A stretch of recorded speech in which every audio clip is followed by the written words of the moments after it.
Shows how little you know politics. Choose your destiny. You can go left or you go right. You can go forward, but never ever back. I want to hear your thoughts.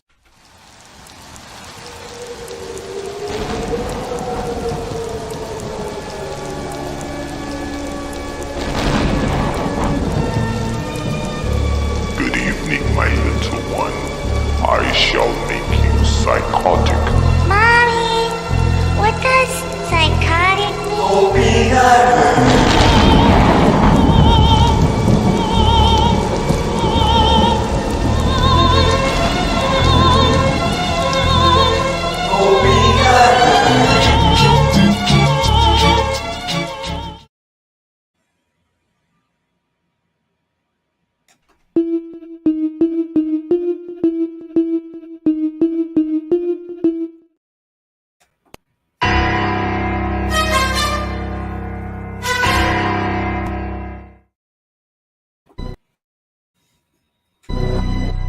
Yeah.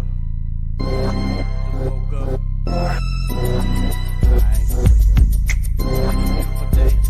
I ain't feeling your side. Hey, how y'all doing out there? How y'all feel? Remember, an educated public cannot be controlled. Learn to be active.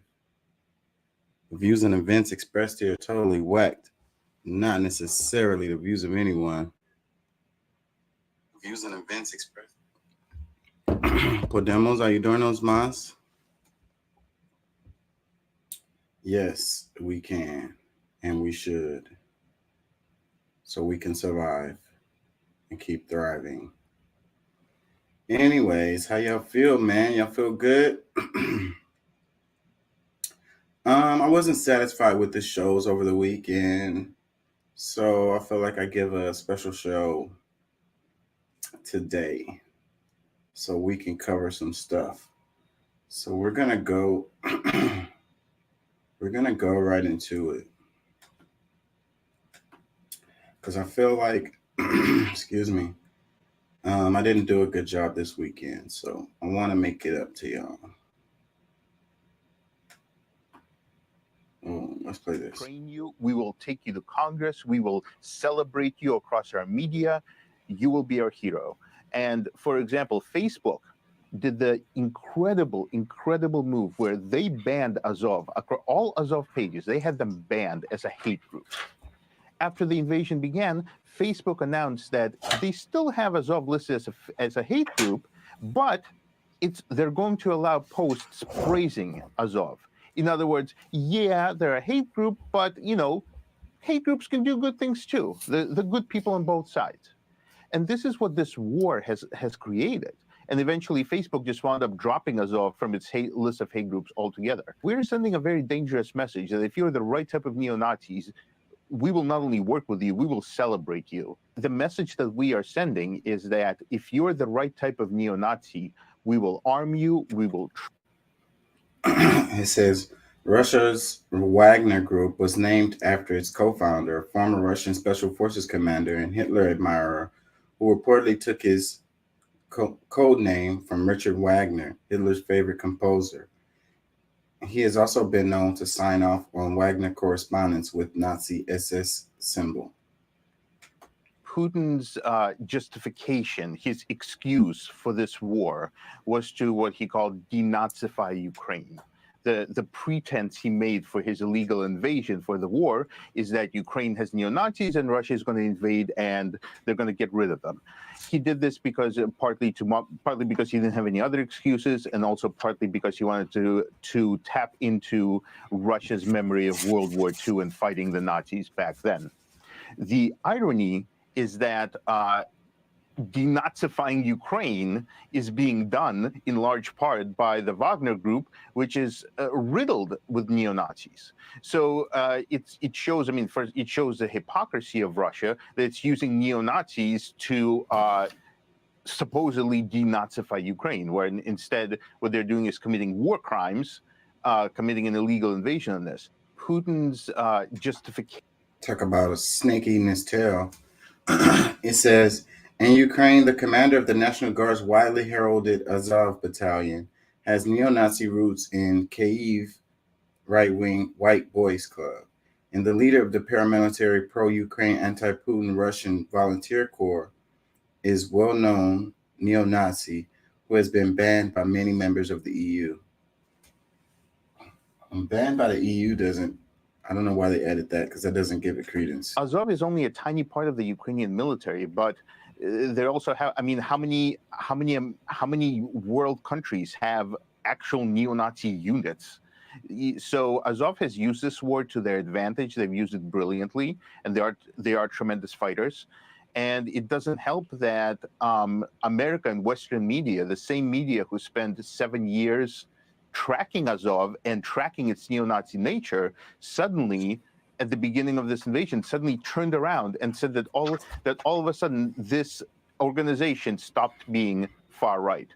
It's just an incredible feat of whitewashing, with just denying reality, with Western media across the board suddenly saying, based on nothing, based on propaganda, that this entire group that attracted neo-Nazis from all over the world that we've reported on has suddenly stopped being neo-Nazis, and now they're okay. Azov is only a tiny part of the Ukrainian military, but they also have. I mean, how many world countries have actual neo-Nazi units? So Azov has used this war to their advantage. They've used it brilliantly, and they are tremendous fighters. And it says all of these groups and more are tied to neo-Nazis around the world who operate in what National Security reporter Ben McCouch calls ISIS-like global recruiting network for extremists interested in right-wing political violence. So if you're interested in right-wing violence, then you go and you join this group and you get to go, shoot people.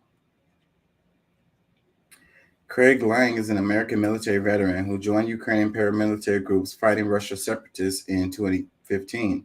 While briefly back in the U.S. in 2018, Lang was charged with robbery and double homicide in Florida. Although he was put under house arrest when he returned, Ukraine is yet to extradite him, and he was seen fighting for the far-right ultranationalist group Right Sector in 2022. It's interesting because most neo-Nazis split. You have a lot of them splitting depending on how they view Russia. Some groups of neo-Nazis view Russia as the last bastion of the white race, and they admire Putin and love him. You see a lot of U.S. in the far right. They view Russia that way. And then on the other side is people who view Russia as not even a white country, as a barbaric Asian horde that Ukraine and Poland and the Baltics have to hold back. So depending on where one falls, that's why you kind of have neo-Nazis on both sides of this conflict. And they have very identical worldviews. It's just, it depends on how they see Russia and what happened, that they go on one side or the other side of the conflict. It's interesting because wow, that's a whole mess. It says there are so many weapons there. When this is all over, that's going to be something that we're all going to have to face as a security issue in Europe. When you have far-right extremists who might have access to that might be a problem. Ben McCouch. I could see it. After this is over, it's already a lot of regular folks who's getting their hands on these weapons. There's so many weapons moving around. The black market is booming with this stuff. So if you have enough money, then you can get your hands on these weapons. And if you want to freaking cause some trouble, you can do it. So I'm scared. I'm afraid of, freaking Mad Max future where there's warlords like Haiti running everything. I don't think that's a situation any of us really want, no matter which side you're on. Let's see, can we play any of this stuff? Wow, it's a lot of stuff in here. Give me a second, y'all. I don't even remember. This one, it says, being conservative seems effing awesome. My dad is a super unbothered. When I tell him horrific current events, he just says, that doesn't sound true. And then suddenly it isn't for him. So it's like, if you don't believe it to be true, then it's obviously not true. Then I can sleep well at night. This one, it says, the left is calling for greater investment in renewable energy, and the right is burning Barbies, shooting Bud Lights, and touting the upsides of slavery. So I can see how both sides are to blame for this polarization. Can I play this? Kettling is the practice of enclosing a group of people, in this case protesters, in a small area so that there is not the ability to leave that area once mass arrest is going to occur. And in the case of these protests, the kettling occurred, as the person in the video shared, prior to when the curfew was in place. And so it was a small, narrow street. And what occurred was that the group of protesters marching came upon a line of police officers using bikes and batons and their bodies as a barrier in the front of the crowd. And then when the end of the group of protesters was on that same street, another line of police came behind to do the same and serve as a barrier with their bikes and batons and bodies. And at that point, the group of protesters was stuck and unable to leave that block radius because we were surrounded by homes and buildings on either side, and then police lines in the front and the back. And once the curfew hit, then that is when chaos occurred. Kettling.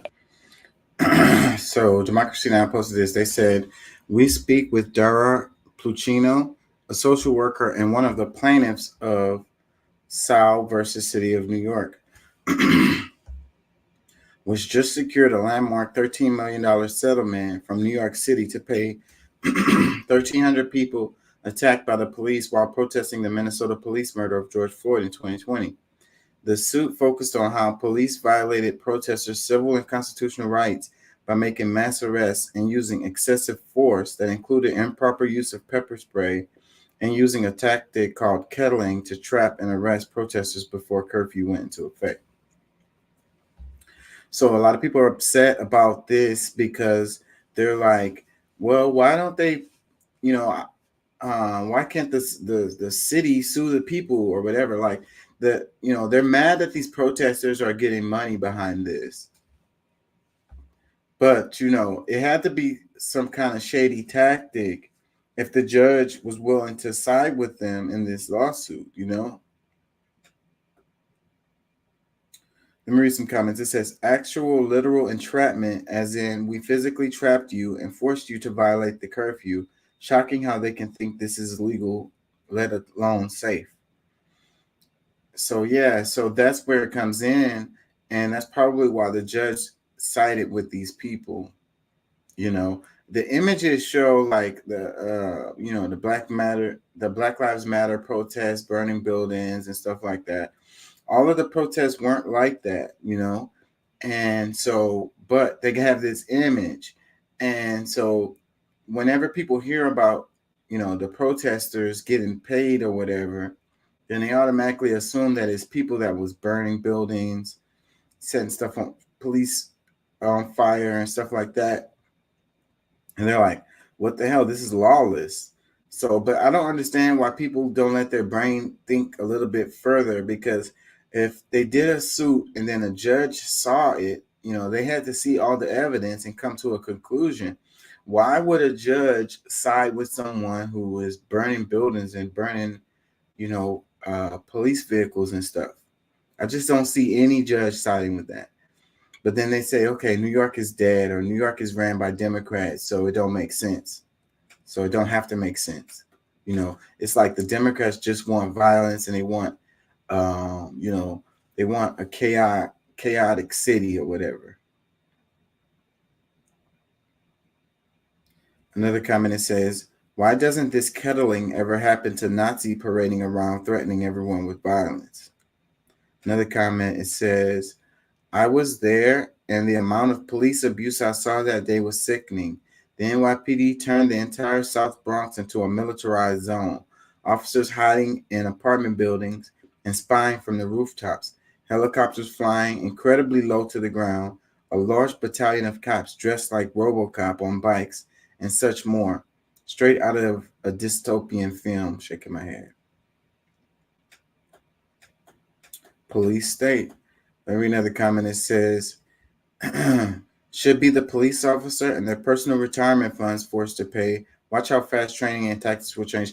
This is a good comment because I think about this, and like I said, the people lose 2 times because the suit is going to come out of the tax dollars. So, and all those police officers who did whatever they did, well, they were following orders most likely.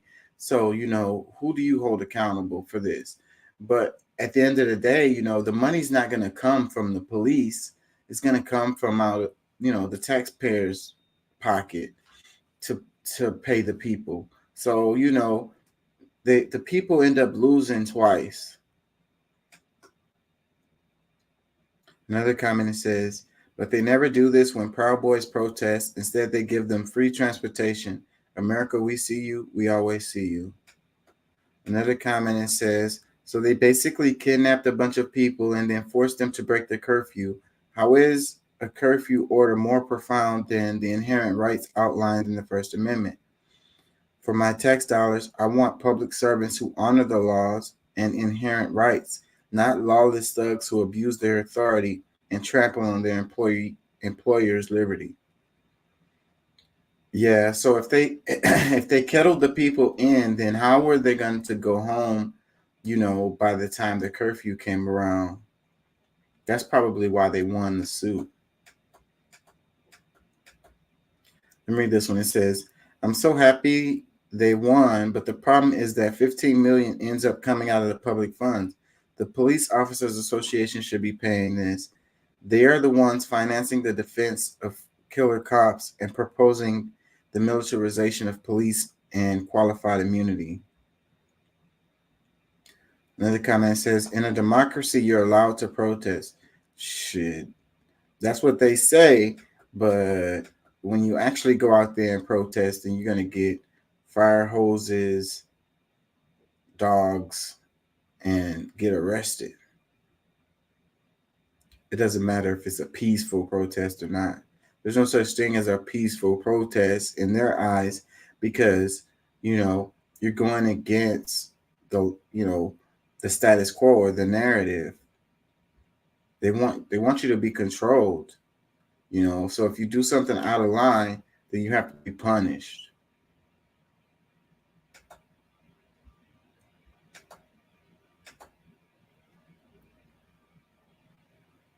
I don't think I'm going to play that.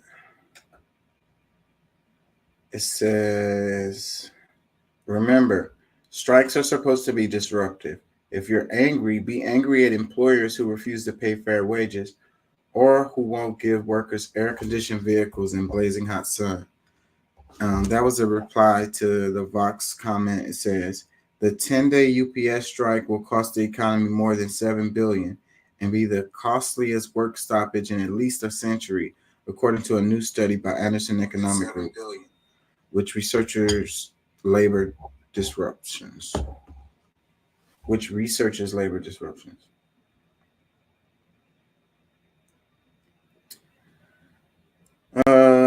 Yeah, let's move on. That pretty much said itself. Can we go to this? It says a lot of good white liberals, people who purchased copies of White Fragility and decried the U.S. Supreme Court for ending affirmative action, sleep every night in exclusive suburbs that socially engineered economic and thereby racial segregation by government edict. Richard D. Kallenberg, Senior Fellow, Progressive Policy Institute. It says, residents of rich blue towns talk about inclusion, but their laws do the opposite, Richard D. Kallenberg writes. Judging a community solely by its lawn signs, one might think that wealthy liberal suburbs are among the most inclusive places in the country, but many of these communities have zoning regulations that ban multifamily housing and keep non-wealthy people, many of them people of color, out of their community. Kahlenberg reports, these laws persist in economically advantaged progressive neighborhoods across the country. Kahlenberg compares two New York suburbs, Scarsdale and Port Chester, which are only 8 miles away but have remarkably different demographics. On the overwhelming majority of land in wealthier Scarsdale, building anything but a single-family home is illegal. Wealthy suburbs can be defeated in their efforts to remain exclusive, Kahlenberg notes. In June 2019, Oregon became the first state to enact a virtual statewide ban on local single-family zoning ordinances. The reform happened only because rural Republicans, who tend to be skeptical of government land use regulations of liberal elites, joined urban Democrats to defeat affluent suburban interests. Kahlenberg continues at the link in our bio. It says, posting welcoming slogans on a manicured lawn isn't enough. If affluent liberal suburbanites believe that their people deserve a shot at improving their lives, the most important thing they can do is allow families of modest means into their towns, Kahlenberg writes. Man. Talk about it, the liberals are the worst, spoon-fed, I'll help you, or you can't do things on your own, I'm just gonna freaking help you. But no, you can't come over here and live with us. No, you can't go to the same schools that my kids go to. No, you can't work at the same place I work at. No, but we're gonna help you. We're gonna spoon feed you, and we're gonna give you stuff so you won't be living so badly in poverty. Like, these people are terrible. Like, the hypocrisy is real. Like, if they really cared, they, they like I say, they wouldn't be living in segregated neighborhoods. They wouldn't be behind the wall. When they go home, they're behind the wall. But the rest of the time, they go and they, pretend that they care about the lower class folks or whatever. They, like he said, they put the signs on their lawn or whatever, But that's as far as they'll go. They're not going to actually do any work to help anyone or to fix the issues. Like the things that how they got where they are, they benefit from the system. They benefit from the segregation. They benefited from, certain people being treated a certain way and others not. So, of course, they don't want to actually change the system. They just want to pretend that they do, They just want to appear. It's really so that they can go home and sleep better at night, So I can feel like I'm a good person or whatever, But no, you're not. You're not a good person. You don't really want to help these people. You're just playing a game. You're fake. You have a facade. I'd rather you be just upfront and truthful. Like, I hate poor people, or I hate black people, or I hate Mexicans, or whatever it is. I can deal with you when you're being truthful and honest with your heart. When you are lying to yourself, then I can't even, we can't really have a conversation because you're not being honest, A person that, they're honest about their hate, like, I really do hate this, or I hate that, or whatever, I can talk to them, we can have a conversation or whatever, because at least they're truthful and honest, and maybe I can move them a little bit. But if the person that lies about where their heart is, there's no moving them, because they just want to put on a face, they want to put on a mask, and they want to appear that they're better than others. They got the biggest ego. They suck. They're terrible people. Let me read this. It says, the article's author resides in plush Montgomery County, Maryland, in a recently renovated home he purchased for $975,000 in 2022. The call incoming from inside the house. The call is coming from inside the house. The call is coming from inside the house. Oh my God. So this guy, apparently from this comment, is saying that this guy who's calling out these fake liberals that act like they care, apparently he's one of them too. Probably making a whole bunch of money off of this book. And what does he actually do? Would he allow for people to move into his neighborhood, multifamily homes or whatever? I wonder. Let me read this one. It says, respectfully, I feel like the passive aggressive language here may be a bit counterproductive. The implications of modern day housing segregation have had disastrous economic and social consequences on Black Americans. There's no doubt about that. That being said, what exactly are the so-called good white liberals in the suburbs meant to do about it, other than acknowledging their privileges and staying informed, which it sounds like they're already doing if they're reading White Fragility. All this article seemingly does is delegate the blame of racism away from the institutions and onto the individuals. I don't know. That's a good comment. And, dismantling the system is what they should be doing, not just reading the book, White Fragility. They should be actively dismantling the system. If they're benefiting from the way the system is, then they should, forego their benefits, and go and live with the regular folks, and try to fight against these laws, try to get in their court system where you can break these laws, anything related to like the redlining and so forth and so on, but they don't, all this stuff related to the homeowners association and so forth and so on. And I know that you want to live good, and your whole thing is to look out for my family and my friends and make sure that I live a good life. I can't knock you for thinking that way, but if you really want change, then you have to look at structural change. You can't just read books and put up signs in your lawn. Fight for the change. If not, then just go live with the regular folks. Invite them into your neighborhood. Maybe buy a house for them and put them right next to you, or help them buy a house. You can let them pay you, because see, what happens is a lot of times it has to do with people's credit or whatever, or the fact that a person doesn't have that down payment to be able to buy the house. Those are the two huge barriers to keep them from getting there.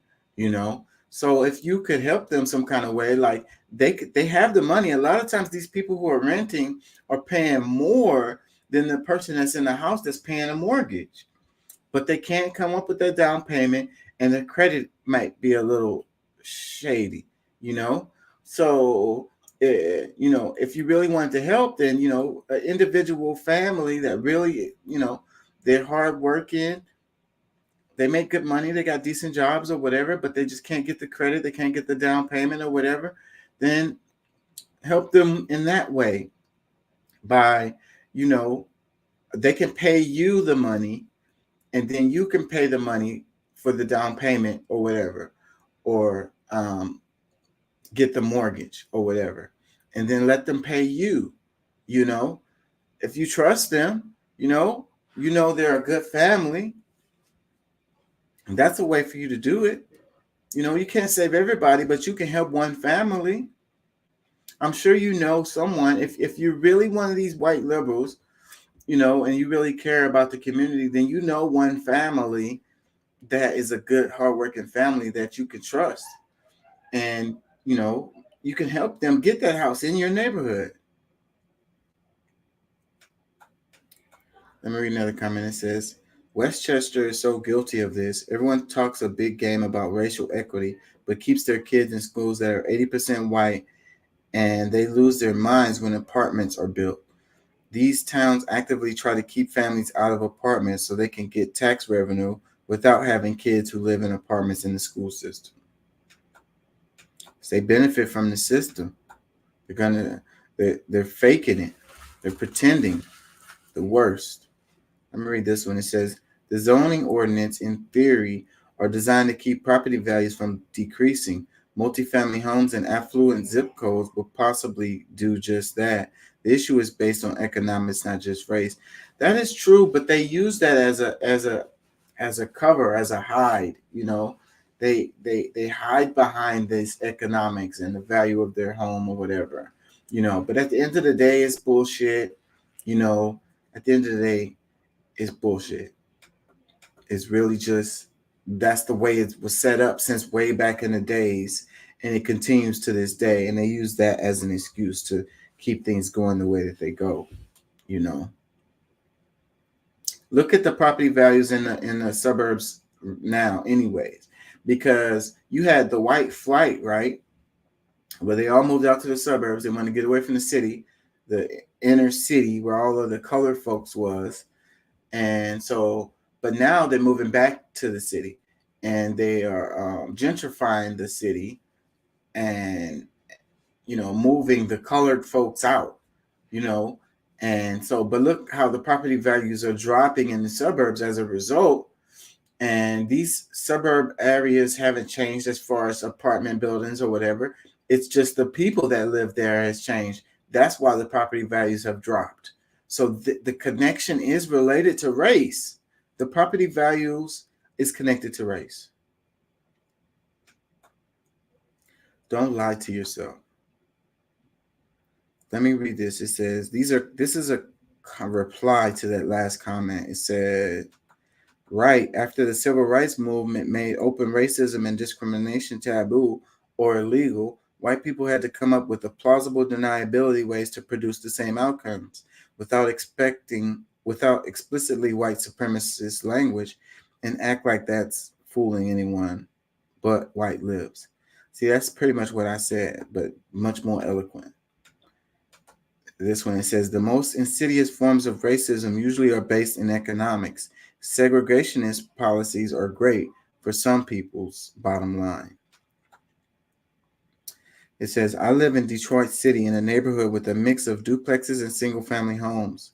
Our home value has been consistently rising as people realize that our neighborhood is a friendly community in which to reside.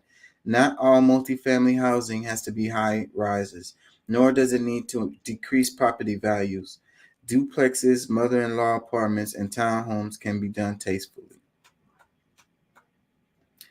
Another one says, so property cash value over people is the way that plays out. Another one that says, the same economic system that used race to enslave people magically doesn't use social economics in race today. It magically disappeared.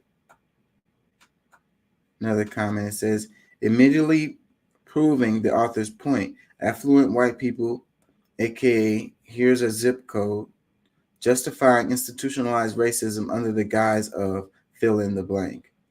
Yeah, like we got to worry about our property values. It's not about the race of the people. We don't even see race, but we can't let our property values go down. We're going to lose money on our investments. Would you like to lose money in your investments? No, I don't think so. So neither should we. Another comment says, I live in Houston where there is no zoning ordinances. Apartments keep going up and none of it is affordable. Unless you remove capitalism from the equation, decent housing will never be affordable. Yeah, they put those lofts and those really and pretty much that's the direction that it's going in a lot of ways, these lofts and these really, really nice apartment buildings, they're going up everywhere, and the prices are high as hell. They come with amenities or whatever and security and all of that, but they're still apartments, so if the argument that it's the multifamilies buildings is what brings down the property value, then again, that's bullshit, because you have these really nice apartment buildings going up everywhere. And nice, whatever, man. Let me read another comment. It says, you're telling me rich white liberals don't practice what they preach? A little late to the party here, lady. Great comment. Let me read another one. It says, red state socialism, 8 of the 10 states most dependent on aid from the federal government are Republican-controlled red states. They include West Virginia, Mississippi, Alaska, Montana, Kentucky, Alabama, Arizona, and Louisiana. Even a huge and wealthy red state like Texas gets back more than they send to the federal coffers. But that doesn't stop Ted Cruz from blathering on about socialism. Interestingly, in Don't Tread on Me, Montana, they didn't object to the Fed sending back $2.25 for every dollar their state paid in taxes during 2021. And with that extra money, they divert it to their friends. How about that new volleyball field for former Green Bay Packers quarterback and Hall of Famer Brett Favre using his special access to former Mississippi Governor Phil Bryant and other officials in his home state in order to influence roughly $8 million in welfare payments for himself, pharmaceutical company Prevacus, and a volleyball court for the University of Southern Mississippi. See, this is what's happening, and you can pretend and act like it's not, but it is. And I talked about this too, about the states. It's really interesting how these states, these red states, take so much money from the federal government, but this money is coming from blue states because the blue states are the ones putting in the most money. So the money getting kicked back goes to the red states, and the money coming in is coming from the blue states. And then you want to say the blue states are hellholes or whatever. This is generally speaking, by the way. I'm sure there are some, that don't fit that, but this is generally. Another comment, it says, if you criticize people for speaking up from where they are, you might find no one bothers to speak up after a while. Give them a way to help instead of bemoaning it's not enough. Give them a way to help. How are you going to give somebody a way to help? They need to find a way to help. They need to try to help. They need to want to help. You give them a way to help. That's the reason why we have all of these where you donate to these programs or whatever, these institutions, and that's one of the ways that people feel like they're good. It's like, I take advantage of the system. I take more than my fair share, and then I just give back to these I can't think of what I'm trying to say, this philanthropist type stuff where you give money back to a school or a church or whatever.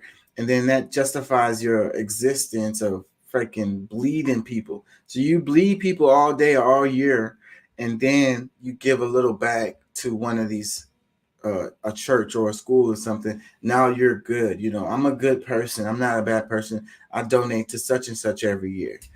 Oh, and it just so happens to help you kick you out of the tax bracket that you were in, so you won't have to pay so much in taxes.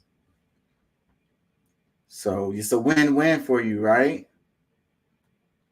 That's a freaking cop-out. Go find a family and help them, Go seek out a situation where you can help.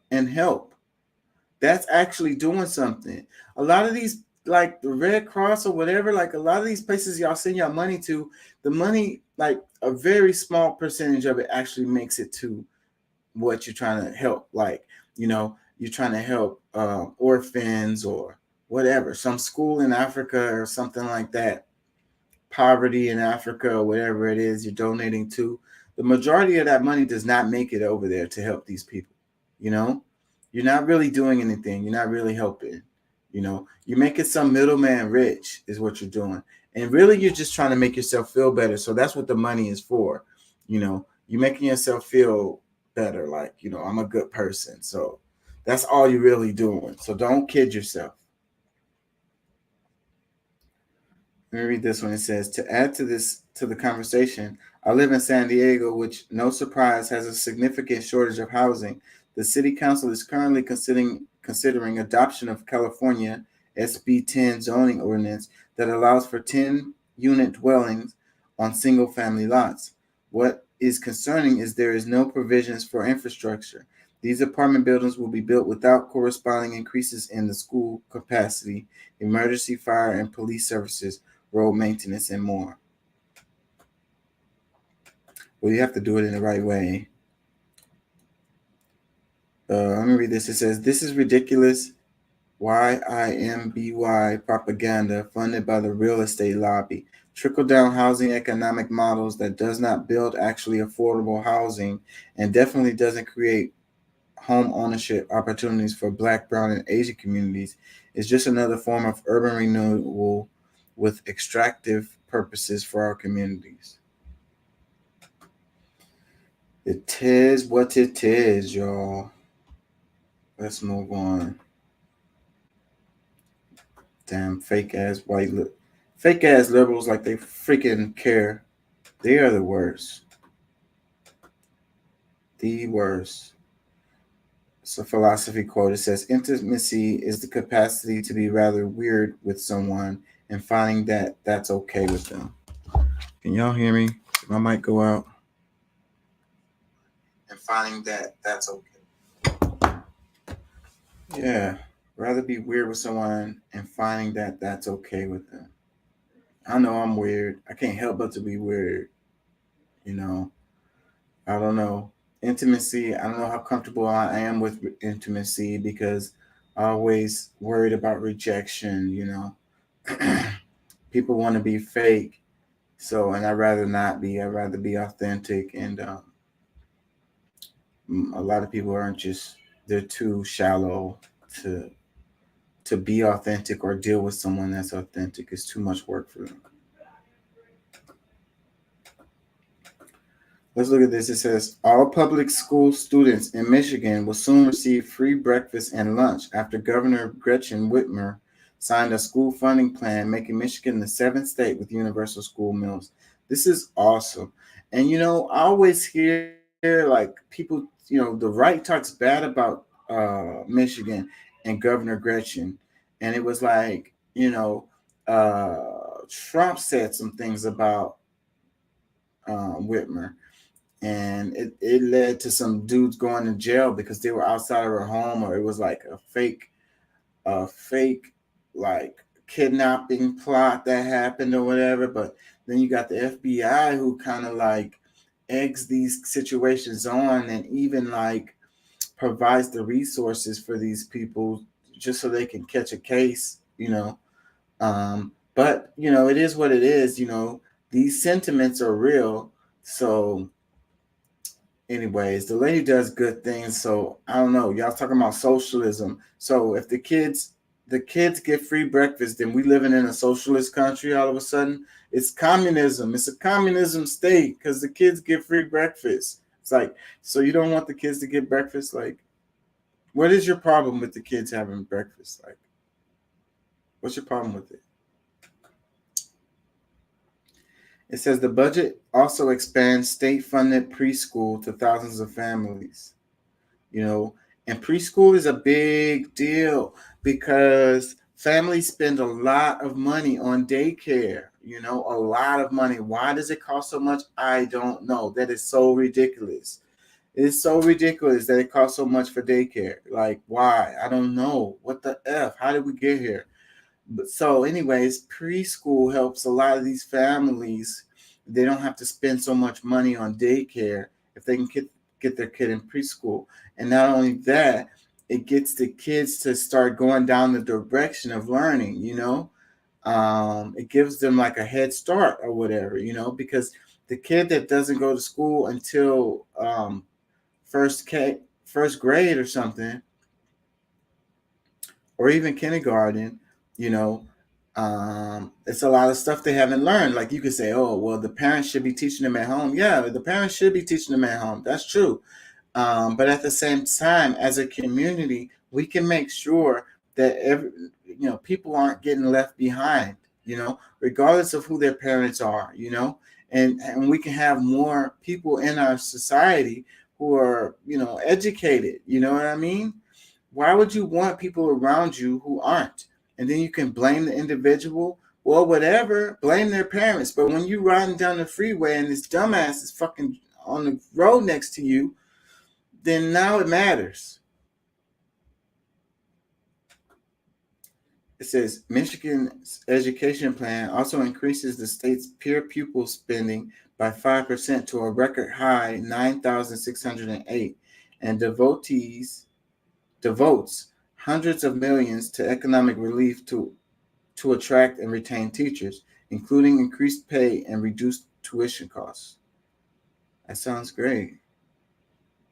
Per pupil spending by 5%. It says, Michigan just became the 7th state to provide universal free school meals after California, Colorado, Minnesota, Maine, New Mexico, and Vermont. It says only 43 to go. Man, I live in Texas. We'll be the last state to do this. Let me read this. It says, the richest country in the world and only 7 states allow free lunches to kids at school. Reply to that one. It says, our leaders would rather invest in their failure than their success. Ooh, that's heavy. Look how much money the states, and Texas is a really good example of that.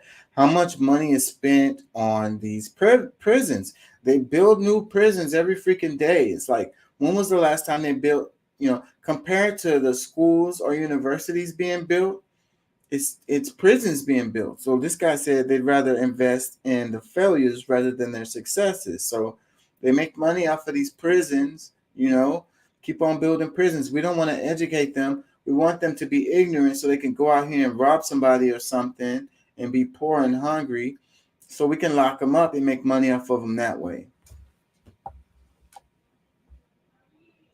So investing in schools, they don't see the profit in that. They see the profit in investing in prisons, though.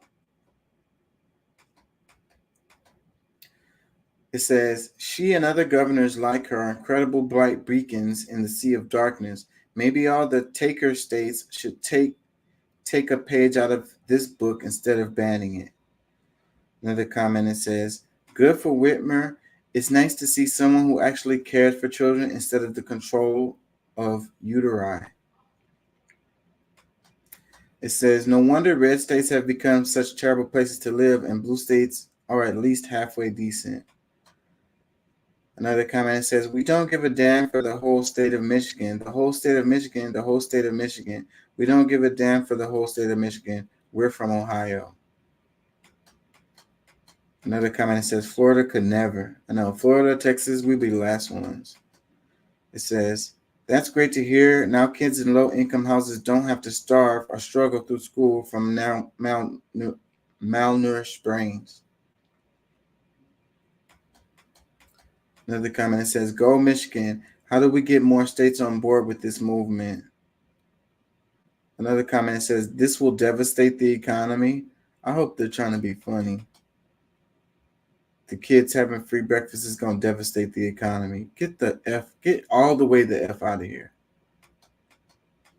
Let me read this one. It says, it'll be interesting to see how the reactionaries tell us that free school lunches will lead to, I don't know, the devil or something.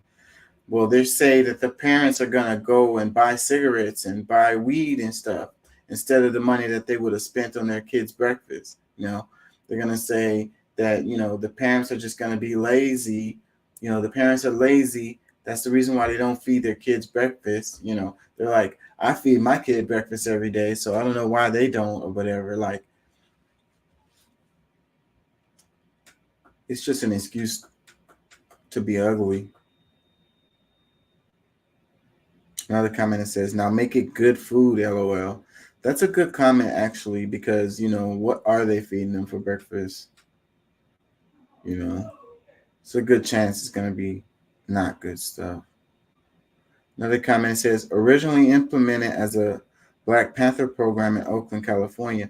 That's a really good comment, and that's true. That's one of the things that the Black Panthers did, and that's really cool because, see, they went off of donations too. But that shows what the community can do. The community can come together and make sure that their kids, like let's say here in Texas, and they're not providing breakfast for the kids. The community can put money together. See, there goes again with the donations I was talking about earlier, where your money goes to God knows what. Well, you can actually get together in your community and make sure that people all the kids in your neighborhood at least have breakfast. Just get the money together from the parents or whoever can donate, and get together a program where you can get it distributed out to them in the mornings every day, and that will be your money going to something that's good. And then you can ensure that the kids are eating something good, make it some fruit,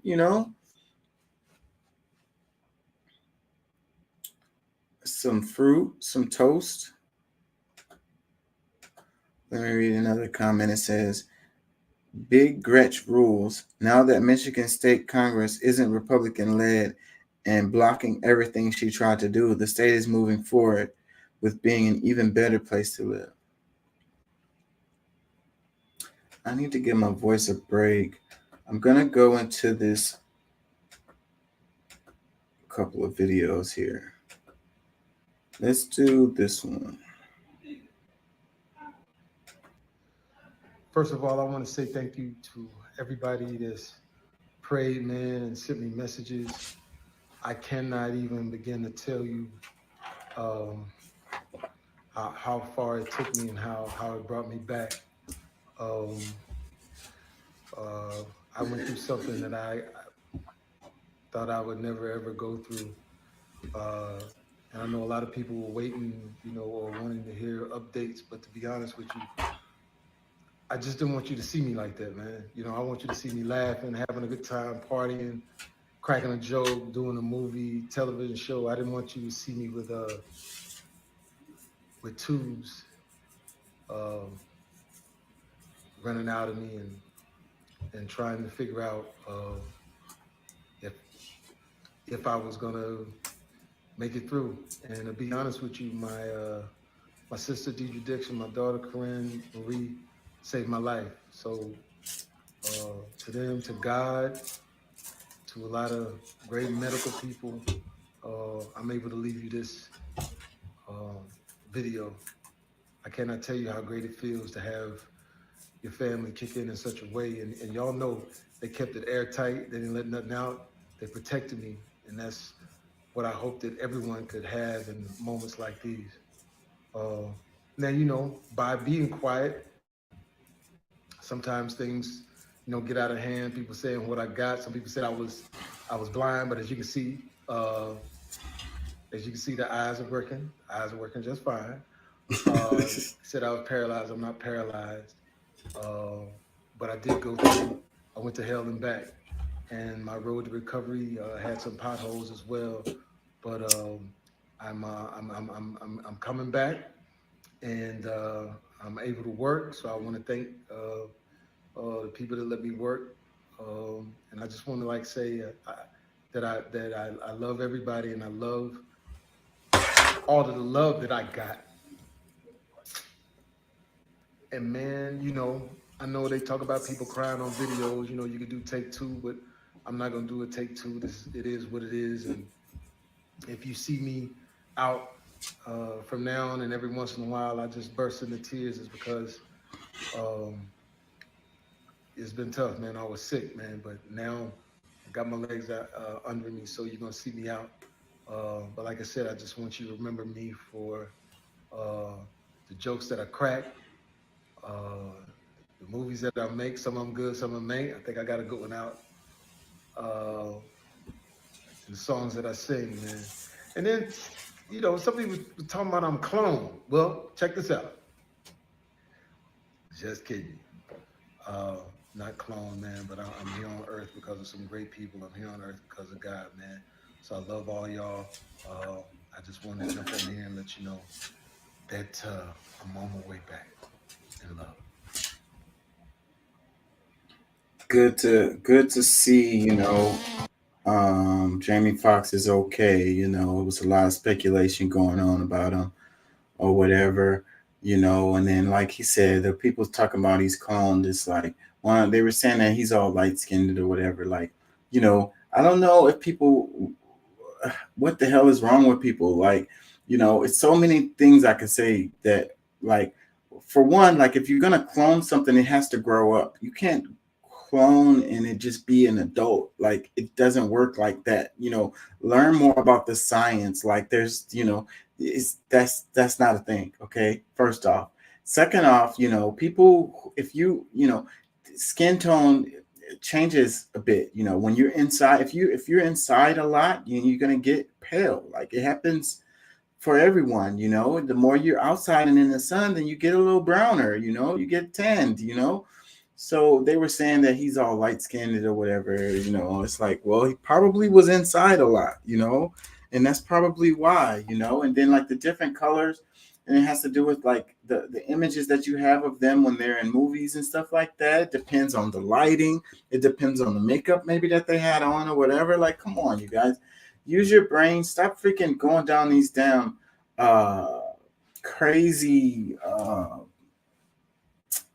conspiracy theory type deals where you make yourself look stupid is what you're doing. Like you really look stupid when you say stuff like that, you know, like learn more about the science. Cloning happens, but it has to grow, you know, and you can't just clone a person into an adult. Like you can't clone an animal and it just be an adult, like a grown up, you know. It doesn't work like that, you know. That's not how the science works, you know. So like, please just stop it, you know. And I mean, you just want something to talk about on the internet, whatever, you know. But again, you make yourself look stupid, you know. The ignorance bothers me a lot, you know. It bothers me a lot. That's why I do what I do here on the show. I try to educate people, or you know, at least give them information, you know. But yeah, it's good to see Jamie Foxx is okay, you know. They have the new movie. It's kind of blowing up. The one they cloned Tyrone or whatever. It looks like it'd be pretty funny. I don't know. I think it's on Netflix, or I don't have Netflix, so I don't know. Whenever it becomes available to me, maybe I'll check it out or whatever. I saw a lot of the reviews on it, and like Black people are really feeling the movie. It's one of those things what I was talking about with before, like how what they're doing with a lot of stuff is they're catering to people's predetermined beliefs or whatever. They're giving people what they want as far as like some conspiracy theory type stuff or whatever, or even racially charged stuff. And, you know, they're making shows and movies that cater to these people because that's what they want to see. So I can't blame them for that. You know, they're just trying to make money. Can we go to the pool? No. What? We're going to the pool with the water balloons. Okay, go ahead. Yeah. Distractions. So yeah, let's go into this one. Let's go into the Israel video, and that'll give me another chance to rest my voice. Israel's going through it. Hey, couldn't happen to a better state if you ask me. You create these situations for yourself, you know, boom, boom, boom, boom. So tear yourself apart. Go ahead. I'm just gonna eat popcorn and watch it. Breaking news out of Jerusalem at this hour, a final vote on that controversial bill, part of the judicial system overhaul. CNN's Hadass Gold is live for us now with the very latest. So Hadass, the vote, we were talking about the vote moving up a little more quickly than anticipated. Yeah, the vote has actually now passed 64-0. This vote that will take away the Supreme Court's ability to stop government actions, declaring them unreasonable. It has passed. The reason it was 64-0 is because all the members of the opposition left the floor in protest to this vote. We are just outside the Supreme Court. Organizers here have set up big screens so that protesters can see what's happening on the Parliament, and you can hear that they are getting very loud. And they are actually all starting to walk down towards the Parliament building. They don't seem to be indicating that they're going to be leaving anytime soon, despite the fact that this passed. It appears that all attempts at last-minute negotiations failed. We know that there was lots of back and forth with the coalition and opposition to try to negotiate potentially a delay. Those appear to have failed. The government has managed to pass the first aspect of this massive judicial overhaul. This isn't the only part of the judicial overhaul. It's one bill of several. We're seeing on the screens of what's happening on the Parliament floor, coalition members congratulating each other, including Benjamin Netanyahu, just out of the hospital, actually, for a pacemaker that was just installed. He literally left the hospital this morning and came straight to the Parliament when this vote passed. Now, this does not mean necessarily that starting at this very moment, the Supreme Court cannot stop government actions. There are still several steps that need to be taken. And ironically, one of those steps is most likely an immediate legal challenge to this legislation, which will ironically be heard in front of the Supreme Court likely. Now, if the Supreme Court decides that this legislation cannot stand because it is ironically unreasonable in their eyes, then we are set up here for a major political crisis here for a country that has no written constitution. That's partly what's the issue here. Now, for these protesters, this passing, this they believe is the beginning of the end of an independent judiciary. This they believe is the beginning of government having unfettered power to do what it wants, because the Supreme Court is the only check on the government power here. I don't think that these protesters are going home anytime soon. I have a feeling we're going to be in for a very eventful next few hours as these protesters get potentially even more riled up, guys. Hadas, what will happen now? Because Benjamin Netanyahu and those who supported it said the judiciary needed reform, it had too much power. Opponents say if you take away this sole check on the government, then you essentially have a dictatorship. So now exactly what that bill passed? Most likely will happen. The Bar Association has said they're going to file an immediate petition in front of the Supreme Court. The Supreme Court can file an injunction, a temporary injunction, stopping the legislation from being enforced. Now, that might happen. We have a feeling that that will happen. And then there will be a legal battle in front of the Supreme Court about whether this can stand. There's a lot of unanswered legal questions here, meddling questions here about what the legality of this will be.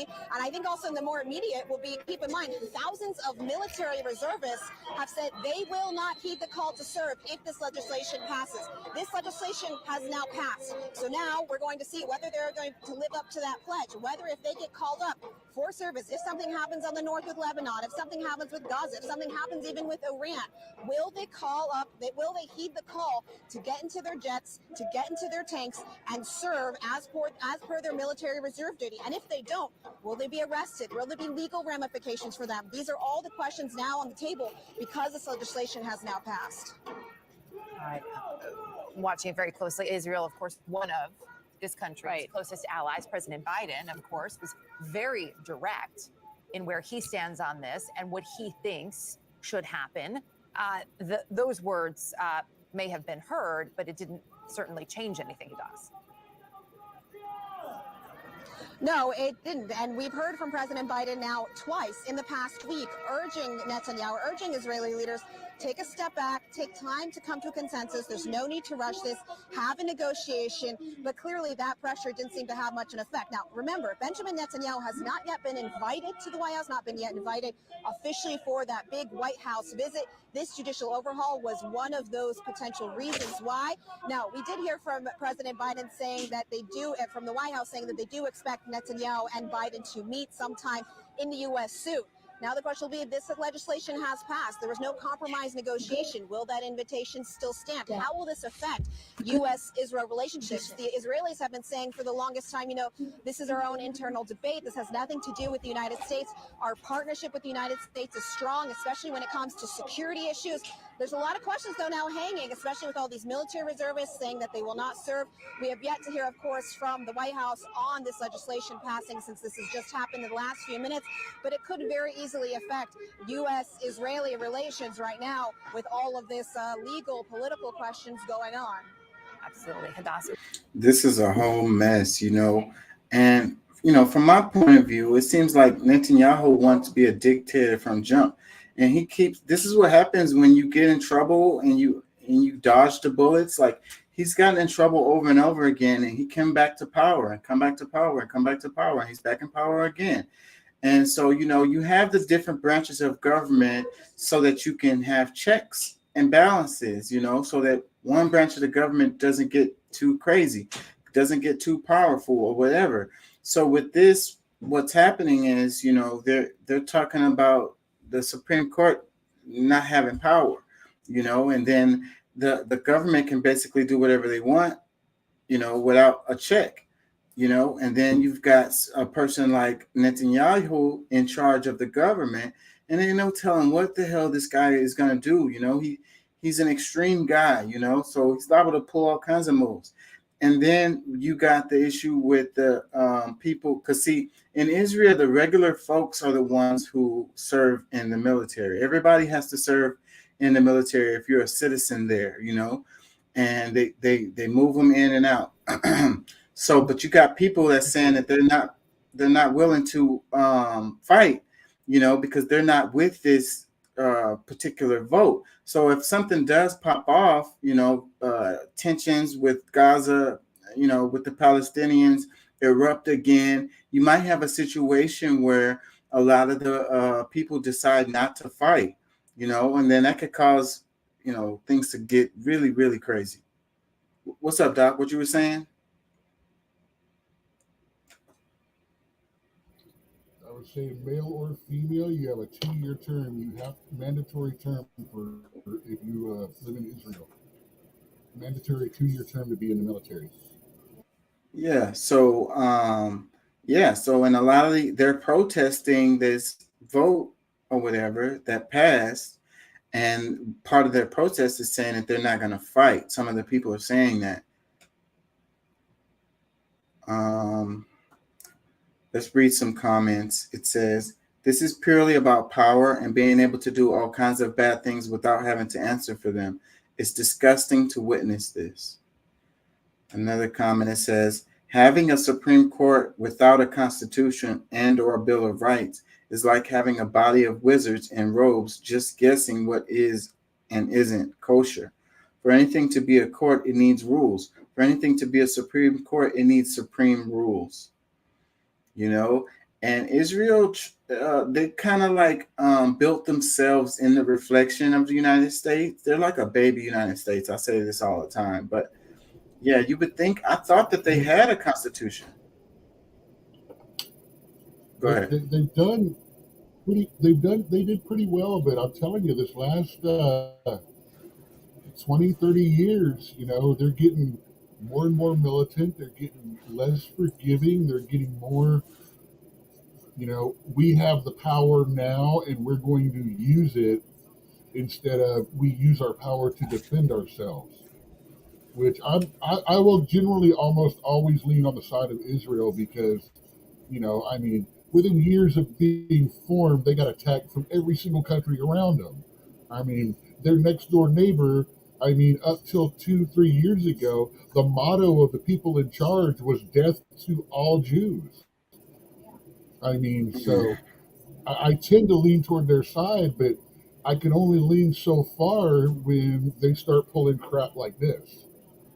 Yeah, it looks like they're heading towards becoming like a full-blown dictatorship, you know, like straight up. And it'll be Netanyahu would be the dictator. I'll tell you, the biggest thing that annoys me right now is I was in a conversation online the other day with someone that was bragging about, well, I'm from Israel, and well, you know, we have 2 years military service, but we have free education, we got free health care, we got this, we got that. And I'm like, dude, we provide half of your gross national freaking income. Back off when you sit there and say, well, I'm a better country because of this. It's like, no, you are that country because of us. It's so And crazy when I that we say us, I'm talking about U.S. in capitals. Yes. So it's crazy how we don't have those things, and we give all of this money to a country that has these things every year. That's crazy. It's like we're subsidizing the all of those benefits that the Israeli citizens get to enjoy, you know, and then our people don't even get to have that stuff. I don't see the logic in that. You know, one thing that annoys the hell out of me too here, and it's semi along the same lines, is the very fact that we still have selective service registration. That it's only for men, it's not for women as well. You can be denied political office, you can be denied work, you can be denied college, you can be denied your freedom if you don't register. despite the fact that we are not at any threat of war right now, but Yeah, only men. yeah. And when was it? They haven't used that since like Vietnam. So I mean, it's there, but they don't just draft people like it had. Even though they can do it, it hasn't happened there forever, and I don't see them using You that. see, it's supposed to be there just in case. Yeah, Personally, I think it's time to get rid of it because if something bad happens, you're gonna have people lining up to join. You won't have a problem we're finding. gonna, there's not gonna be a problem finding good people. And to tell you the truth, if something bad happens and we have a call for soldiers, our brightest and best are gonna step forward. I think so too. I mean, of course, it's not going to be a whole bunch of the rich people's kids, but then again, it never has been. Never. Let me read some more comments. It says, unfortunately, as a German, I have to say that the Israelis should know better. It was them who suffered the most from our demise of democracy and the rise of nationalism and the unbridled power of extreme right-wing government. So it's not like there aren't any historical examples of the direction in which something like this is going to develop over time. It's like people don't learn from their past when they start getting so blinded, when they're so arrogant, when they're so like what's the word, hypocritical. I don't know what the word is, but when they deny facts, they get delusional is what happens. And so I think that that's the direction that they're going in. They as a society, they're getting very delusional. So yes, they know the history, but they're delusional. So they're allowing themselves to walk down the same road, that other countries have gone. I'm seeing this as the exact same excuse I get from the left about how socialism is a good thing. We've been down this road. We've tried it. We keep trying it, and every time it turns out the freaking same. Yet somebody thinks all of a sudden it's a good idea because they're not going back and reading history. And this becoming, well, first of all, the Middle East in general, man, as a group of people, are some seriously hardcore, oppressive, angry people. I mean, they just like rolling up on each other and going to war, fighting over who's got the better imaginary friend to worship when it's the same one, and all that. And it like this guy. I love that statement from that German guy. They should know better. I mean, it's like you sit there and go, "Oh well, it'll be different this time. It's not gonna be the same," but it is. It starts out the same. The steps toward it are the same. Why do you think the end result is going to be different?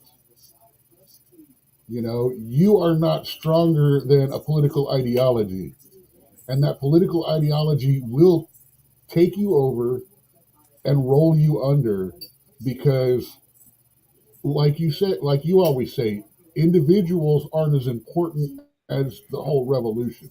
This one guy doing this, it's the match that starts the fuse, which goes to the powder keg. Yeah. Yep. And They should. it's go ahead. I was just gonna say that I was reiterate what you said. They should know better. They should know better. There's no excuse really. Let me read some more comments. It says, in case anyone was on the fence thinking, oh, this can't happen here. Well, this is an example of how things can and do happen all the time. And that's where I was going to say too, is like, the United States could follow this same path, and go down this same road, abolish the Supreme Court. It's one of the reasons why.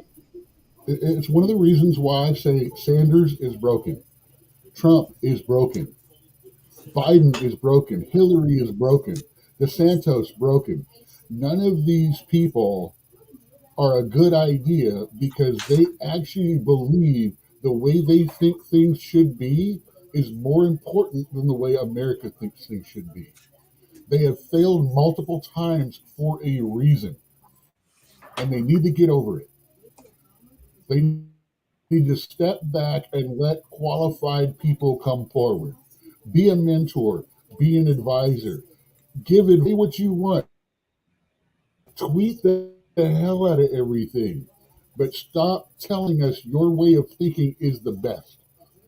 Especially when we voted you to represent us, and you didn't represent us, you represented yourself and only represented us enough to get votes. Yep. That's why I'll be talking about campaign finance reform. And I think that if somehow we could change the situation where a regular person could win these big offices, you know, because I think some average folks, average working class person should get in there and be able to look out for the people, you know. I think a lot of these people, like the names that you named, are so detached, you know, from regular folks that they really just don't know what regular folks go through day to day, you know. So how can they represent them? How can they advocate for them? You know, how can they try to pass legislation that actually helps regular folks when they don't have any idea how regular folks live? I think you need a regular folk in there, and I think that the results will be better. Let's read some comments. It says, as an Ethiopian Jew, it's absolutely despicable what Benjamin Netanyahu has done to Israel. Our democracy must be protected at all costs. Another comment, it says, those who do not learn from history are doomed to repeat it. Boom. That's kind of what we were saying. Another comment. Yeah, so doomed to repeat it. They do not learn from history. It's like, that, like you said, it's they think that certain things are going to work, and you know, you don't learn. I'm losing my words.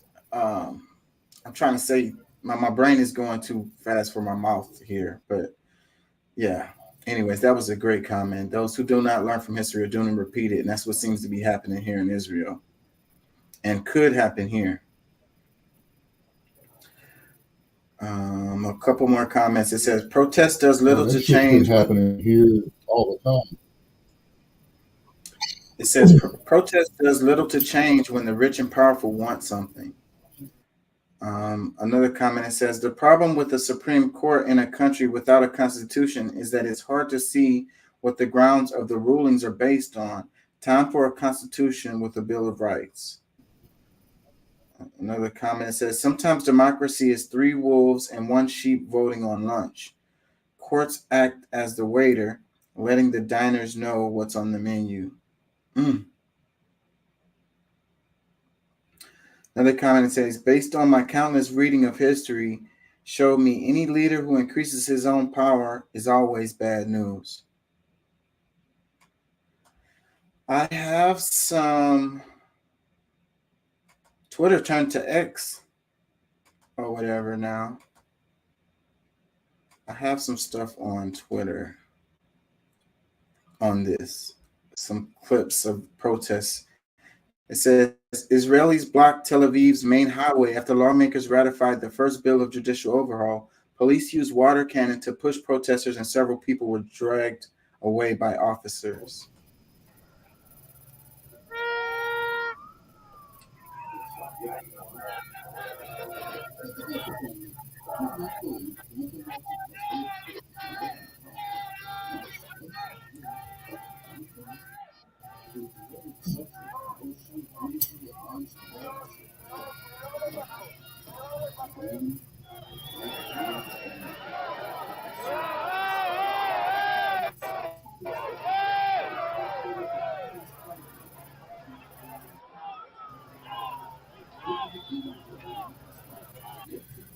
It's pretty brutal backlash on the protests.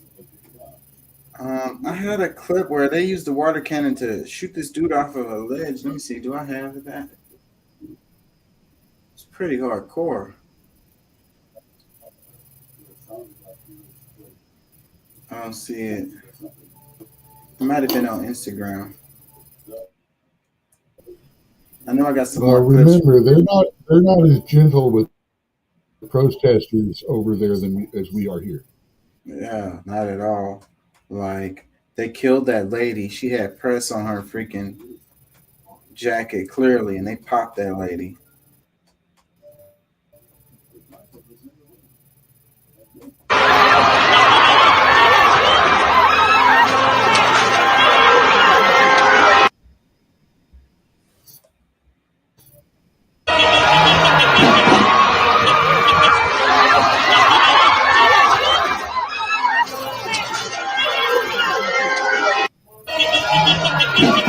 Man, that's messed up.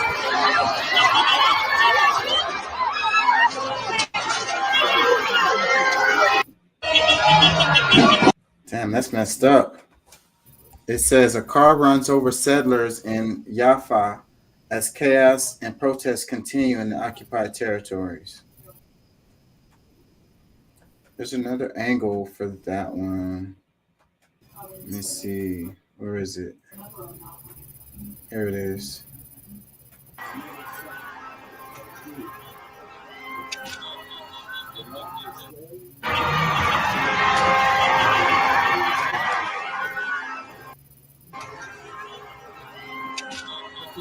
So that was probably a regular person who wasn't happy with the protests, and they just drove through a crowd of protesters.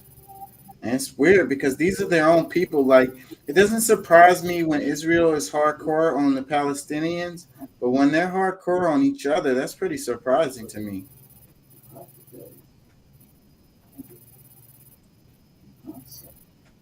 I wonder, do I have any more on this?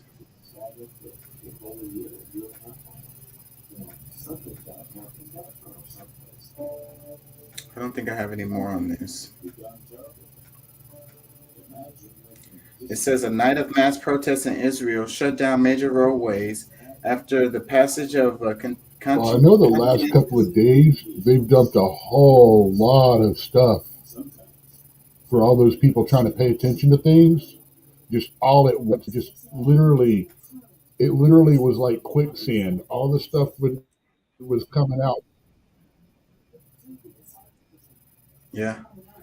It says a night of mass protests in Israel shut down major roadways after the passage of a conscientious law that limits the Supreme Court's ability to check governmental power.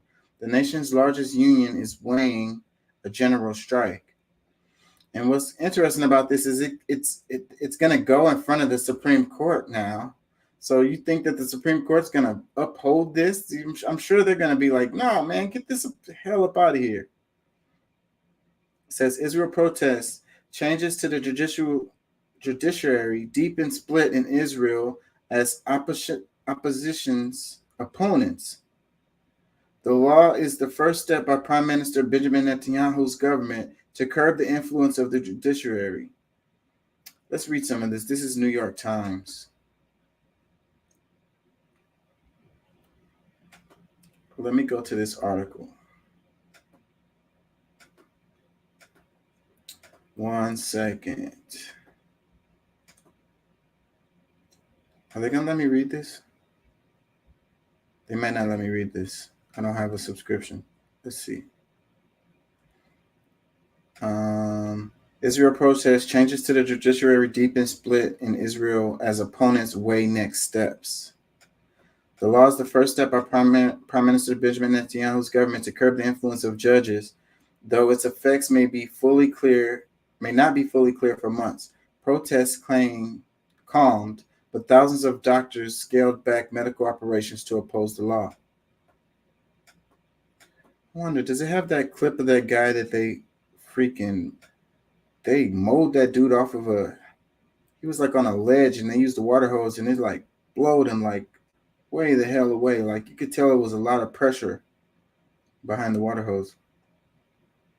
It says, here are the latest developments. After a night of furious mass protests, Israelis on Tuesday confronted a divided nation, some celebrating and some seething over the passage of a highly conscientious law that limits the Supreme Court's ability to check governmental power. Quiet generally prevailed across the country as supporters and opponents of the law, the first step in a broader effort by Prime Minister Benjamin Netanyahu's ultra-conservative government to curb judges' influence considered their next moves in a political standoff that could take weeks or months to play out. Are they going to let me read this?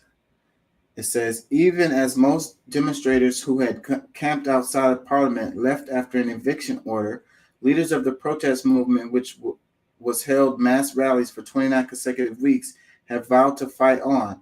Thousands of doctors scaled back medical operations in much of the country on Tuesday. Hundreds of high-tech industry leaders said they're considering moving their businesses abroad, and the country's biggest union said it was still considering a general strike.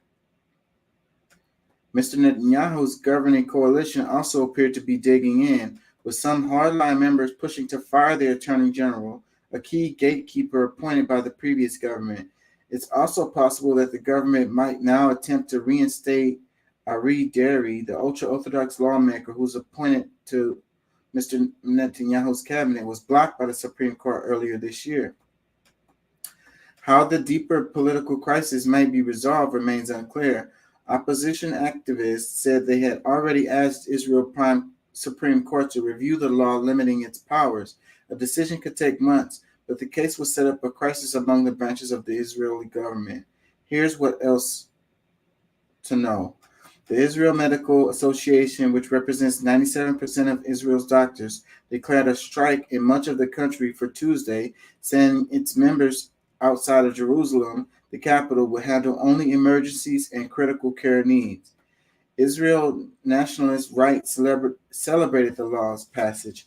From today, Israel will be a little more democratic, a little more Jewish, and we will be able to do more in our office, the ultra-nationalist minister Itamar Ben-Gvir told reporters on Monday. With God's help, this will be just the beginning. After Parliament approved the judicial law 64-0, with opposition lawmakers in the 120-member Knesset boycotted the vote, and the White House said it was unfortunate that it had passed with the slimmest possible majority. In a statement, the White House press secretary Karine Jean-Pierre said that the United States supported Israel's leaders' efforts to build a broader consensus through political dialogue.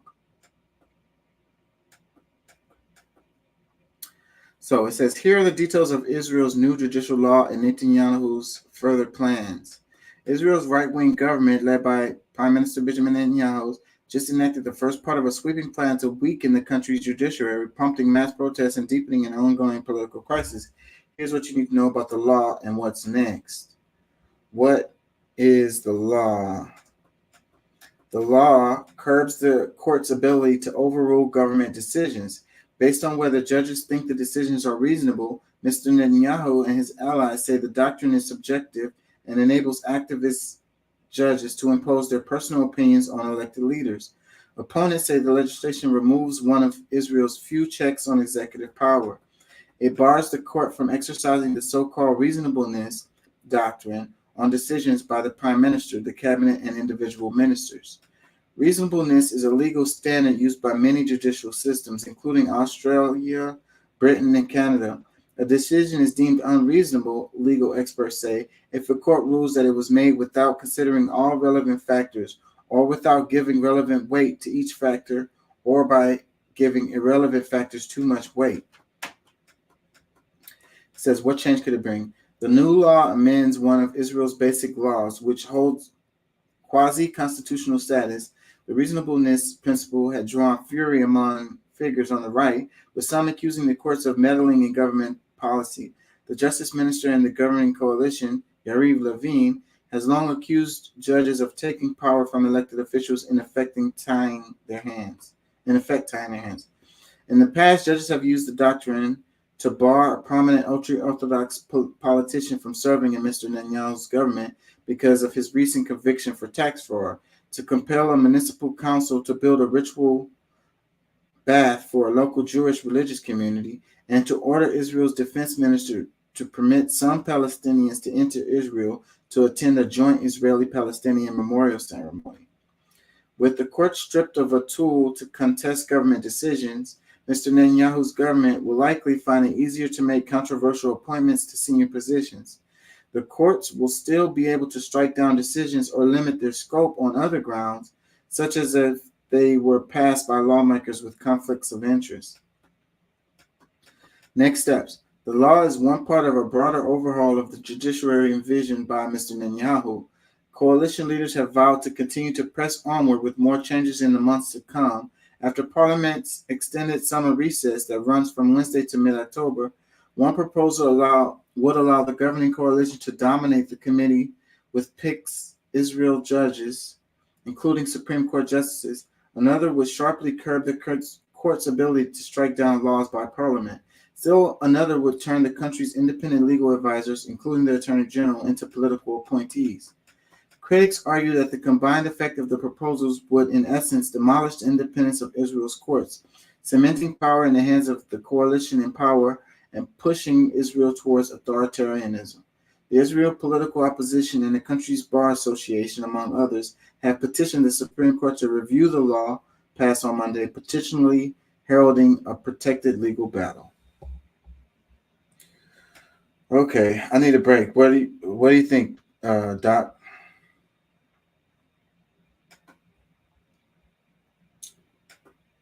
I need a voice break.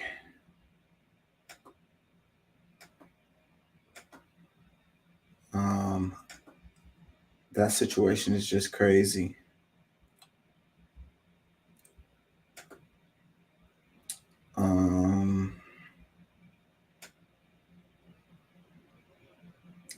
I don't know. It seems like they're going into a out of control direction. And like I say, man, it couldn't happen to a better state. And I don't have a dog in this fight. I'm just gonna eat popcorn and watch it. If the whole thing just completely fell apart, it wouldn't be no skin off of my teeth. I wouldn't feel some kind of way at all.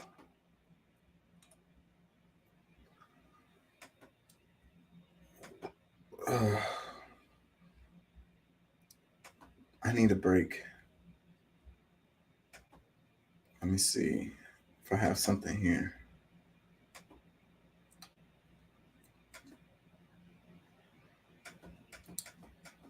Yeah, what do y'all think about this?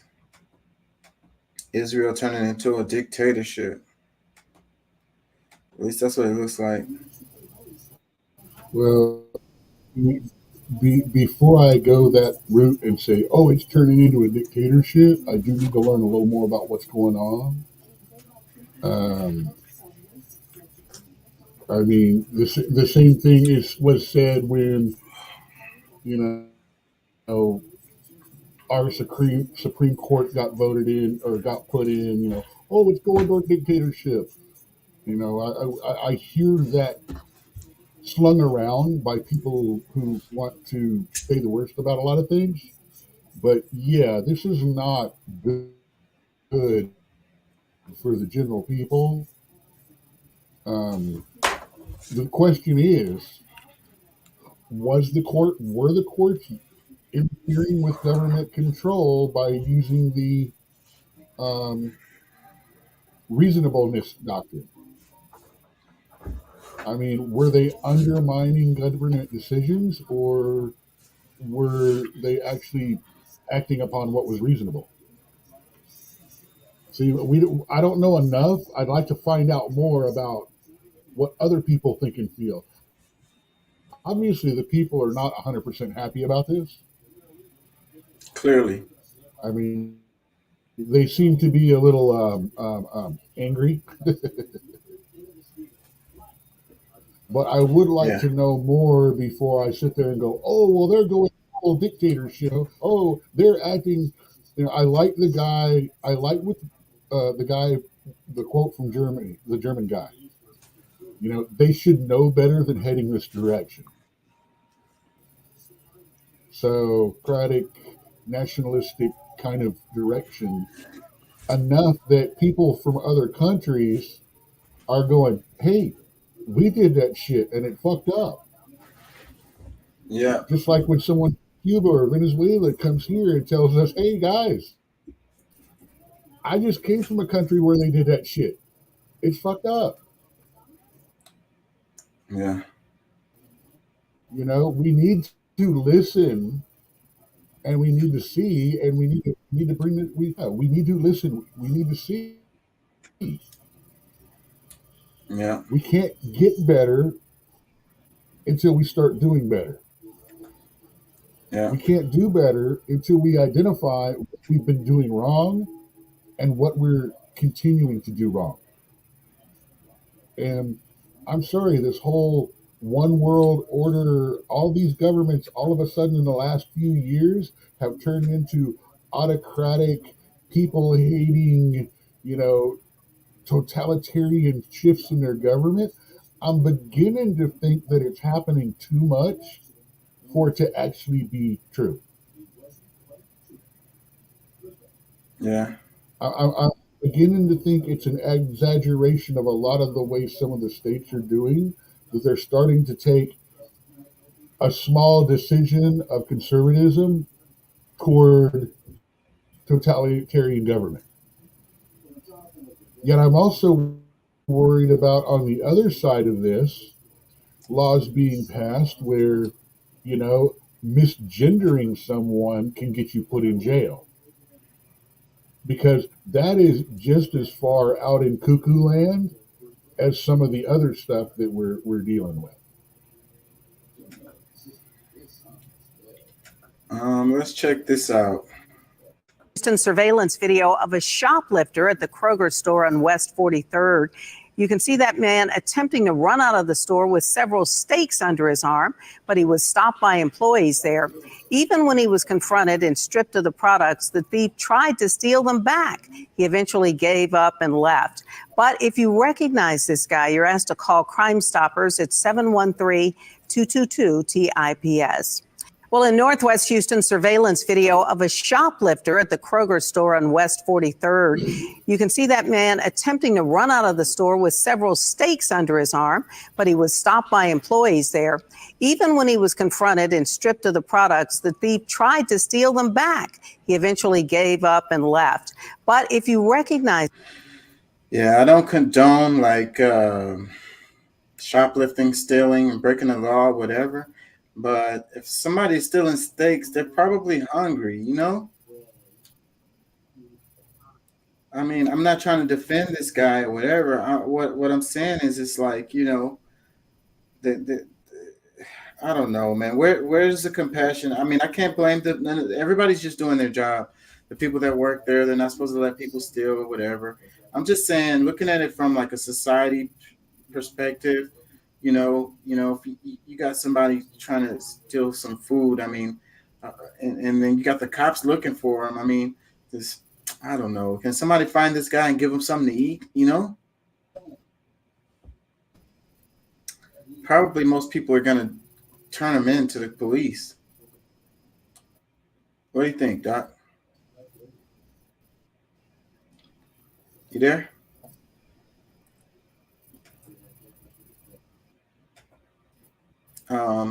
Let me read some comments. It says, in Northwest Houston, surveillance video of a shoplifter at the Kroger on West 43rd Street. The man attempted to run out of the store with several steaks, but was stopped by employees. Another comment, it says, if you recognize this guy, you better call the food stamp office and tell them I said help this man out. See, that's what I said. You know, I'm in the middle on here. I'm sorry. I don't hungry. We're going to give him a list. I'm going to give. What do you say? What do you say? You're breaking up.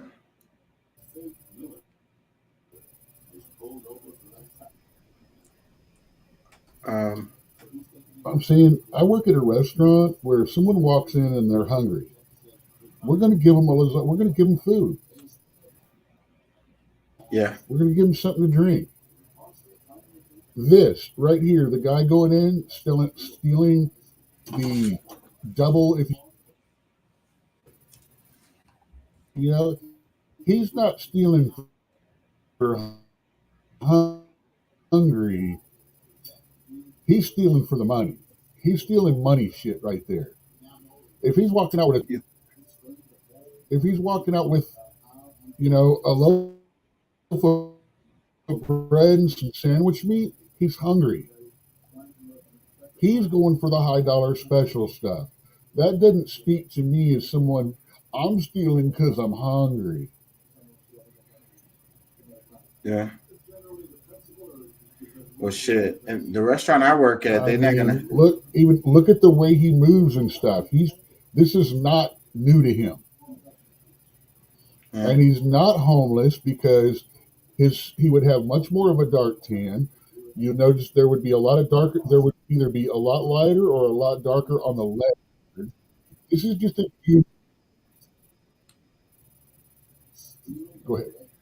Well, at my job, they're not gonna give nobody anything for free. Shit, they don't even feed us there.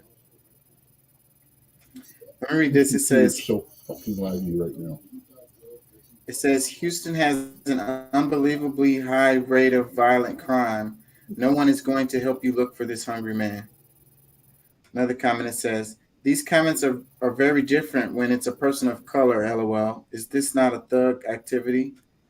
Another comment says, boy, you can have them steaks. I'd be the employee walking off because I'm not potentially losing my life or getting hurt for no dang steaks. Another comment, it says, if he was black, y'all would be saying so much racist BS in these comments, but because he looks like y'all, he gets every excuse in the book. Shaking my head. Another comment, it says, good, I'm sick of these low-life stealing and driving up the prices for the rest of us.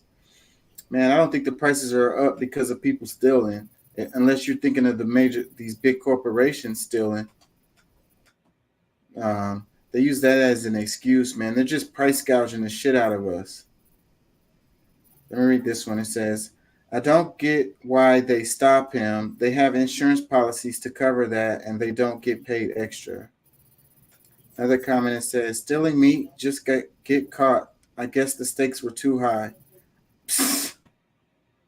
Another comment, it says, Crime Stoppers paying 2 G's for steak stealers now? I'm telling you, man, what is the priorities?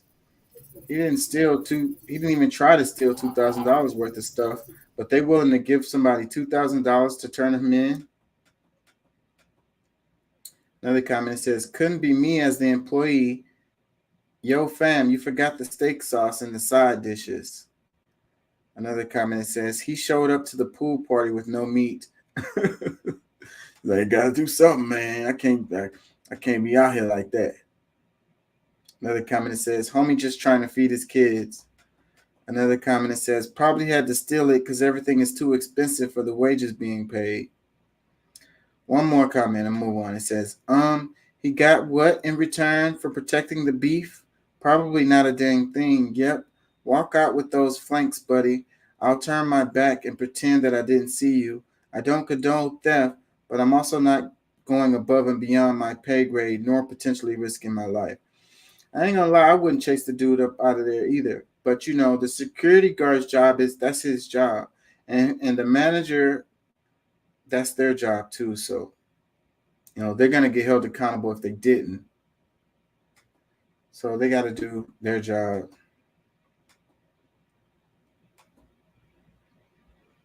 To refer to her as she on the show as she wants to refer to. He's very competent. Don't tell me how I must refer. Don't tell me that. I am not obligated to refer to him as any way you tell me I must refer to him. I will refer to him as him. I'm not going to refer to him as her. I'm sorry. You don't care how much transitioning has happened. That's a man. He is a man. Cassius, let's. I don't care how much high heel shoes he wear, how much dress he wear. He's a man. This dude ain't got no heart. I just ask you to, refer to her as she on the show as she wants to refer to. He's very competent. Don't tell me how I must refer. Don't tell me that. I am not obligated to refer to him as any way you tell me I must refer to him. I will refer to him as him. I'm not going to refer to him as her. I'm sorry. You don't care how much transitioning has happened. That's a man. He is a man. Cassius, let's. I don't care how much high heel shoes he wear, how much dress he wear. He's a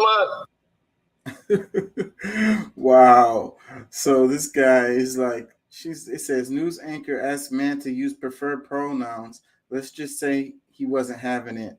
He said, that's a man. She was like, can you refer to her as a her? And he's like, no, I'm going to refer to her as a him because that's a man. Like, you can't tell me how to refer to him or whatever. So this guy, he has like a Caribbean accent too. So like, they ain't playing that over there.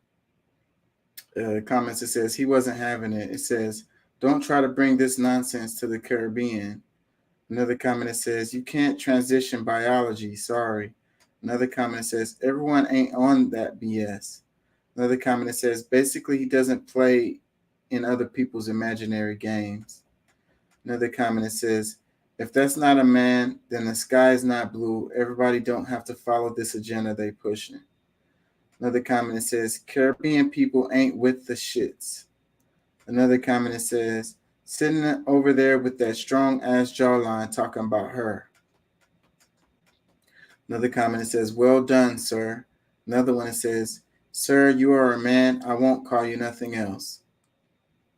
Another one says, hats off to you, big bro. Another one, it says, keep calling him him and watch him show you just how much of a him he really is. Another comment, it says, him, her, they, she, them. The fuck the difference does it make? Just because you would prefer to be called something doesn't mean the whole world has to agree with it nor accept it. I'm glad he did that on live TV and spoke up for all the people who are feeling the same exact way. It says, I know that accent, Bahamas.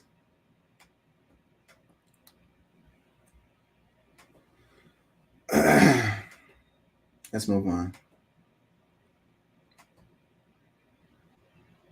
The family was that discovered the and took it off the originals, not the Aboriginals, the originals that were there. That's how it was painted. Constantine coming with what, a cross. Yeah, maritime flags, crosses, Catholic Church written all over it. In fact, the year after 1492, when he went back to Portugal, There's too much freaking music in there. You can't even hear what he's saying, really. They're probably going to give me a copyright ding. Look at these people stealing. Say hi to the camera.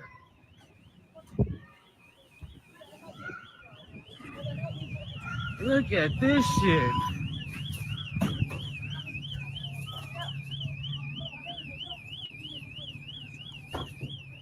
What the fuck is this?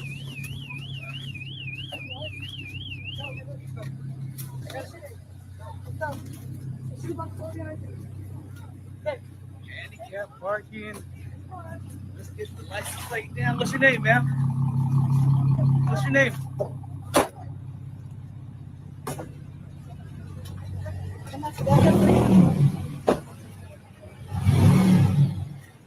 Hey, crazy.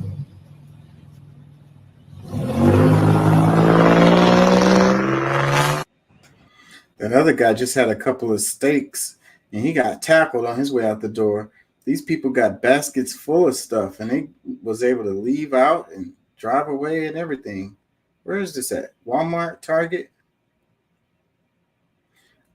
First comment is, oh, this is Sacramento. It says, meanwhile in Sacramento, California. Look, the first comment says they stole in slow motion. Like that's a big girl right there. Like, how the hell?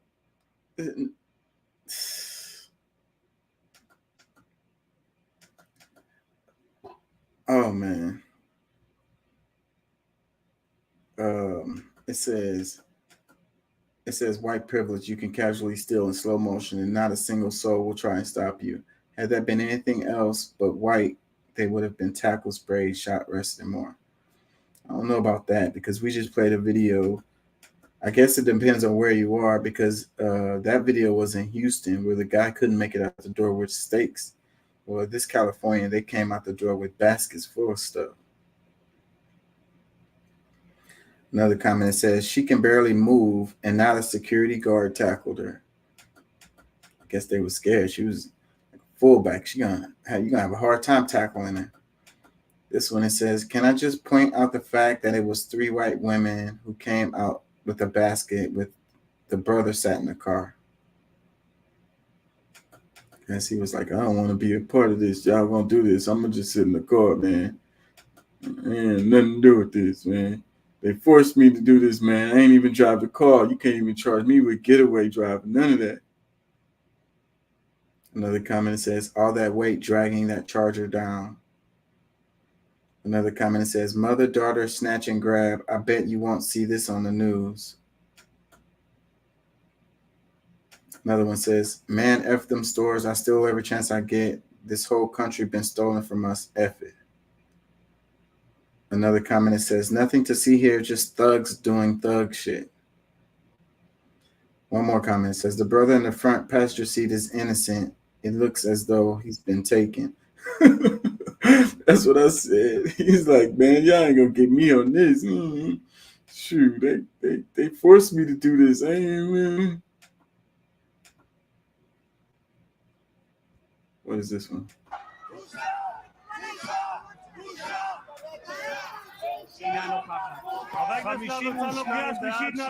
אינו נוכח. יצחק פינדרוס. בעד. Okay.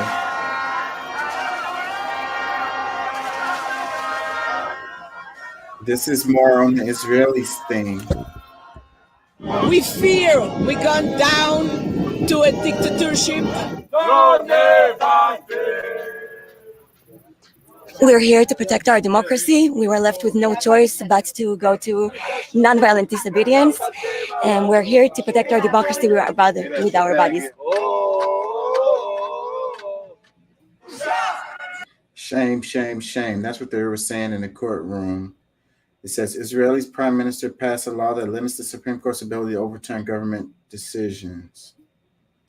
The law is a major victory for the most conservative, ultra-nationalist government in Israeli history. It says Israeli prime minister passed a law to limit judicial power. Israeli parliament passed a law that limits the Supreme Court's ability to make decisions made by government ministers, completing the first stage of a wider and deeply conscientious effort to curb the influence of the judiciary. The decision capped one of the most turbulent moments in Israeli contemporary history. Protesters blocked roads outside of parliament, attempting to disrupt and measure they called an affront to democracy. We pretty much already beat this down. So let's move on. This one, it says the Pentagon is the only federal agency that can't pass an audit. They can't account for over half of its assets, which are in excess of $3.1 trillion. Yet Congress is about to increase Pentagon spending to $886 billion. It says total clown show. It says that's insulting to hardworking Americans. Say no, pass audit, no get money. Then watch how fast they run. Yeah, I think I've done covered this a few times already. It says reported as $3.1 trillion unaccounted for on September 10th, 2001. Go watch the C-SPAN video. Yes, the day before the attack on NYC, coincidentally, and everyone just forgot because we had an emergency at hand. And that wasn't the last time, because there was another time after that they couldn't account for like $1 trillion after that. Oh. This one, it says, an 8-year-old girl was killed in 1975 on her way to Bible camp. A former reverend just been arrested. It says an 83-year-old former reverend has been arrested for allegedly killing an 8-year-old girl in 1975 when she was on her way to Bible camp. What a sad story. It doesn't have any more clips with this. Let's read some comments. It says, again with the predator pastors. Never leave your kid alone with any patriarchal authoritarian creeps, priests, pastors, police, etc. Another comment says, Emmett Till accuser was 88 when she dies, but they didn't want to arrest her at such an old age. Selective justice. Another comment says, a pastor, but not LGBT or a drag queen. Another comment says, what? He wasn't a drag king? Wow. It's almost like those in positions of power in religious organizations are more dangerous than folks who like to dress up in flamboyant costumes, huh? Another comment, it says, also not a drag queen, so weird. Another one, it says, but Ron DeSantis said it was the transgender that were coming for our children.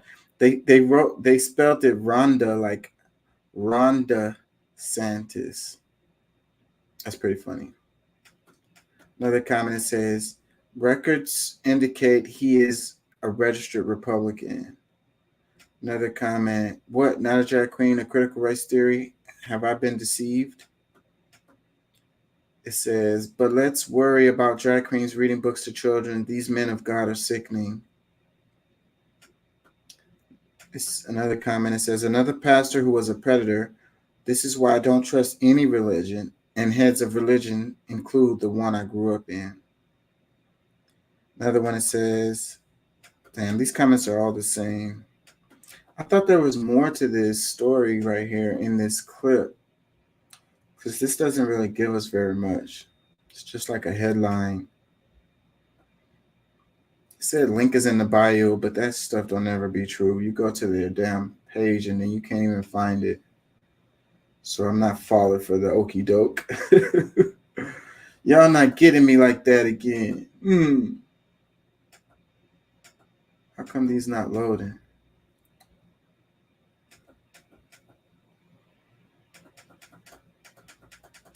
What's going on? I'm gonna come back to this. I have some stuff on Twitter. My eyes are kind of burning. What happened to Doc?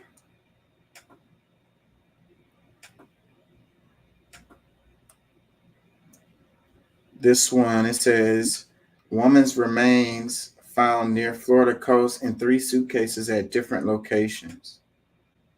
Wow.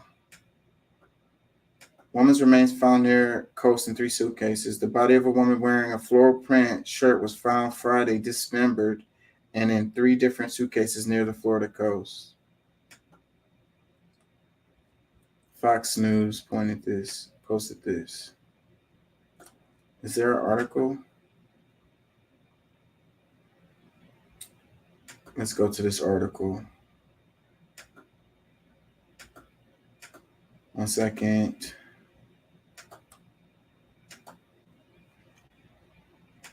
Woman's remains found near Florida coast in 3 suitcases at different locations. Is there a video? It says a woman's dismembered body was found Friday in 3 suitcases at different locations near Delray Beach, Florida, officials said. The Delray Beach Police Department received 911 call at 4:03 p.m. reporting a suspicious item. Person of interest is being questioned in the case of a missing Kentucky mother of 4. This coming as human remains are found overnight, where police believe that Savannah Spurlock was last seen more than 6 months ago. Aisha Husney is live for us in studio with some new developments. Good morning. Good morning. Yeah, police got a crucial tip around 5 o'clock yesterday, and just before midnight, they found human remains. Now they're questioning one person. This is all happening at a home in Garrett County in Kentucky. It's believed to be the last known location of Savannah Spurlock. Now, police say these human remains, they're very heavily decomposed. So they've been sent to the state medical examiner's office to be identified there. Now, Savannah is a mother of 4, just gave birth to twins in December. She went missing on January 4th. She was last seen on surveillance video here leaving a Lexington bar with 3 men. Those men have told police that Savannah left the Garrett County home by herself the very next morning, but her family not buying that. Police have actually searched this house several times already. The property that we're searching is a family member of one of our suspects. So that's kind of what brought us here before, and that's why we're back here again. Our hope is to bring closure, to know what happened and be able to answer a lot of questions. No charges filed just yet, but investigators have been working throughout the night. And Heather, we're just waiting to find out who this person is that is being interviewed right now. Sad story. It sounds like she went to those people's house. Did she go to their house voluntarily and then something happened? Maybe they planned to do this the whole time. Man, don't go to people's damn house. Some random person you met at a damn bar, going to their damn house. It's probably not a good move. Do I have? Wait, hold on.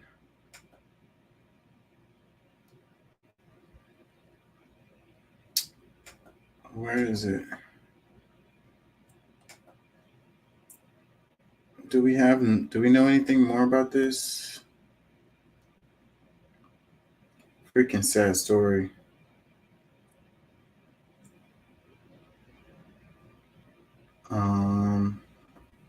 Let's see. Let's read some of this article.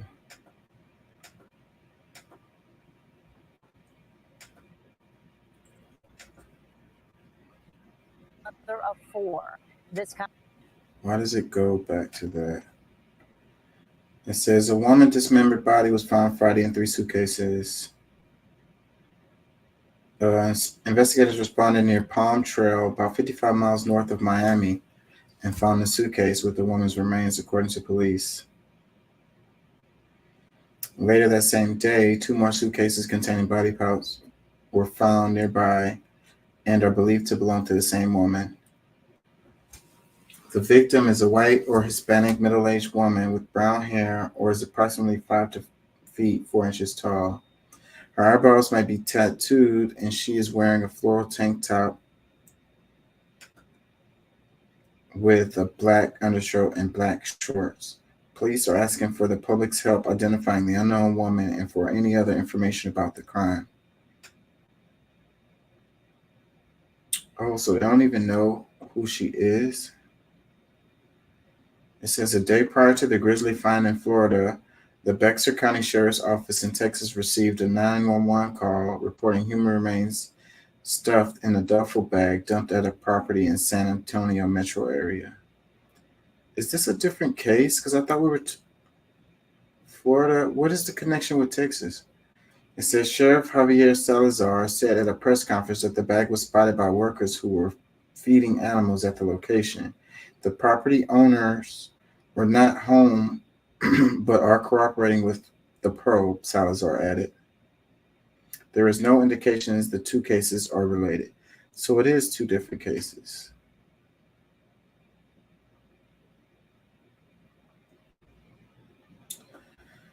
Yeah, that's sad. Do we have some tweet comments? Sometimes people know stuff. Let's go to the comments. Maybe somebody knows something.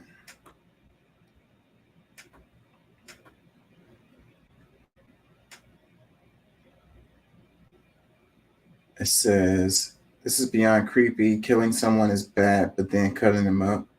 Another comment says, depends on if she had Clinton info. Another comment says, what did this woman do for a living before she was murdered? What does that got to do with anything?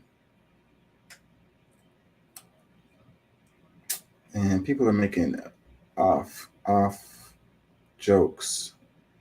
I'm not going to read those.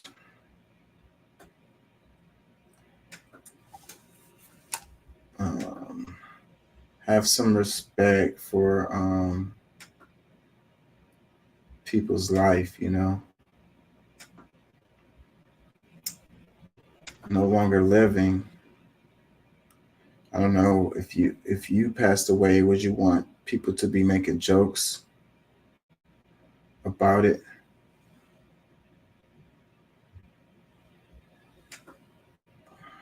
I wouldn't. I wouldn't want people to make jokes about my death. I wouldn't find that funny.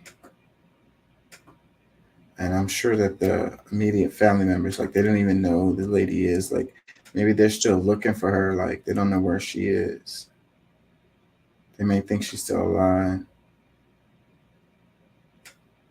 And it's just missing. So people go missing all the time.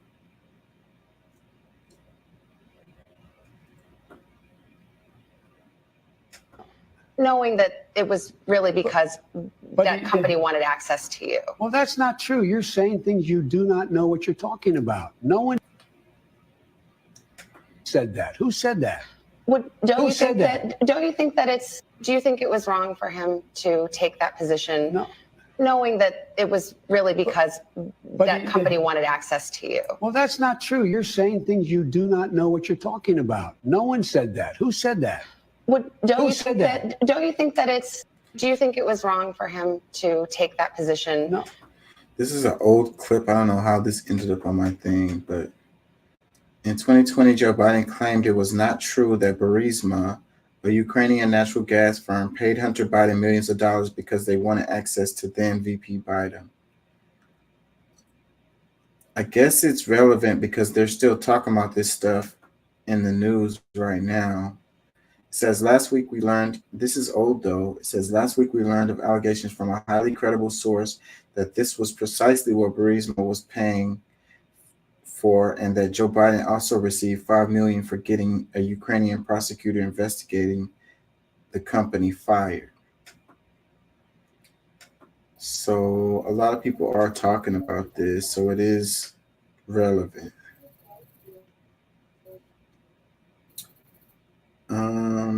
What is this? Just making sure I have this right.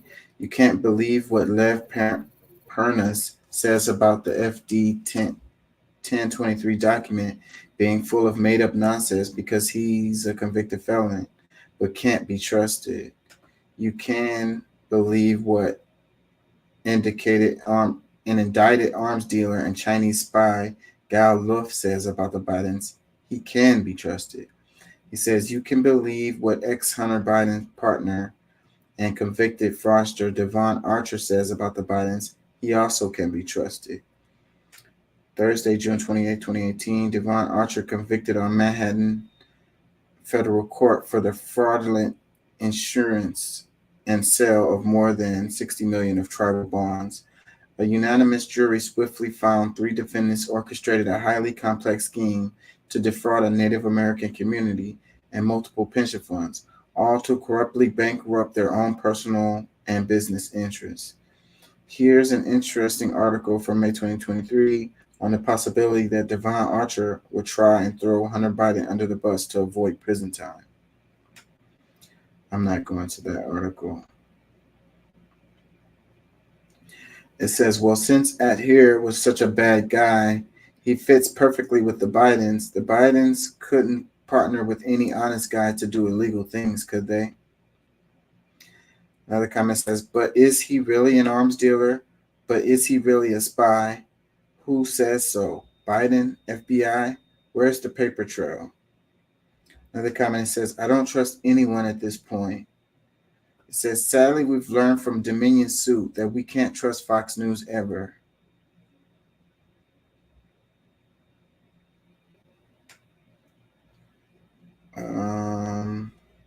Do you believe Adam Schiff? So explain your logic. It says, don't trust Michael Cohen nor Lev Parnas. I wouldn't trust any of the Republicans testifying against Trump if they hadn't found tangible evidence, videos, official documents, audio, etc. Most people will say anything to save their own asses. They need more than the word of.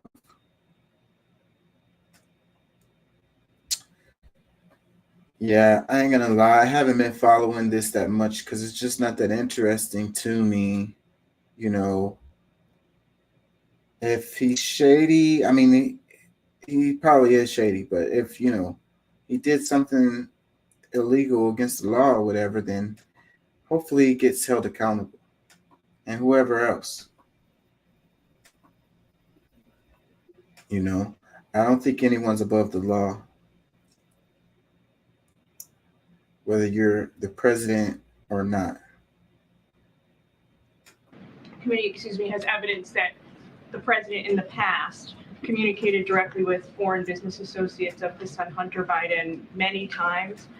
Curious if the White House and the president still stand behind his comment that he's never been involved and has never even spoken to his son about his So I've been asked this question a million times. The answer is not going to change. The answer remains the same. The president was never in business with his son. I just don't have anything else to add. Chairman James Comer today says that the Oversight committee, has evidence that the president in the past communicated directly with foreign business associates of his son Hunter Biden many times. Curious if the White House and the president still stand behind his comment that he's never been involved and has never even spoken to his son about his So business. I've been asked this question a million times. The answer is not going to change. The answer remains the same. The president was never in business with his son. I just don't have anything else to add. Chairman James Comer today says that the over. I just don't have anything else to add. Like, stop asking me this question. You're irritating me. She's so cute when she's frustrated. She has a tough job. Comment says, sure. Another comment says, WMD to WMD programs.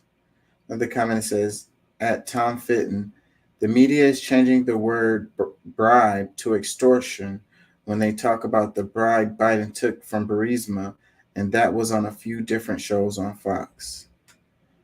Another comment that says, the dim left media is using the usual word games to hide problems that otherwise will be in plain sight. How is this one related? It says, I've always been clear and consistent in my statements on this, and I've never changed a word. Another comment that says, big change in language, they're on the run.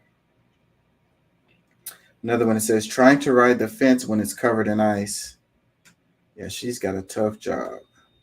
It says, then it goes to, I was in business with Hunter, and here's why that is a good thing.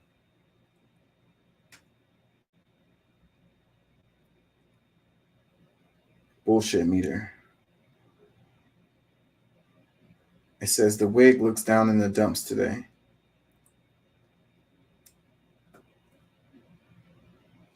It says the story will change again too once these new lies proven false. Go ahead. Her whole outfit is skewed. I mean, look at it. See how the shoulder on one side is so much farther over the whole back top. I mean, she looks ruffled, rumpled, and just look at it. Is that not the face of a woman that's just done with this? Yeah. The question is, which side is she done with? The reporters or the people giving her the information? Yeah, or both. Yeah, they go through these press secretaries often. When she speaks out, when she finally comes out and is out of her do not reveal or her DNA, her basically her gag order about everything going on, there's going to be a whole lot of dirt coming out. Like Kayleigh McEnany after she stopped being the Trump press secretary. She did a good job.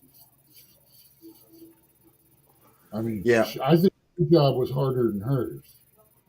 Yeah, I'd agree with that. So, but I think she's nearing the end of her tenure with this. I think. No, that face right there, she's getting done. Either with the questions or the shit that she has to say. We'll have a new press secretary probably soon. And she's gonna go on to make millions as a commentary. Yeah. Good. What's her name? The chick that was in there before her, she works for Fox, I think she works for now. I want to say she went to Fox, and she may be going over to Truth or one of the other ones because she doesn't like the way what Fox is making her say. Yeah. It's funny that a lot of people on the right are moving away from Fox. Yeah. Yeah, Fox is losing shit. They're probably moving over to Twitter. Twitter is gonna start competing with them. I'm not talking about the yeehaw crowd. I'm talking about the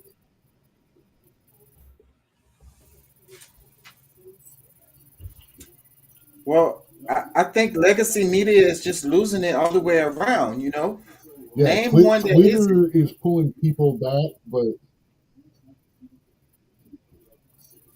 Twitter, Rumble, YouTube. they've finally been exposed as not being in cahoots with the government, but actually being the ones making the choices and starting to put strong arm the government. Yeah. Yeah. So when people can actually government. When people can actually cover stories they want to cover, and when they can give their true opinions or whatever, their true thoughts on certain things, that's what people want to hear. And people are getting away from, you name it, CNN, MSNBC, Fox, all of them are losing, to independent media. People are getting their news from other places. One of the things that I've always said, that you kind of yes and no agree with, you kind of don't like the way I say it, is the only way we can fight. We may not like this guy doing Nazi propaganda, but no, dude, you're not right. That's what free speech is about. You can't suppress, you can't lock down, you can't tell people, you can't say that, because that inherently makes people want to believe it. There are people that will believe something just because they're told. Creates fanatics and these right-wing and extremely left-wing people. It's not that it's true or anything like that, but they're being told, you can't think that way, you can't talk that way. Right. God, it's so annoying. Yeah.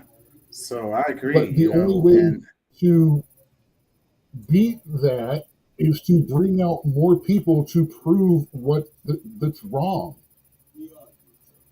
And by proving right, by proving wrong, by showing what people feel, the more people in the ring, the more people talking, the closer we can come together, the better we can find our middle ground. Right. And that's where we all need to work at, is toward the middle ground. We have to stop with the absolutism of this is never going to be, it's not going to happen. I'll stop trying to die on the hill. If you die on the hill, then that means you're either a right hill or a left hill. You don't care about anything else than your hill, which makes you a tribalist. I agree. And they could bring back viewers. The Hill on YouTube and Breaking Points, they have people coming from the left and from the right, and then they argue about whatever topics it is. And if the mainstream media would do that, they would bring back a lot more viewers, I think. That the problem is, depending on where you go, they only give you one side, one point of view on the story or whatever, the narrative or whatever, the supported narrative, and then that's all you hear, and then they tell you what to think and so forth and so on, and they treat people like they're stupid, like people can't come to their own conclusions. So yeah, there's too many people with their own shows with their name on it, or group shows with all the same opinion, where all you're supposed to do is sit here and either listen to this person's opinion or listen to these 5 people all give variations of the same opinion. Right. I can't watch it. What's killing it? There's not two sides. Very, on all of Fox, Tucker, and gut feel. Yeah. Actually try to toss in, even if it's to make fun, even if it's to make a joke, they are acknowledging where others don't, that there is another opinion out there. They're sneaking that into the way they're doing. They're having to, like Tucker before, we're having to follow the code. We have to follow this. But we can toss in, there are other ideas out there. I watched Tucker because he was entertaining. He was funny. You know, he's like that crazy old uncle that talks shit. That he's not really dangerous or anything, but every now and then he says something that makes you stop and go, "Huh." Yeah. I got to look that up. Yeah. I looked up more things from Tucker than because of the other side. Yeah. Let me play some of this. That they bribed the Bidens, okay? This was given to the FBI. When Bill Barr finally found out about it, he sent it to his office in Philadelphia. They actually said that this was...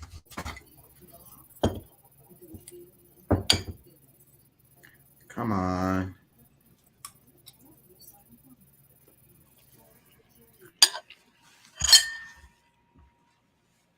Come on. very credible. The FBI kept this from the IRS individuals for them. Come on. Ever to see it. So not only do they claim that they were bribed, we now come on. Find information that 16 out of 17 payments from Romania were provided to the Biden shell companies while he was vice president. When President Biden was running for office, he told the American public that he's never talked about business. He said his family has never received $1 from China, which we now prove is not true. We now have some of the most credible whistleblowers. These 10-year IRS agents who have come forward said that the Biden family has been treated differently, that what Weiss has told us is different than what Garland and Weiss has told the public. And you're sitting here today where now you have found millions of foreign money, just what the 1023 alleges they did to Biden's family. Now we found that it has funneled through shell companies. If you're sitting in our position today, we would know none of this if Republicans had not taken the majority. We've only followed where the information has taken us. But Hannity, this is rising to the level of impeachment inquiry, which provides Congress the strongest power to get the rest of the knowledge and information needed. Because this president has also used something we have not seen since Richard Nixon, used the weaponization of government to benefit his family and deny Congress the ability to have the oversight. If we are talking about millions of dollars coming from our top geopolitical foes, and that the Biden family has been corrupted and took in all of this money, and he was complicit in that, wouldn't that mean that we have a criminal enterprise as president of the United States that had to be on every level compromised by countries that are not particularly fond of us? Well, it's interesting that the Biden family runs, if they say, a company but never had an office and shell companies to be able to pay through. But if they really ran it for foreign countries, why didn't you get money from France, from Germany, from UK? Why does it have to be from China, Romania, in these countries that have real challenges and had problems going through? I believe we will follow this all the way to the end, and this is going to rise to an impeachment inquiry the way the Constitution tells us to do this, and we have to get the answers to these questions. In the words of John Dean, a malignant cancer now is surrounding the Biden presidency, and those walls are closing awfully tight. So it says, calls for Biden impeachment grow as corruption investigation heats up. What do you think, Doc? It wouldn't let me do the captions. I didn't have an option. Can y'all hear me? Yeah, I'm having a lot of crazy lag tonight. A lot of it's on my end. Yeah, my screen is kind of freezing up But too. what is this? What is this I heard earlier this week about, or last week, about while we were paying attention to something else? The House impeached him already, or put forward an impeachment vote? I don't know about that for sure, but I did hear something about that too. Yeah, I'm living I'm living in a Mandela world right now where I don't know if half of the stuff I heard is true or not, because my inability to access trustworthy news. I know. Yeah, so that's why I'm always weary to say for sure. Well, see, like I say, I'm used to looking through alternate sources and stuff like that, and now I'm still having problems finding real information, even using alternative sources. I'm wondering if that's part of the reason why my computer's getting all gacked up.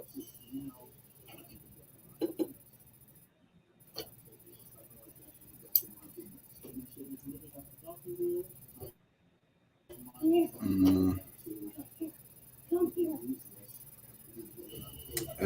6 hours ago, I see some stuff It takes here. me almost 11 seconds.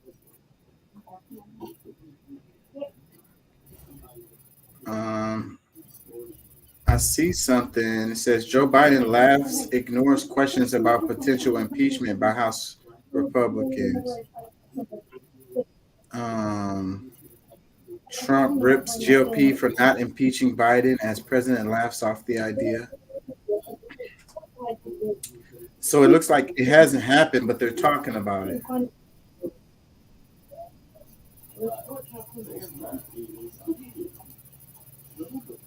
Okay, as one of the American people that actually,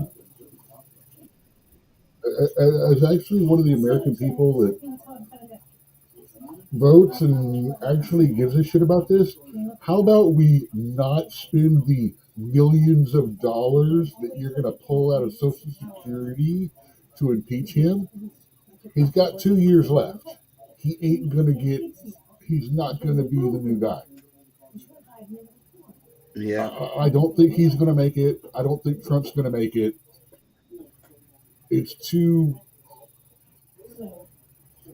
First of all, for Biden to win again, he can't keep the same vice president.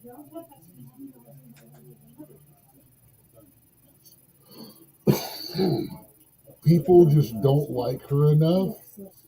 And right now, because of this controversy, a likability factor is going to be necessary.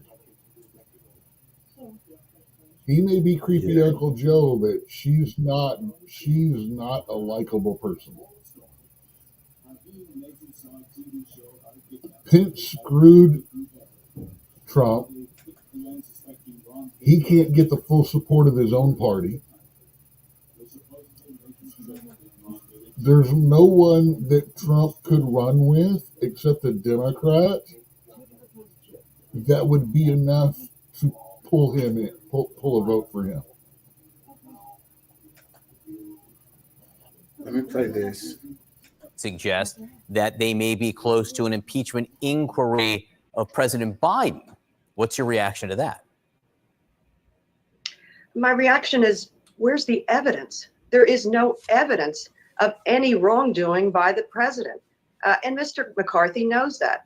This is everything in upside down, because the former president, who was so corrupt and crude and base, engaged in such criminal activity, now we're going to try to deflect, or McCarthy's going to try to deflect and try to drag Mr. Biden into this. It's actually completely upside down. Again, it's failed leadership. And what it is also showing is the extraordinary contrast between what Democrats have done, particularly under President Biden in the last Congress. Look at what we did in the big bills that we passed. Everything from ARPA, which was actually in the Congress before, but the infrastructure bill, the CHIPS and Science Act, the Safer Communities Act, IRA, all resources to invest in America, to invest in Americans as our economy is growing. Last night, I had a telephone town hall, which was really informative. I loved the opportunity to talk to my constituents. We had more than 6,500 folks on the call. And what they tell me is they have a growing confidence in the economy as jobs are back. Inflation is cooling. Manufacturing jobs, 800,000 created. But they have an exhaustion with the low base place this criminal, corrupt former president has taken our country. So we're at a time of great contrast. Democrats leading, investing in America, and Republicans chasing conspiracy theories. I don't know. What it does say is the government is a mess. That's what I can say for sure. As far as what you said, Doc, it sounds like the same thing they were saying about Trump. Why don't we go all the way back to Clinton? What was the very first words you heard? They don't have any evidence for that. Yeah. Well, that's what they always it's the say. Same story. Yeah. When I hear that as the very first deflection, it's like, oh, there's something there. There's no evidence of that. Pause. Yet. I mean, and there's never any evidence of what they actually are getting impeached for. Look at Clinton. He got impeached for lying on the stand. Oh, I did not touch that woman. So, well, I don't have my facts, and I didn't expect to have to fill time. So, yeah, this doesn't really matter. I mean, sorry about that. No problem. I'm just saying this doesn't really matter because Biden, I think, is going to be a one and done. It is ludicrous for them to run him as a presidential candidate when he can't even find his way on and off the stage. Yeah, I think he's done too. And it would be stupid to impeach him on his way out the door for what? For some kind of political, I don't know, political show, distraction. Yeah, I understand why they're doing it for Trump. They want to stop him from running again. But I don't care what side of the fence you're on. If they push Biden into running, I would very seriously start having the law enforcement look into it as abuse. I don't think he wanted to run the first time either. I mean, is that not what we said about Kanye? Yeah. There's some mental illness going on. He doesn't need your vote. He needs your help. I'm telling you, man. I'm putting Biden in the same place. I'm telling you. I mean, at least Reagan started twisting toward the end more after he was voted in. He wasn't gone during that last election. Biden was gone during the last election. Yeah. I mean, he spent 10 weeks campaigning literally from the basement of his house because they couldn't trust him to go into public. I really thought they were going to tip him and pull him out at the 2-year mark. But then Kamala just did so bad and became so unlikable to everybody that it's like, no, we can't give her 10 years. Mm-mm. I mean, that no. When she went over to Africa to talk about this and that and the schools they wanted to put in that will teach, that multiple genders exist, and went off on that, and then they literally said, leave now, take your money, take all your shit, just leave. We ain't going with that. And guess what? Now, guess who they're talking and trading with? China and Russia. So that's what this whole I don't know what bathroom to go in thing is leading to by being pulled into the major part of the consciousness of the world. It's making us the laughing stock. Speaking it's of, okay. Like I say, and the thing is, I'm a supporter of let your freak flag fly. I mean, I'm a big supporter of Blair White. I mean, the Psychology Today or the Inside Psychology, that guy, girl. I mean, that was one you guys didn't even realize. And like, you do realize, it's like, yes, that's awesome, isn't it? yeah. I mean, that's real. This blue-haired, nose ring, hairy-chested with mammaries, it's male. No, that's not it. Yeah. I mean, the GameStop guy, I call him Macho Man Tranny Savage. Yeah. But then again, we both came from Generation X. When the conversation was having a problem with a tranny, it's like we need a mechanic, not a social, not a psychologist. It took me a Yeah. second to realize what you said. Let me play this. Check it. Award for Best Actress at the Golden Globes. Are we really still trying to make the case that feminism supports women when the feminists are completely silent and or cheering on biological men taking over the space of women? Somebody spell this out for me. So let me just get this straight. In the last few years, a biological male has been named Woman of the Year on several magazine covers. A biological male is referenced as a top-ranking female in our White House. A biological male was named the NCAA Women's Swimmer of the Year. A biological male is making tens of thousands of dollars being the face of womanhood for Nike, for Tampax, for Bud Light, for Kate Spade, and countless other companies. A biological male took home the award for Best Actress at the Golden Globes. Are we really still trying to make the case that feminism supports women when the feminists are completely silent and or cheering on biological men taking over the space of women? Somebody. Man, I ain't gonna lie, man. It's like, for me, it's like women are the ones who's losing. And it seems like they should be the ones screaming the loudest about this stuff.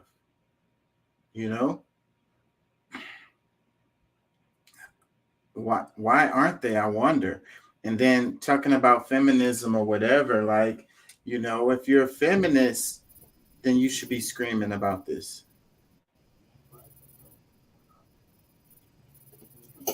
Oh no, then you're a TERF. What is TERF? Trans eradicating radical feminist. Okay.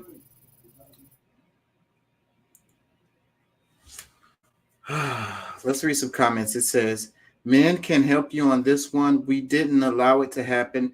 Go to work, boss bitches, and independent strong women. Telling you, the women should be the ones mad, and they should be the ones leading the charge to get this stuff turned around. Another comment says, great job, feminists. Where are you now?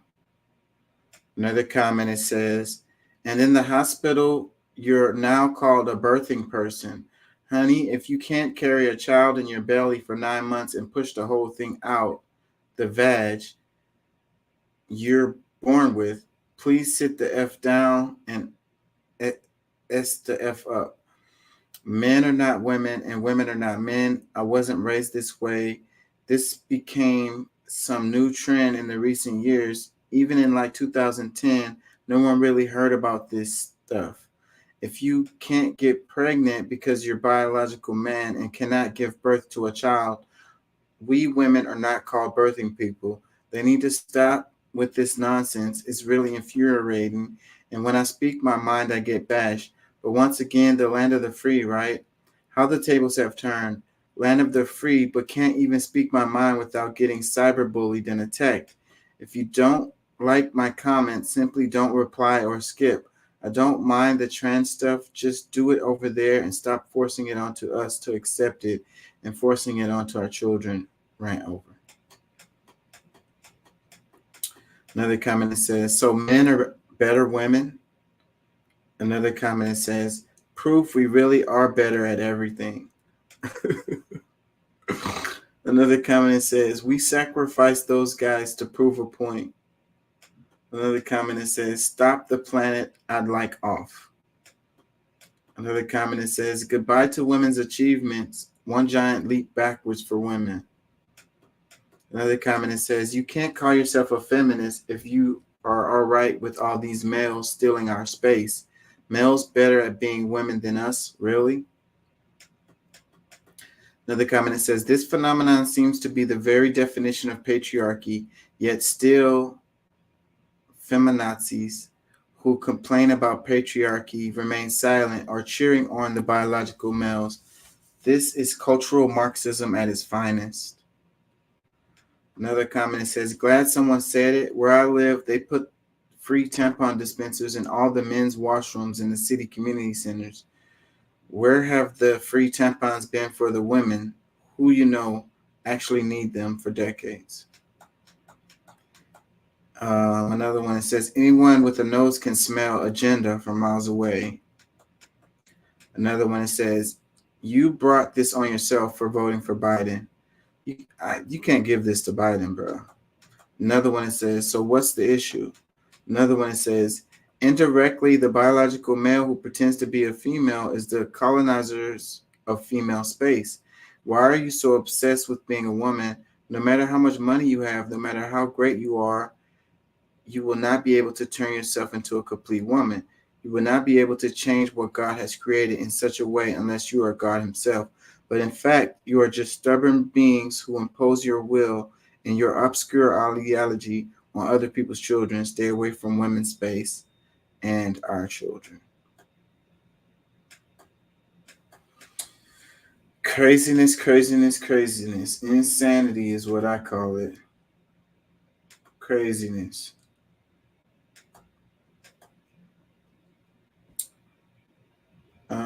New details emerged Friday that might provide clues in the mystery about why a 23-year-old U.S. Army private crossed the border into North Korea earlier this week. So, yeah, this was catching the news. I don't know why this picture's not showing up. This was catching the news. The guy, I think he's still stuck in North Korea. He can't get out. But they're saying that he went on his own.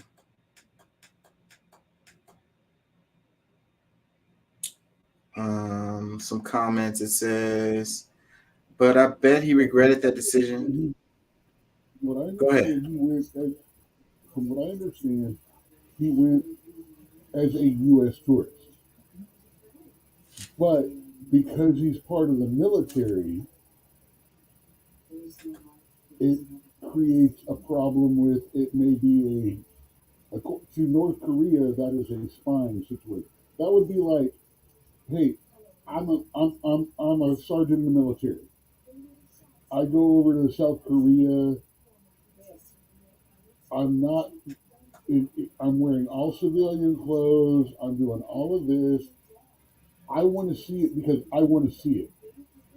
I'm off. It's my time off. I got a weekend. I'm gonna take a bus into North Korea because I want to see North Korea. I want to see what it's about. And they're letting American tourists do that now. So then they find out that I'm actually in the military. Now shit's awkward.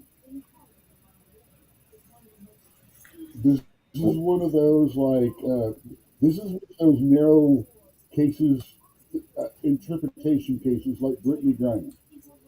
Everyone was upset about her getting arrested, but at the same time, she knew what was going on. She knew what was in there.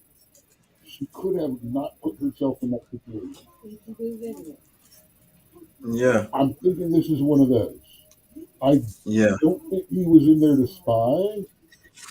I just think the optics are fucked up. Right. And knowing how North Korea is, you can't be surprised when they react this way.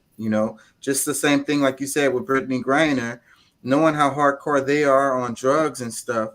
You get caught in the airport with drugs, and they come down with a hammer on you.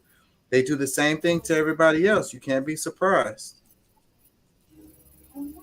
You need to make better decisions. You need to be more careful. So, and this is also why I think that anyone that was in the military or active or something like that from the military that had something to do and crossed that Rubicon and went into that building on January 6th needs to be handled by military prosecutors because they know better. Or they should have.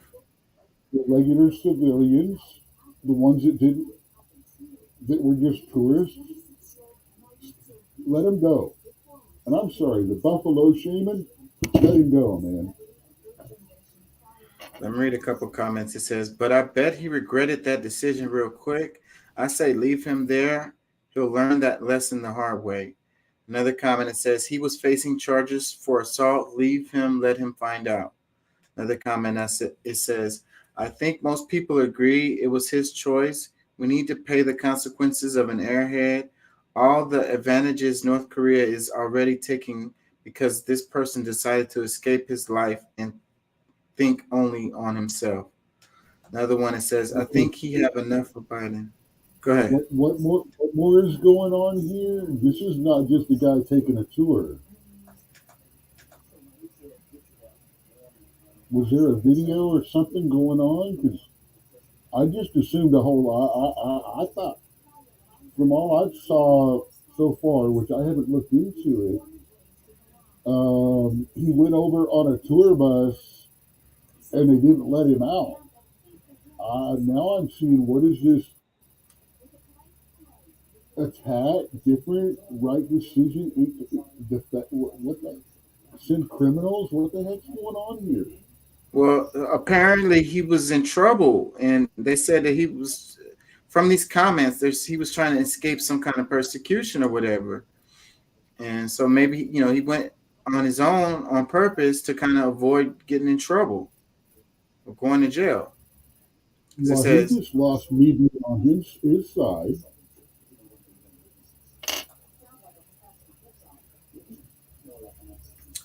Because let me read a couple more comments. It says, well, he made the right decision. He ain't coming back. It says, definitely not a mystery. He just didn't want to go to jail. Another one, it says, let's send all our criminals there. It says, give him a month. He'll be crying to come home. It says, yeah, sure. Just leave a soldier and lie like he doesn't want to come home. Another one, it says, leave that man alone. If another war break out, just go get all the prisoners. They ain't doing nothing but getting their GEDs, something that they can't use because they locked down for life. And, what he said about wanting to come back home within a month, I saw some videos that was showing that it's not nearly as bad in North Korea as people think. There's a lot of propaganda when it comes to this. Like, as far as the dictatorship and the TV and the internet. Go ahead. There's a lot of things, but cool and stuff. Yeah, dude. Now you're talking about propaganda. What do you mean? Read one of their history. I've actually seen one of their history books that got smuggled out. Nah, dude. Yeah, no. I saw some videos of people who went over there.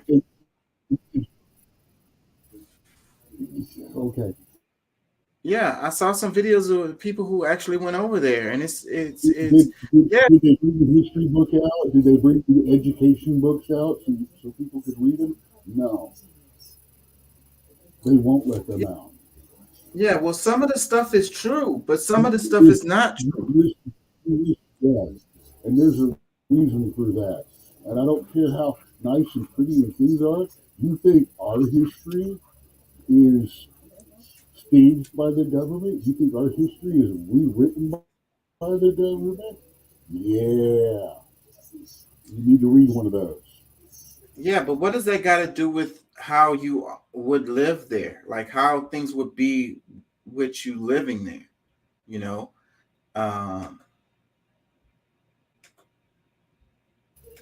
Dude, you say one of the worst things about America is the fact that we change our history, we change our past. You gotta understand, these guys turn the leaders into practically gods. I mean, everything. Oh God, I don't have. This is something that, like I said, I took some notes on. I have to get to my sources and stuff on this to explain some of the things that they talk about. Jean-Il, Jean-Young, and the last one about how they practically gave birth to themselves, kind of things, and how one of them actually invented electricity. And I mean, it's seriously kind of dictator, you live here, you believe this kind of stuff. Let me play this. Let's move on.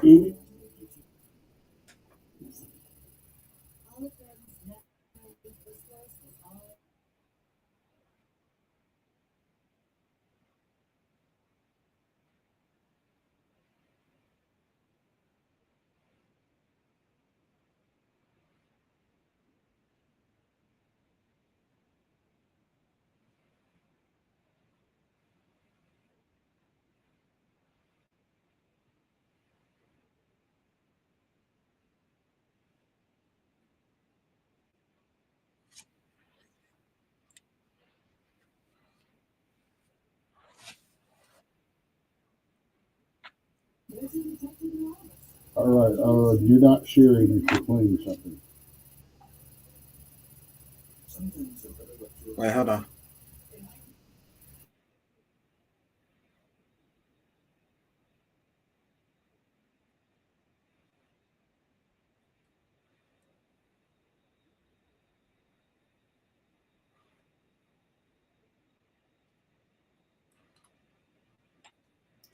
Okay, comments. What were we saying? You there, Doc? You were saying that if you were showing a video, you've not been sharing for the last 3 or 5 minutes. Oh, shit. Yeah, you'll need to redo that last one you were playing. Okay, let me play. Renew it every 2 years. Do you know how often a gun owner in Tennessee needs to renew their firearm permit? Take a guess. I'll wait. Every 8 years. And that's not all. When I renew my permanent disability parking permit, my doctor needs to complete a number of forms proving that my permanent incurable blindness is in fact still permanent. This means I need to make arrangements to get to their office, and I need to make arrangements to get to the DMV because it can only be renewed in person, and I'm permanently blind and can't drive myself. Gun owners, on the other hand, all they need to do is provide an inventory of their current firearm supply, and they can only renew their permits online. How is it easier for me as a blind person to get a gun permit than it is for me to get a permanent disability parking permit? Do you want to know something wild? So I need to renew my permanent disability parking permit every few years, you know, just in case I woke up one day and magically had perfect vision and didn't need it anymore. Well, if I lived in Tennessee, I would need to renew it every 2 years. Do you know how often a gun owner in Tennessee needs to renew their firearm permit? Take a guess. I'll wait. Every 8 years. And that's not all. When I renew my permanent disability parking permit, my doctor needs to complete a number of forms proving that my permanent incurable blindness is in fact still permanent. This means I need to make arrangements to get to their office, and I need to make arrangements to get to the DMV because it can only be renewed in person, and I'm permanently blind and can't drive myself.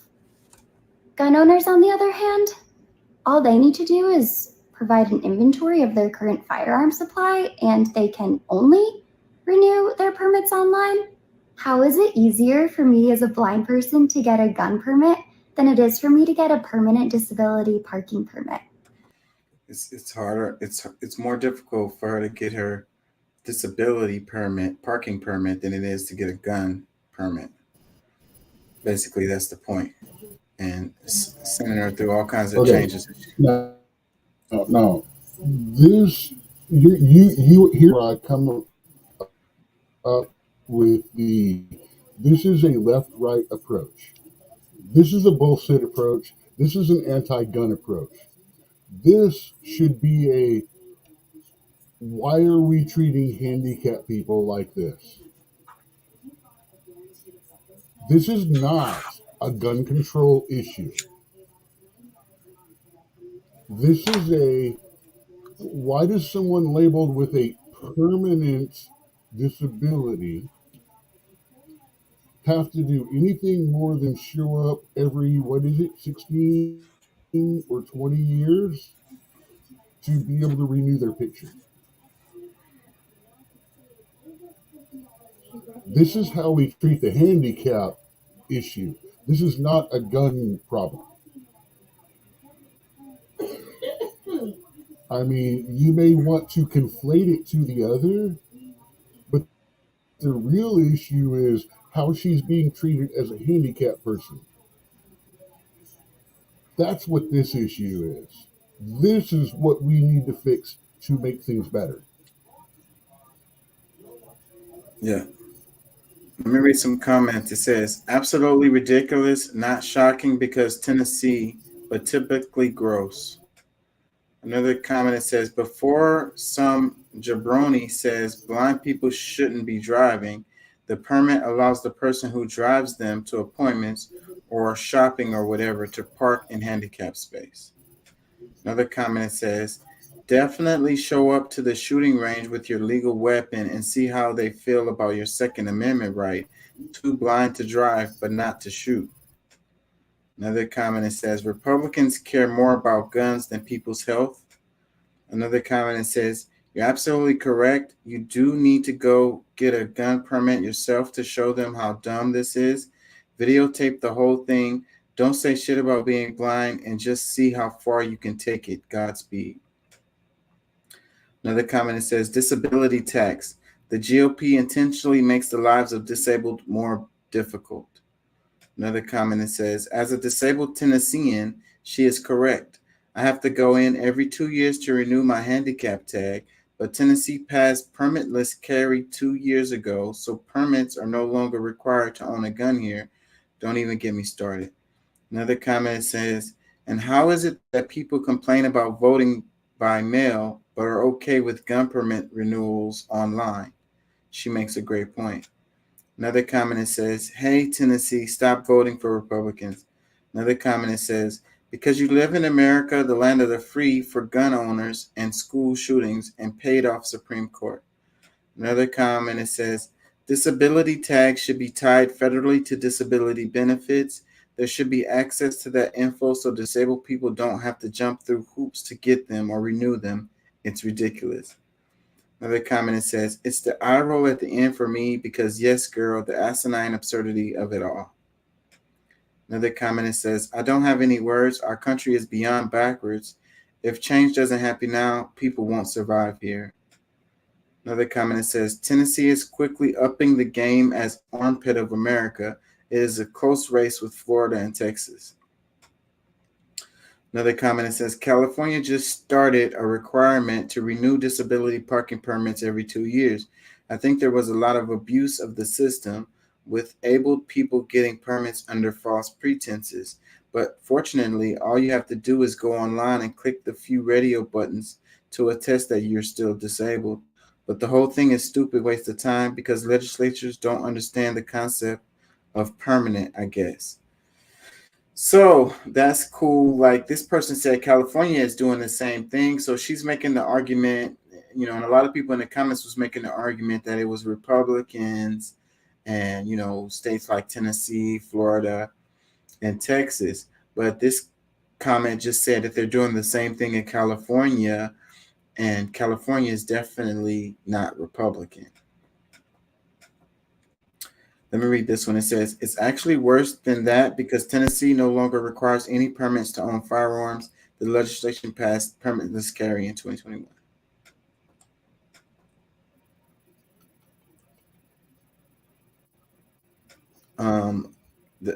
This comment, it says, the only thing more ridiculous would be is if she has a gun permit. Can't even see, but you can get a gun. I would do, if I was really a gun control advocate, I agree. She should get a gun permit just to prove how ridiculous it is that a blind person can actually get a gun permit. I would back her up on that. Matter of fact, do we know any blind people? Yeah. That can break your channel right there, dude. If you do a series of videos about getting a blind person a gun permit. Yeah. I'm not joking, dude. Yeah. It's a good idea. This reel right here, I think I mentioned this earlier about the guy on the ledge getting sprayed with the water cannon. So this is that clip right here. It says, police in Israel have used water cannons to try to disperse protesters opposing change to the justice system.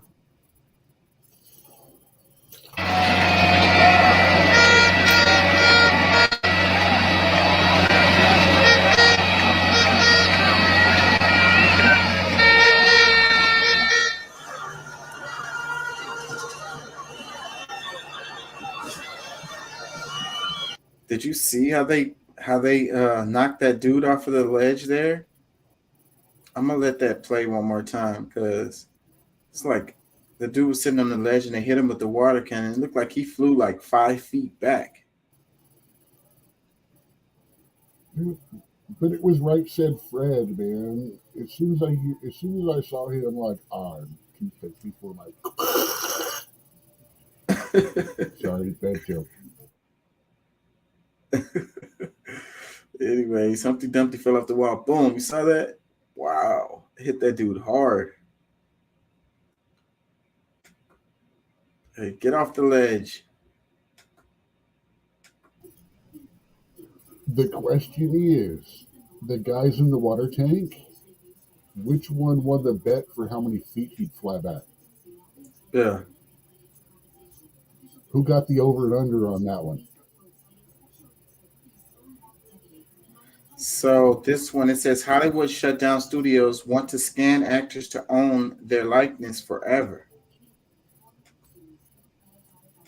They won't let me play this? Hold on. You see, can this one play? Oh, it's the same. Okay, so I'm look, man. I'm trying to do voiceovers and things like that. I'm actually involved in this. I got my first chance to do a Hollywood project, but I would have to cross this picket line, and I turned it down. The things that they're going for, asking for, is like, I go in, spend 8 to 10 hours doing voiceover sessions and things like that, and then they use my vocal composition to make an AI to do my voice. And that's it. I'm paid for it. They never have to pay me again. And these other actors, right now, they scan, you go in, you get 1 week of pay, $6,500. If you're in the guild, if you're not, less.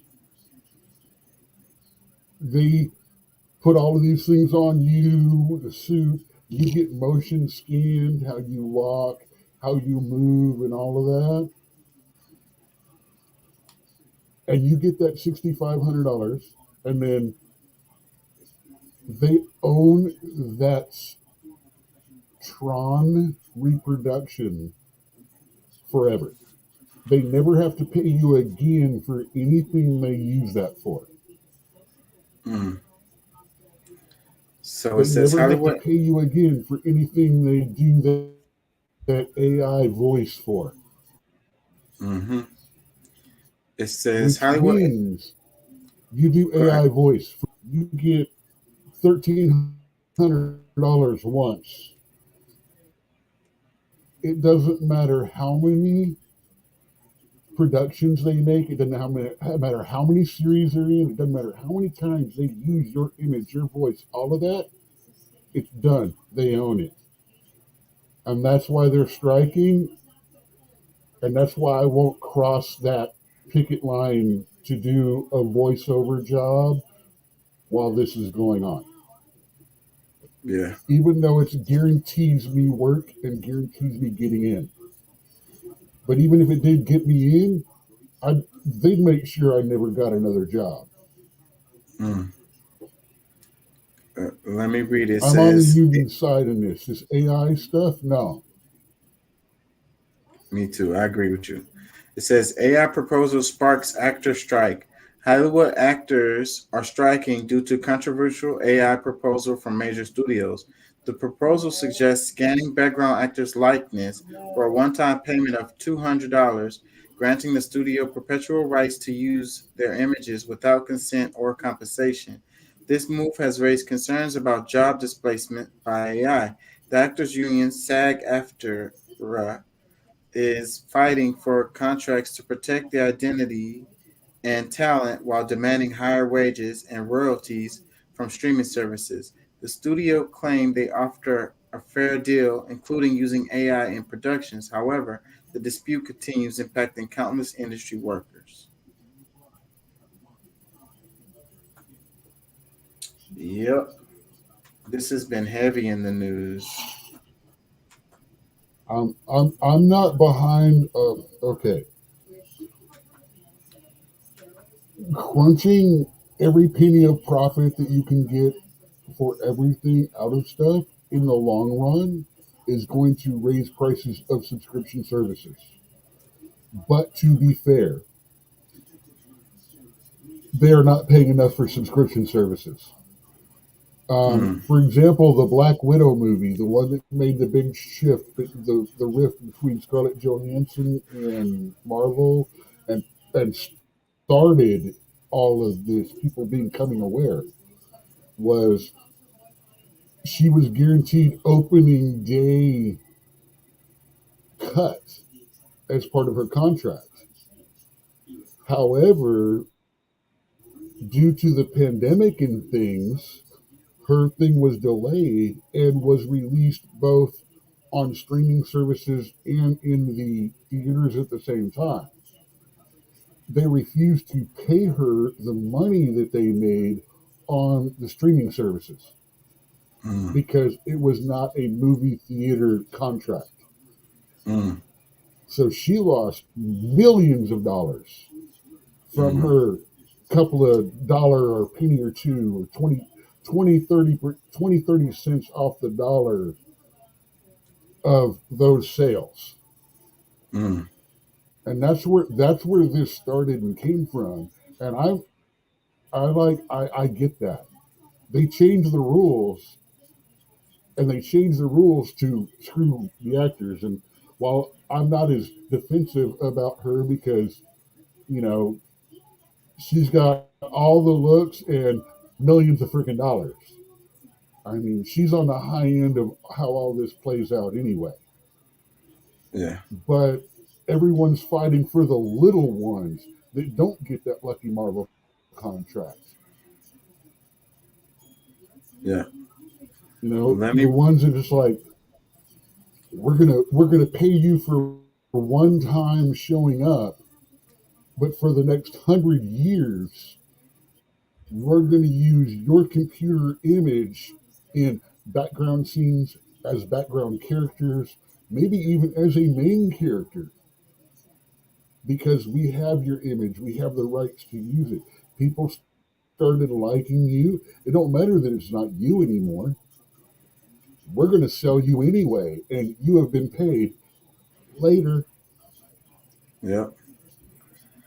Let's move on. Let me read this one. It says, All these dudes who are losing their shit over Barbie need to come to terms with the fact that if they are this upset over a movie about a doll marketed towards women, that maybe, just maybe, they are not the all-powerful, ultra-dominant alpha male that they think they are.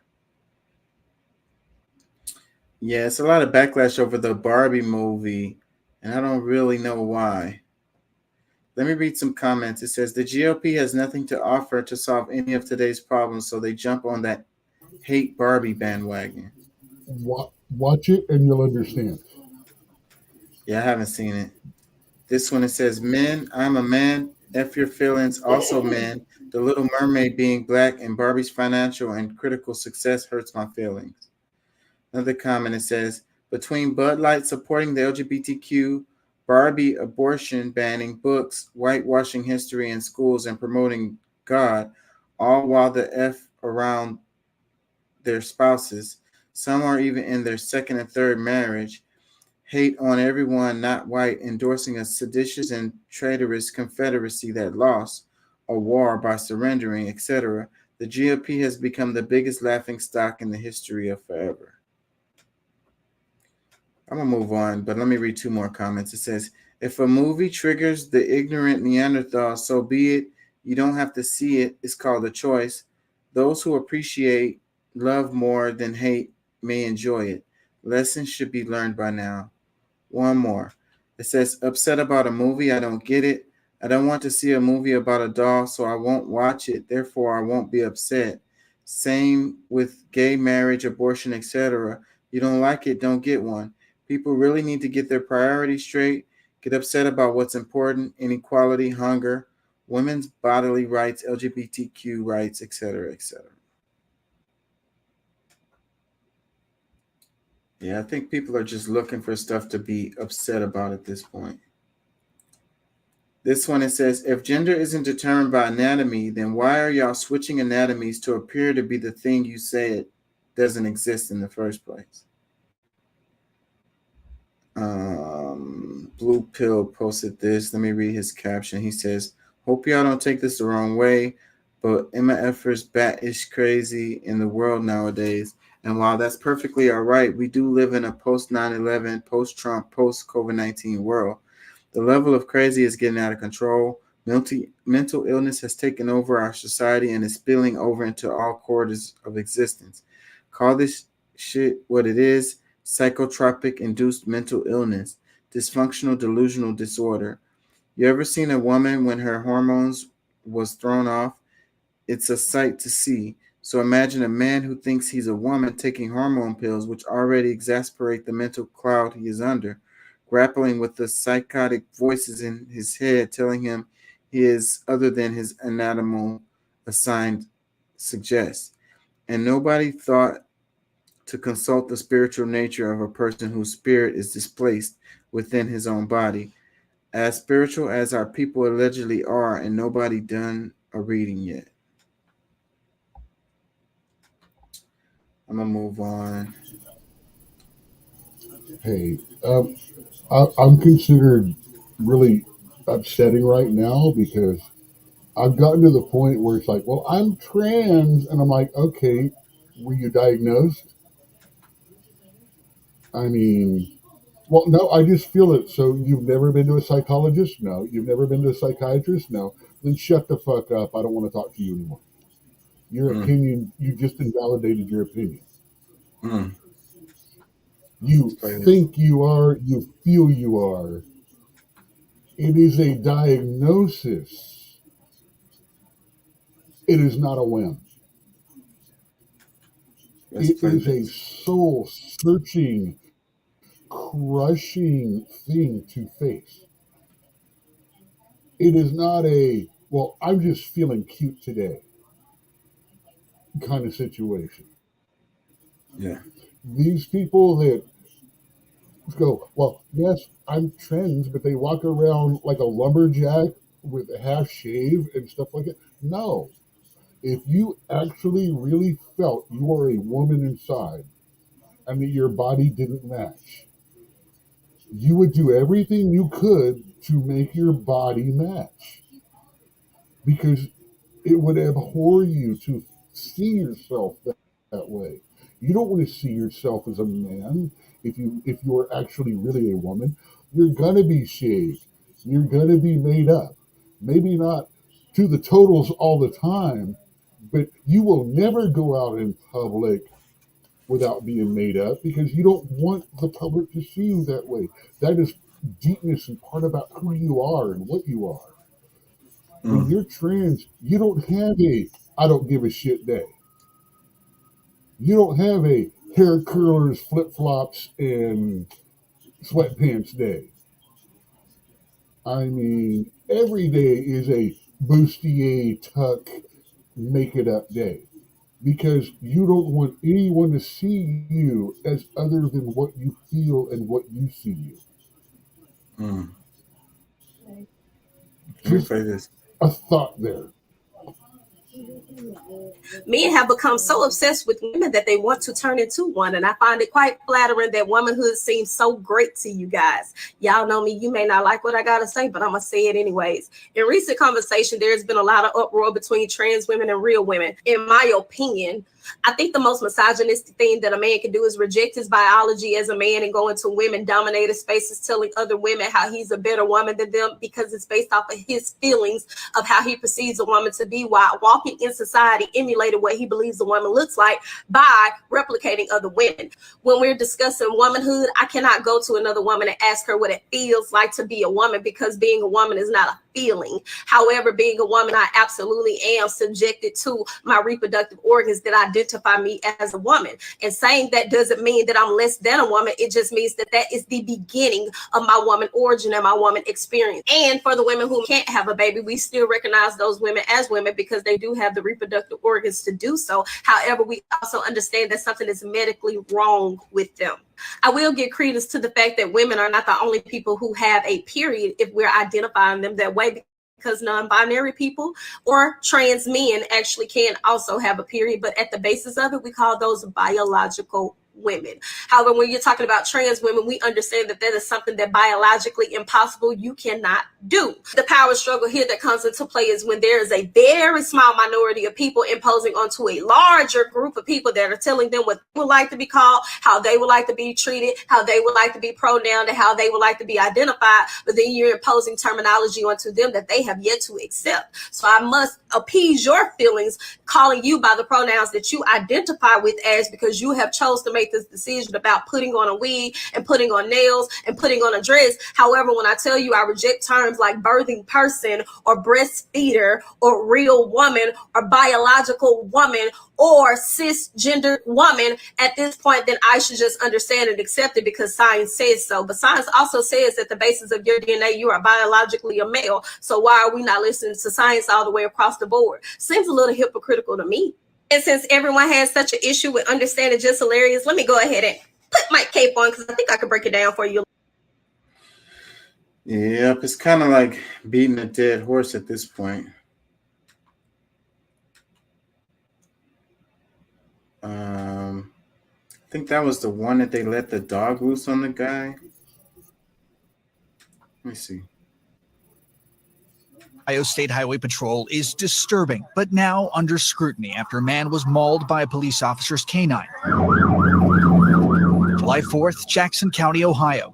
A case report shows a highway patrol officer in a marked vehicle tried stopping the driver of this big rig for a missing mud flap.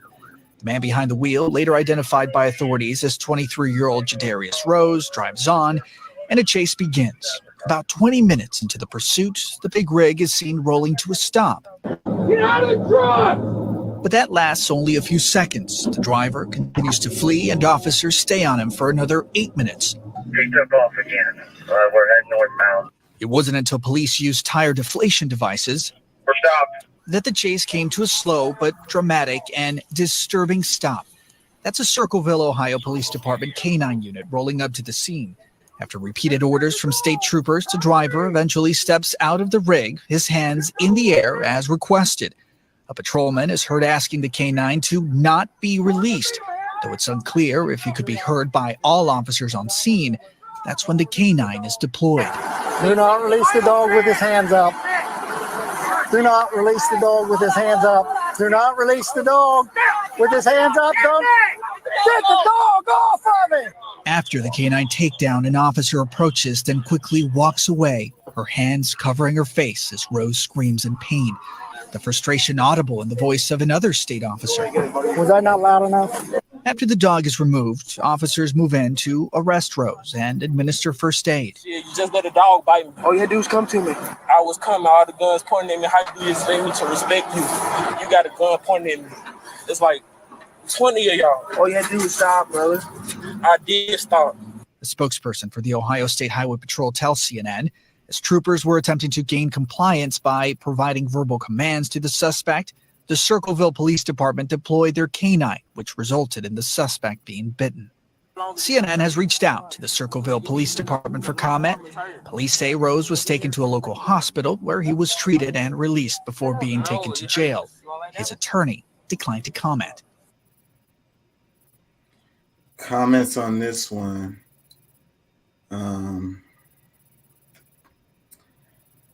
First comment, it says, baby, that's a whole lawsuit. Whether he was running or not, he surrendered and they still let the dog loose for what? The officer is clearly stating not to let loose on camera. Yeah, I would sue and have that dog put the F down. No, don't. Yes and no. I agree with every part of that statement, 100%, except putting the dog down. Because the dog is just doing what they took. The dog was not at fault.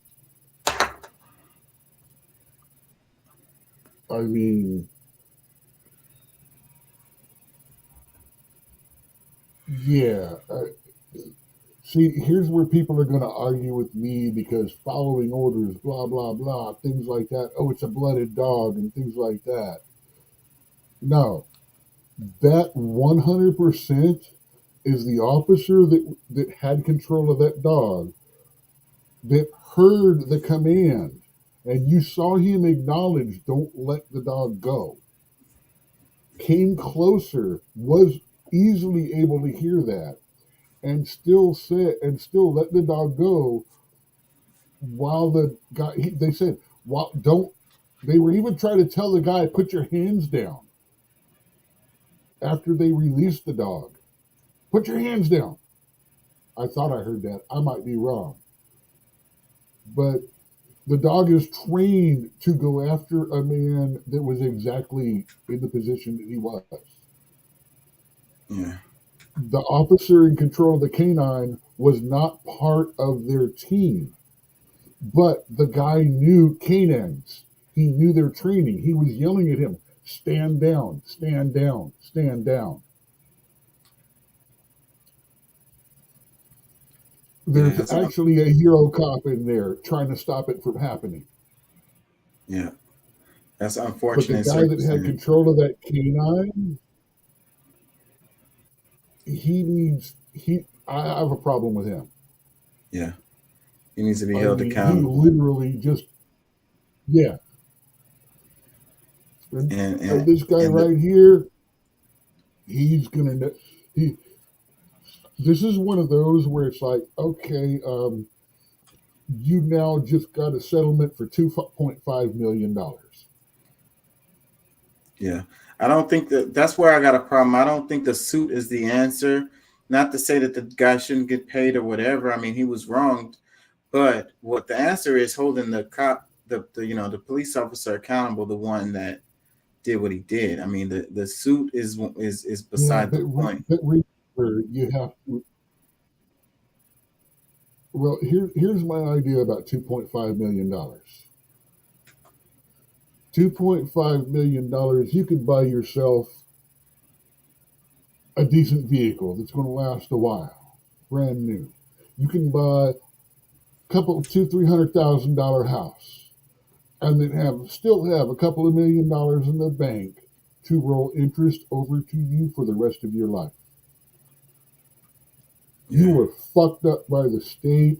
You are now, there you go. What you do with that actually is up to you. And if you lose it and all of that, that's your fault. But that is what you can get with it. Yeah, but I just think that the focus should be on holding the police officer accountable, so that you won't have other Absolutely. officers doing the same thing. Yes. I agree, because that is the actual how we make things better. Yeah. My suggestion is, because, well, despite you thinking that I'm that far right, I love to spank the government. Yeah. I love to hold the government accountable, because theoretically the government is accountable because of his lack of training. Mm. If he was properly trained, the thought of releasing that dog would never have come to him. Mm. But he is still responsible for it, because he had the training or not. He is responsible for the decision that was made against the actual operating orders of a superior officer on scene. Yeah. Let me read a couple comments. It says, the lady officer looking like she gonna quit. Another comment says, I don't care what he did, the dog should not have been released upon him. Another comment says, from a different body camera, I saw there were multiple orders given from both police departments. I'm sure he was confused, but the officer on camera yelling, don't release the canine, basically seals this case for the defendant. Quick settlement, and it all goes away like always. Another comment says, till this day, I still don't understand why people still want to run from the police. You're going to get caught and it won't end pretty. So this person, it sounds like he's excusing them releasing the dog on them. I mean, yeah, you shouldn't run from the police, but the police shouldn't. Here's my question.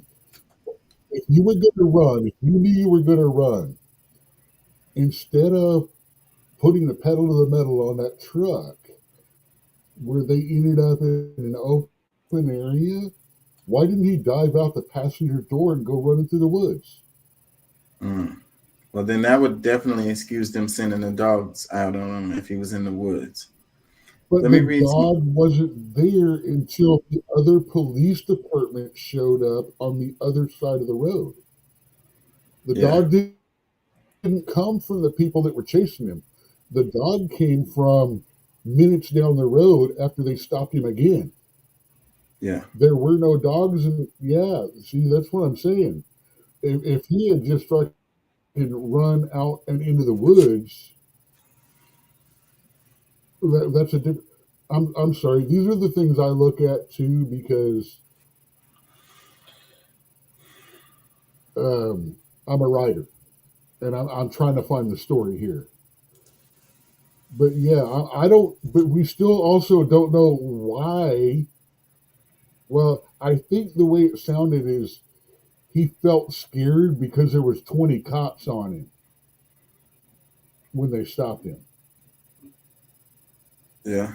I think there was a little quote in there. It's like, there was all you guys were on me. So there is a fear of being stopped. Yeah, I'll say more info is needed, but all it is we have to agree with. It doesn't matter if the other guy was being told release,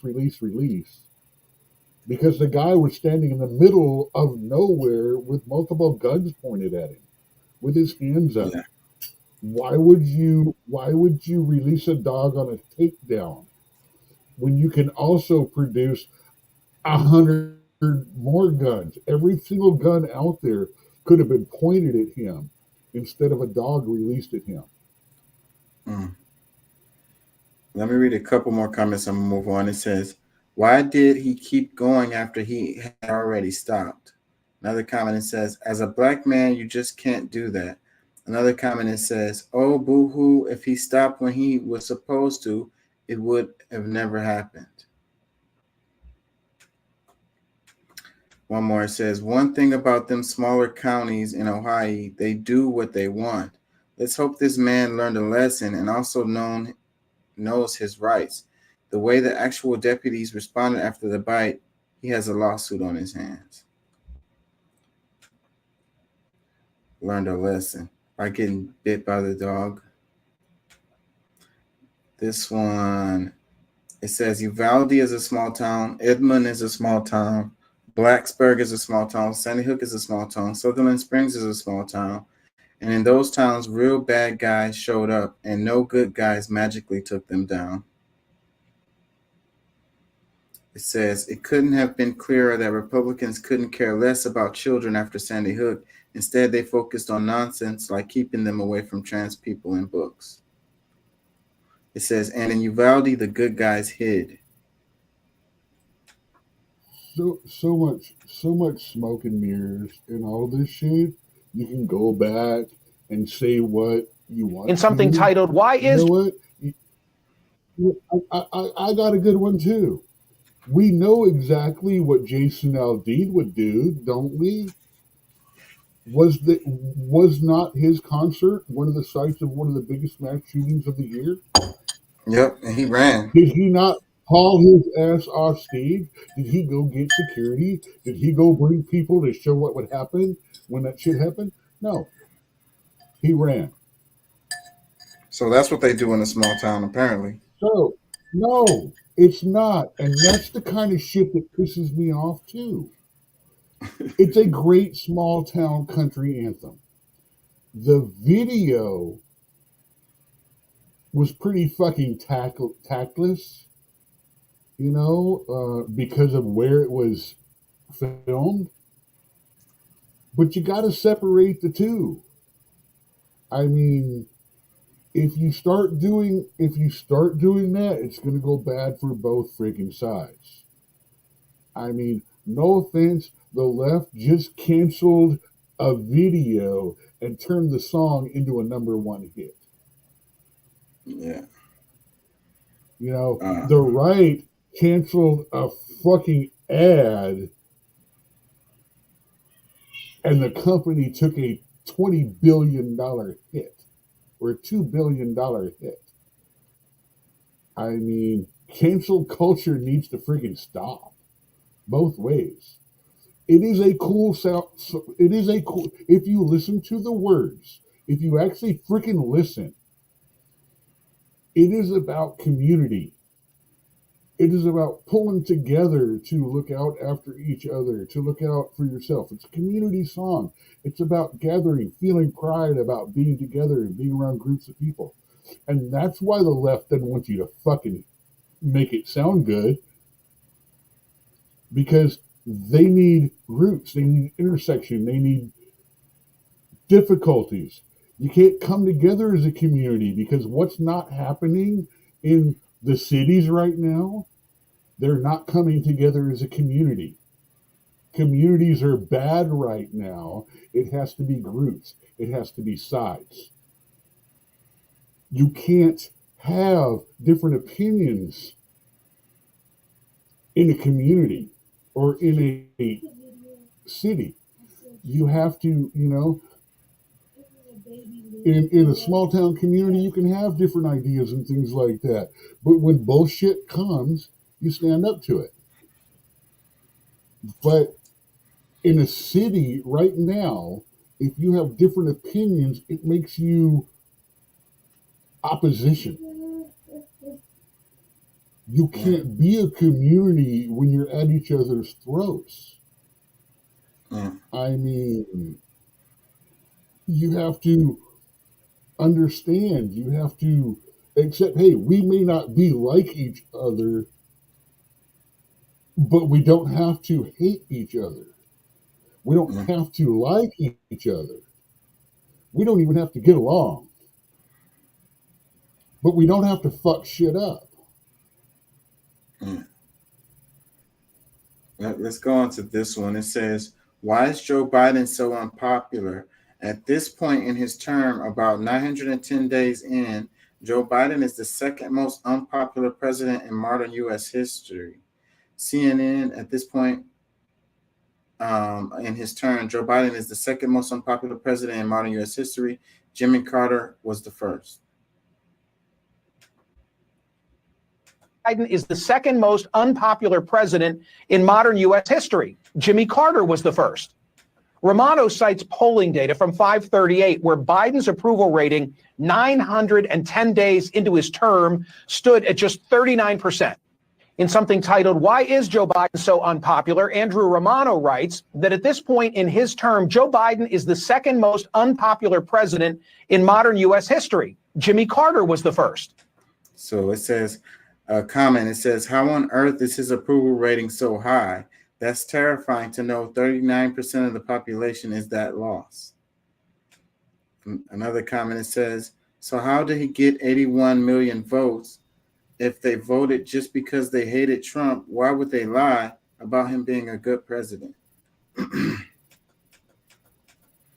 Hey, no offense, and I'm going to tell you flat out, I'm not an election denier, but I'm going to say I too question how Biden got more votes than Obama.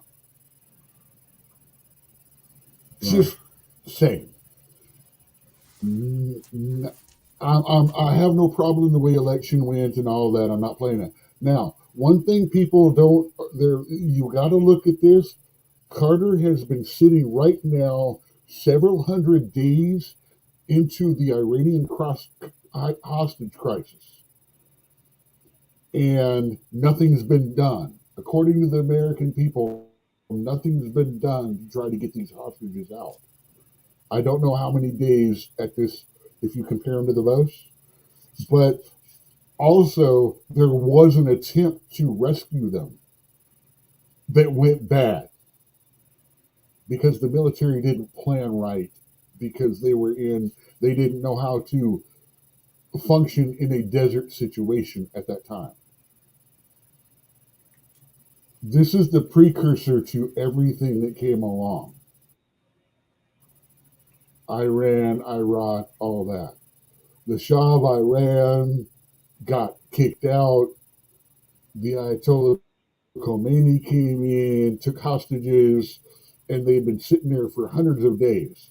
So the American people, with everything else going on, Reaganomics having pulled all the money out of the system, because instead of spending money, everyone's saving money.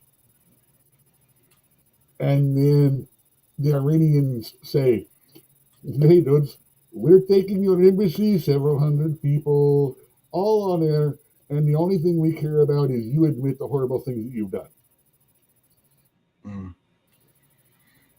Let me read a couple comments.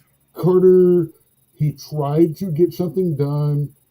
It failed publicly.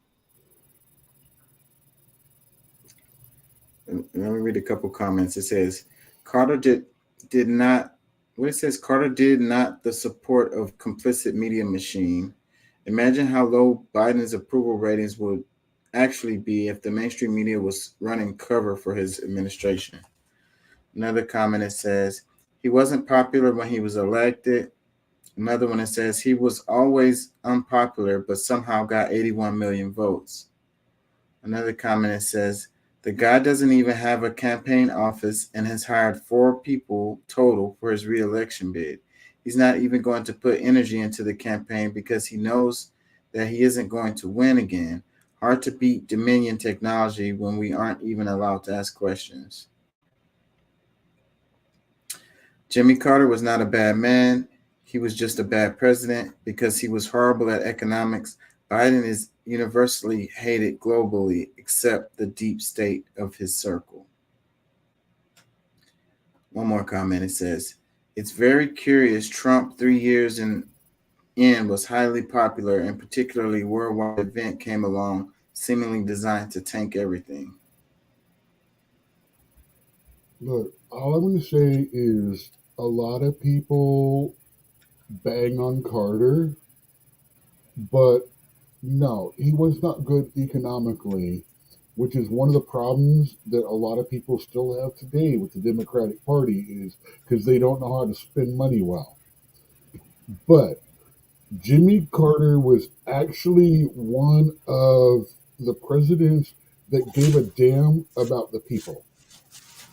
He didn't care about all that overseas crap, which is why the Republican CIA and all of that fucking rolled him and made him look bad.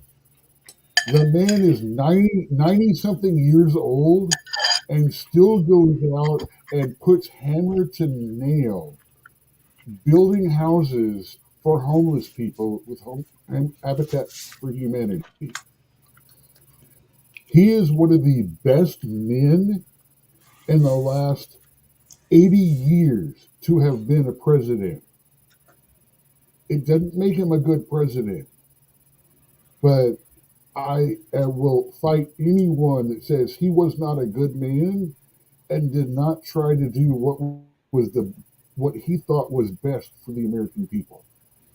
Mm-hmm. Of all the people we voted into office, as lackluster as he is one of the few people that actually deserved to run our country because he didn't want to. He was called to it because of the crap of the other people. Mm. I agree with your comments on Carter. I agree 100% with that. That will drive a man to the most heinous of crimes. It's disrespect that starts the school shooter bullshit. It's disrespect that makes men go to jail for life sentences. When you truly disrespect a man in a public and permanent way, that's when they switch. That's why I'm so respectful in public. You don't know who the fuck you're talking to. He might be on his last fucking straw. Disrespect is dangerous. And in a household where you're constantly disrespecting a man, he's going to end up depressed and sad for even accepting. Men just want to feel respected. It's not that hard to do. It's disrespect that will drive a man to the most heinous of crimes. He says disrespect will drive a man to the most heinous of crimes.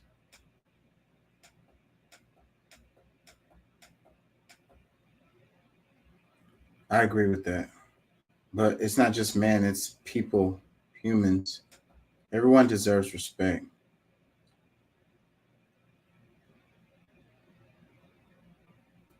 What is this clip? End up and wants to warn people about future dangers and future threats of the bomb, which is admirable. And I'm not sure a director besides Christopher Nolan with a long track record of popularity would have or could have had this film made. However, the omissions are quite serious. Really, almost the total lack of any mentions or exploration of the radiation. Revolutionary new radiation effects of this weapon, both in the Trinity test, which is one of the main focuses of the film, showing the Trinity test. It does not show the radioactive cloud that drifted away and the fallout that affected people, and then, of course, in the decades of nuclear tests, exposure to soldiers and workers and so forth. So that's one thing. Another thing is that it does not show any images of people on the ground in Hiroshima and Nagasaki. There's nothing. We see Oppenheimer watching a screen where it sounds like the footage is being aired or screened. We do not see any of those images. We just see him growing a little bit disturbed about it. At the same time, they do not mention that 85% of the victims in Hiroshima and Nagasaki were civilians. They don't mention that at all. And another thing, they barely mention Nagasaki. It's kind of thrown in passing in the last part of the film. It's just kind of tossed in as if it was kind of forced into the script. And for my mind, one of the most important things is certainly it does not challenge in any way the Hiroshima narrative, or official narrative, as I call it, that has held sway since 1945. About the decision to use the bomb. We can talk about that more. It's very important, and the legacy for today. Instead, I think when people say it's an anti-nuclear film, there is the message of dangers for today and control of the weapons and so forth, but it does not challenge the use of the bomb in 1945. I think you're supposed to take away from the haunted visage of Oppenheimer and the great actor Cillian Murphy his sort of vague, conflicted, confusing regrets that he seemed to issue during the movie and during his life. But in fact, Oppenheimer, defended the use of the bomb against Japan to the end of his life. The movie. So it says the new movie Oppenheimer is about the father of the atomic bomb, J. Robert Oppenheimer, and his conflicted feelings about the weapons of mass destruction he helped unleash on the world. Journalist Greg Mitchell says that while the film is well made and worth seeing, the omissions are quite serious. He says there is little mention of the dangers of radiation and no focus on the impact of the bomb on its victims in Hiroshima and Nagasaki.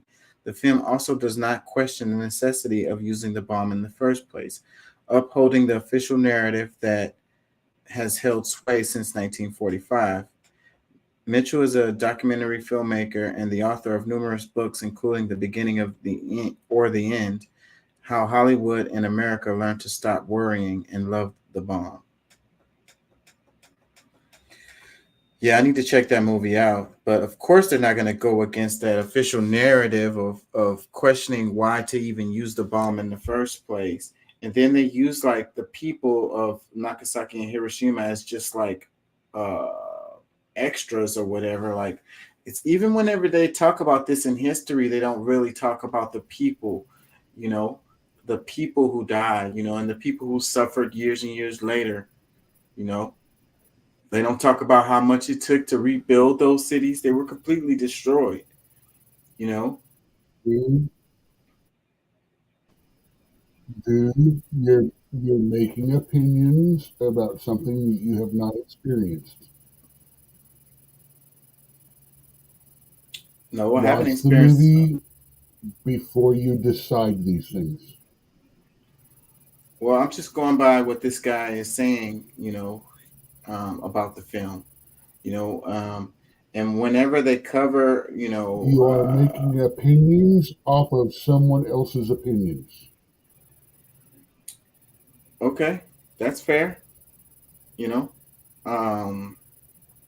also going off of what I've experienced myself as far as the way they tend to cover this, and I had to do a lot of digging myself to learn more about this, because even in history they barely teach on this. They just touch on it. They don't really go into it, and it's like after you can argue about needing to do Hiroshima, but then after Hiroshima, it's like, what was the point in doing Nagasaki? Like, I don't think you can Most people don't justify even that. know the difference between Fat Man and Little Boy. What? Most people don't know the difference between Fat Man and Little Boy. The two different bombs that were dropped. Most people don't realize that the only reason Tokyo that day. Okay.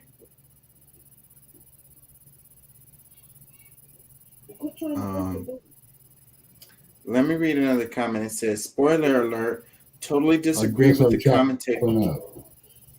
Yeah, you're breaking up. Let me read this one. It says, totally disagree with this commentator, saw the film, and I think it was very clear that the scientists, especially in the Chicago lab, were adamantly opposed to the use of the bomb they were making. Also, the scene where Oppenheimer is giving his congratulatory speech to Los Alamos and is haunted by his own images of vast destruction belies that the film didn't show the horrors of what he had done.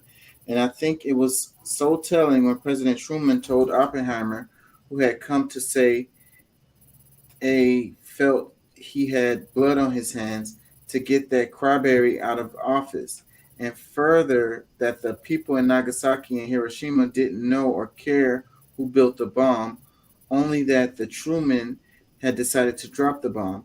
Finally, it specifically highlights in the movie that Oppenheimer was fully aware and chagrined at the world that was created in the wake of the atomic bomb being made, but that he also knew it was inevitable that it would be discovered and the politicians would use it. He hoped that after using it once, they would see that it could never ever be used again. For those of us of a certain age who grew up with the propaganda that dropping the bomb saved lives, this move challenged our foundation and clearly highlighted the evil that our government perpetuated against the Japanese and here at home. Sorry.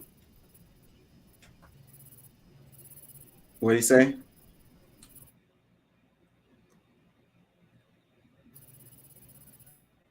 What was it? I'm not getting nothing. If you're I saying have something. lag. I'm chopping. Yeah. Let me read two more comments. It says, saw it today, and I don't believe the film or Nolan, the director, glazed over the moral dilemmas, horrors that Oppenheimer and his fellow scientists face. I found it expansive and deeply thoughtful, but that's just my opinion. And the film is called Oppenheimer, not the A-bomb or Hiroshima. It encapsulated his life during that period. It says the USA started this nuclear bullshit. So many horrible things are America first. How they should clean up their mess along with Russia, etc. Not so wonderful when it's being pointed at America, though is it. The whole planet suffers because of this. Now they're allowing the waste into our oceans. Sickening. Yeah, I'm definitely going to have to find the time to check that out. I don't know how much longer I'm going to go. I'm running out of steam. It says, your tween wants a smartphone. Read this first. Here's the professional screen time consultant tells parents about the risks kids face online. It says, delay. Smartphones, social media, and video games create large spikes in dopamine deep inside a child's brain. Those spikes pull the child's attention to the device or app almost like a magnet. They tell the child's brain that this activity is super critical, way more critical than other activities that trigger smaller spikes in dopamine, such as finishing homework, hoping to clean up after dinner, or even playing outside with friends. That means delaying not just a smartphone, but any device, including tablets. Emily Churkin, a screen time consultant and coach, suggested by introducing a tablet at an early age, even for educational purposes, parents can establish a habit that may be hard to break later. Neurologically, a children's brains haven't developed enough to handle the magnetic pull of these devices and the apps on them. Yeah, that's way too much to read. I think that it is an issue. I don't know. I think each family needs to make that decision on their own. You know, them having a phone, period. I think they do need a phone. You know, phones make things safer.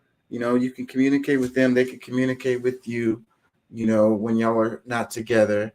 And I think that's a really, really good thing. Definitely makes me feel safer to be able to reach out to my kid, you know, right away, no matter where they are.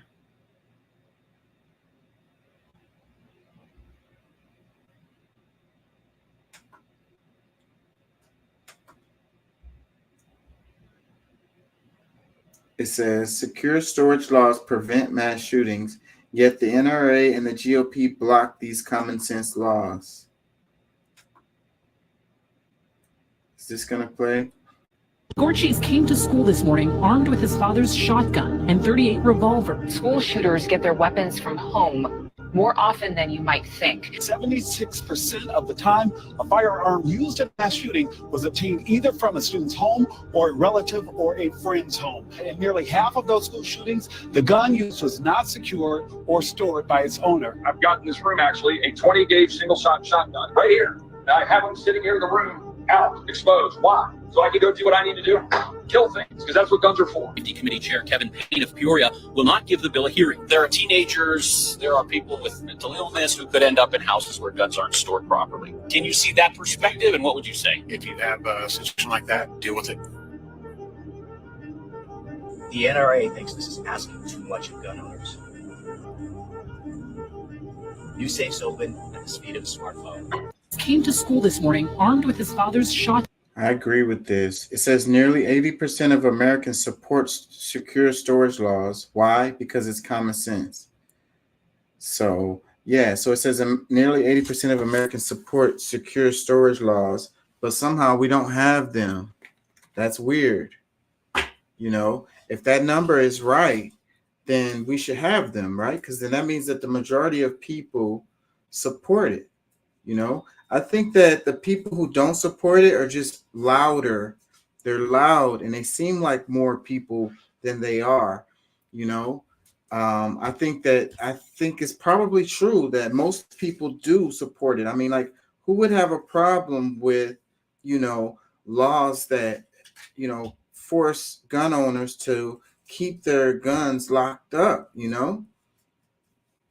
I don't see a problem with that, and what we've talked about this before on the show, but like when a kid gets a hold of your gun and goes and does like a school shooting, then I think that the parents should be held accountable too, because that means that they didn't keep track of their firearms. They didn't keep them locked away and safe. So then they should be held accountable. They should get like manslaughter charges or something, like some kind of charge, like they were aiding and abetting that child to get access to that gun to be able to commit that crime, And it's funny because in other situations they do that, like, but when it comes to guns, they don't. It's so weird. These parents shouldn't be protected. They should be held accountable too. Not only should the parents be held accountable, but we should have laws in place to force people to keep their guns secure at all times.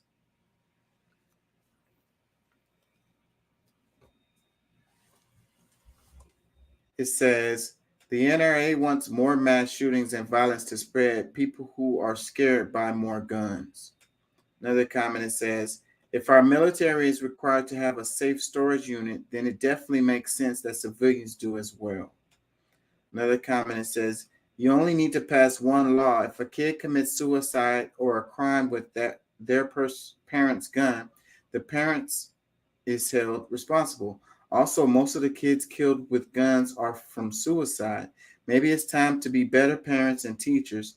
Stop Putinif-Tor issues on the shoulders of kids. Your culture wars and virtue signaling shouldn't be your kids. Let them be kids. It says, mine's always locked in a safe, always. It's home defense and it never leaves my home.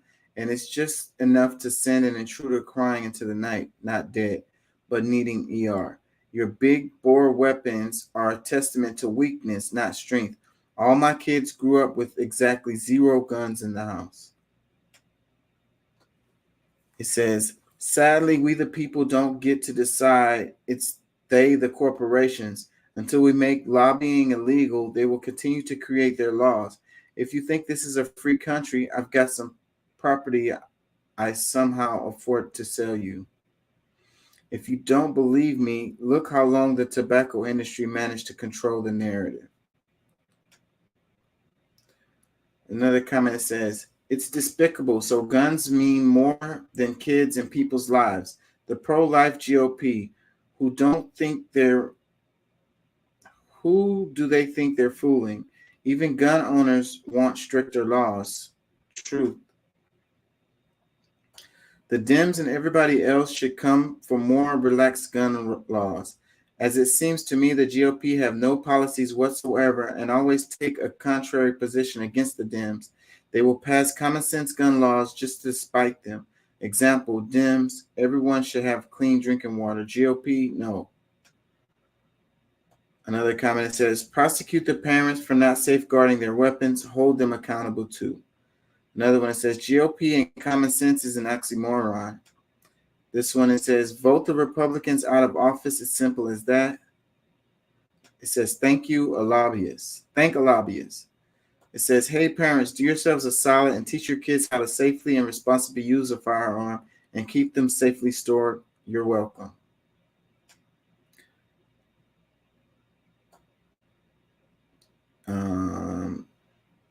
For the children who have no voice, it says, they just deny or say more guns will help. It's maddening. Republicans eliminate gun regulations intentionally because it's easier for them to steal our rights and freedoms and treasury if we're distracted with chaos and violence.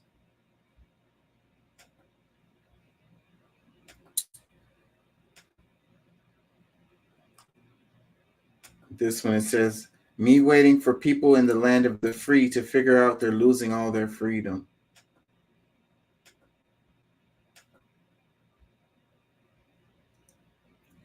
It says, Elon Musk being brutally honest about Instagram. Oh, we can't play it for some reason. This one, it says, a cycle breaker is someone who grew up without an example of the life they wanted or needed and fought like hell to build that life later. This is what happens when you privatize healthcare. It says life expectancy versus health expenditures.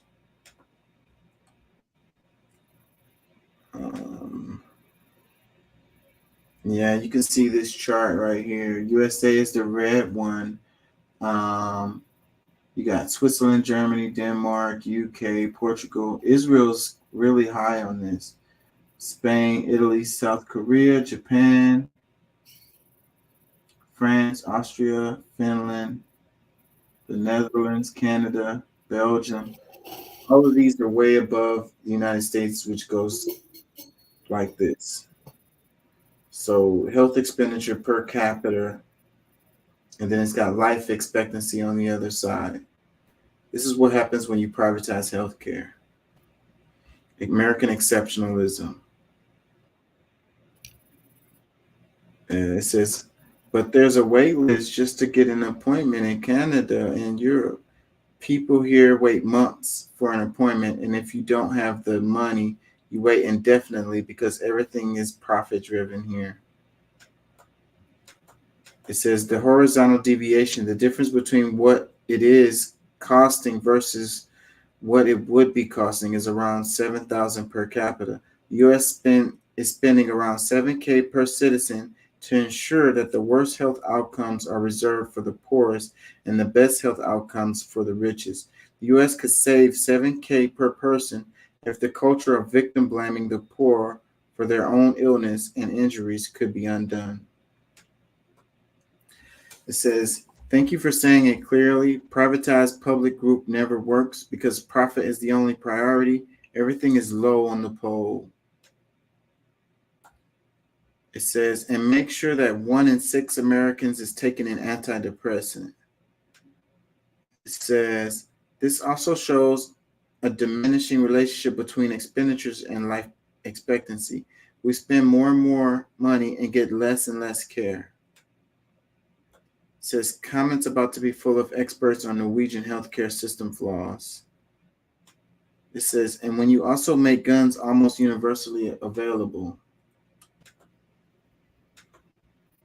It says, all Americans need health care. All Americans must have it.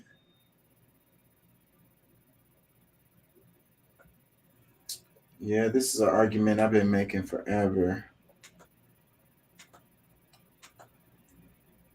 I don't think I want to do this one.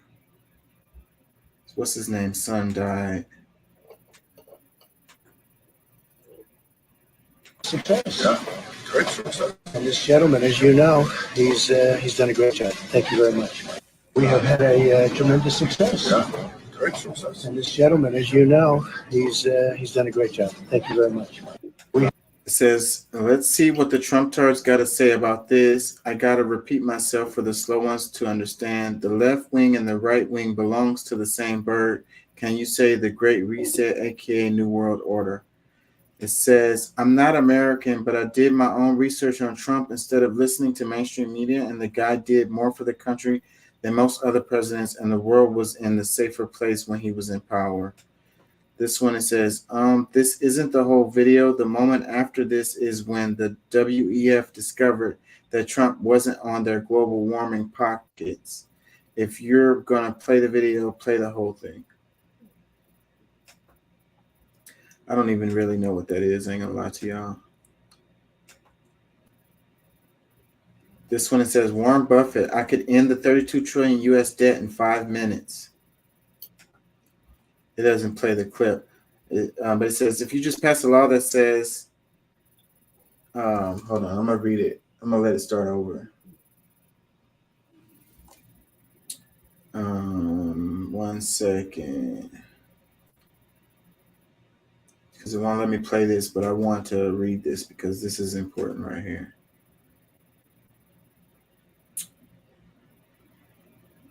If you guys can't get it done, it says, I can end the deficit in 5 minutes. How? You just pass a law that says that anytime there's a deficit of more than 3% of GDP, all sitting members of Congress are ineligible for re-election. Yeah, now you've got the incentives in the right place, right? So it's capable of being done. And they're trying to use the incentive now that we're going to blow your brains out. In the terms of debt worthlessness, basically you'll get it. If you know, you hold the people who are making the laws accountable, then you could fix it. It said ineligible for re-election. Now you've got the incentives in the right place, so it's capable of being done. And they're trying to use the incentive now that we're going to blow your brains out, America, in terms of your debt worthlessness over time. That's being used as a threat. A more effective threat would be just to say, if you guys can't get it done, we'll get somebody else in there. Warren Buffett. Carly Russell's attorney confirms that kidnapping was a hoax. She made a mistake. Yeah, I'm not going to spend no time on that. It says, Florida digs in despite backlash to new Black history curriculum. Middle schoolers will now be taught that slaves developed some beneficial skills.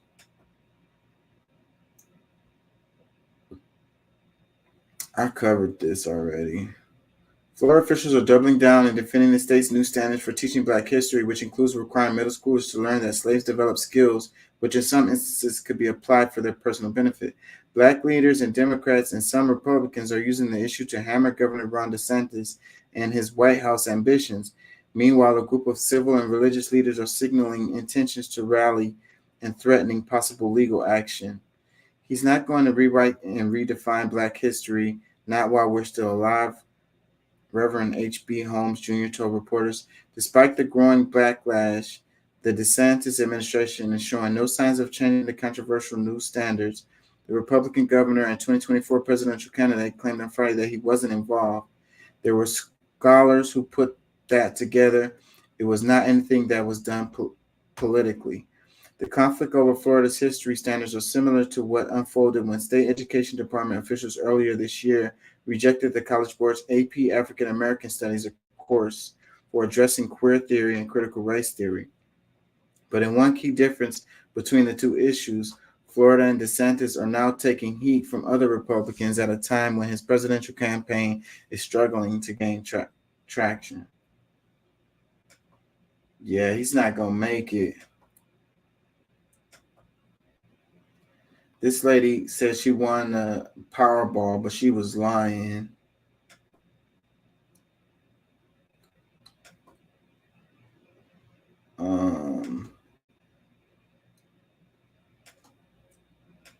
Let's see this one. They can only make money off of sick people, not healthy people. Heart medicine, dandelions, and Roundup. That sounds crazy, right? But you know what? They all fit together like a puzzle. You know why? Those little yellow dandelions that grow in your yard that they tell you to hate, they're terrible. They're actually the greatest thing on the earth for your heart. The enzymes and the electrolytes can literally cleanse and strengthen your heart valves and muscles more than anything else. And it's natural and free. The crazy thing is, the same company that owns the heart medicine, that is the highest sold heart medicine in the entire world, that makes hundreds of millions of dollars a year, is the same exact company that owns Roundup. Yeah. Go fucking figure. It says, remember the bad rep dandelions? They can only make money off of sick. It says, remember the bad rep dandelions have had since we were kids? Here's why. Growing up, my uncle loved dandelion tea and he raved about its benefits as a kidney detox. I remember having such a hard time finding them for him. Makes sense as to why it can be so hard to find the real good stuff, whereas the killers are ample and free.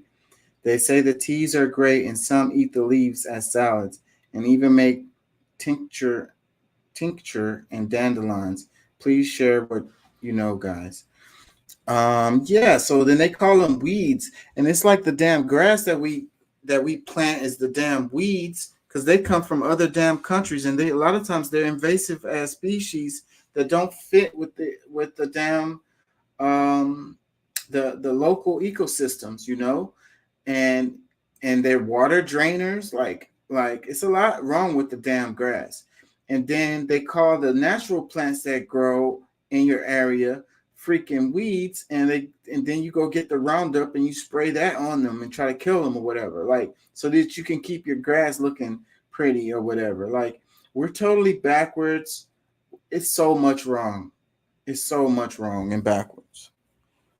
Our yards is a huge part of the whole system and the problems that we have, you know. So then our medicines grow naturally in our damn yard, but we spray weed killer on them.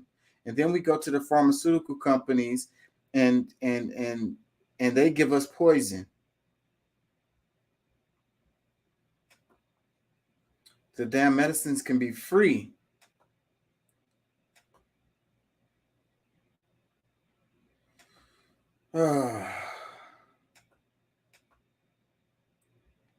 Includes how slaves develop skills, which in some instances could be applied for their personal benefit. Could you just explain? Well, you should talk to them about it. I mean, I didn't do it, and I wasn't involved in it. But I think what they're doing is I think that they're probably going to show some of the folks that eventually parlayed, being a blacksmith into doing things later in life. But the reality is all of that is rooted in whatever is factual. I mean, these were scholars who put that together. It was not anything that was done politically. It says instruction includes how slaves develop skills, which in some instances could be applied for their personal benefit. Could you just? Yeah, man, it sounded like he was weaseling out of that. He was like, "Good, that's not me."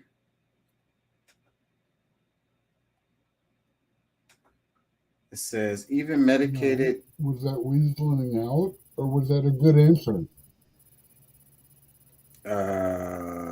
I'm gonna go with weaseling out for 300, Alex.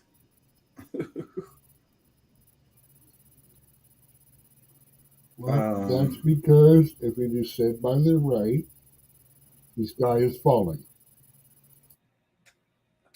No, I don't like DeSantis at all. And me not liking him is not the reason why I come to that conclusion either. I mean, he usually sounds really confident and he stands on what he says. Usually, that time he didn't. Actually, I'm actually opposed to him. Yeah, but I'm okay with what he said right there.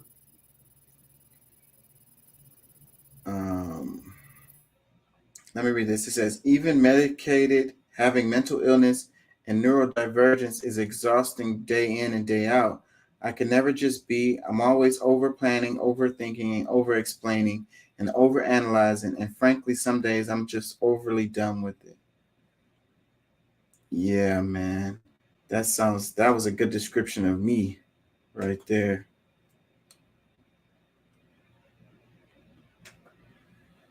I don't think I want to cover that. What is this one?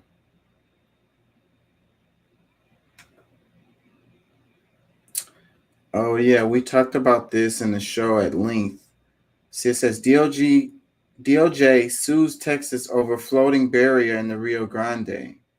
This is Texas-Mexico border. Governor Greg Abbott dares the Biden administration to take him to court over new barriers along the Rio Grande River. And late Monday, the Department of Justice filed suit against the state of Texas. Yeah, so that's what I was saying when we was covering this, that he was going to have a hard time and that they were going to sue him about this. And that's what's happening. He's going to end up having to take this down. That's my prediction. And it probably won't be long. Let's read a couple comments. It says, I am a liberal, and this is one of the few things I agree with the governor with. Another one, it says, Texas will not be complicit in allowing human trafficking to continue. Another one, it says the Democrats sued Arizona to remove border barriers. They're suing Texas to try and remove their river barriers. It's almost like the Democrats support illegal immigration, drug trafficking, and human trafficking. Why do they immediately say Democrats when it's the government? I mean, I guess because Biden is in office, but it's the federal government. So, anyways, let me read this. It says, imagine suing someone else for doing the job you're supposed to be doing. The federal government is currently a Democratic government. I don't know that I agree with that. I mean, I know that, you know, you No. The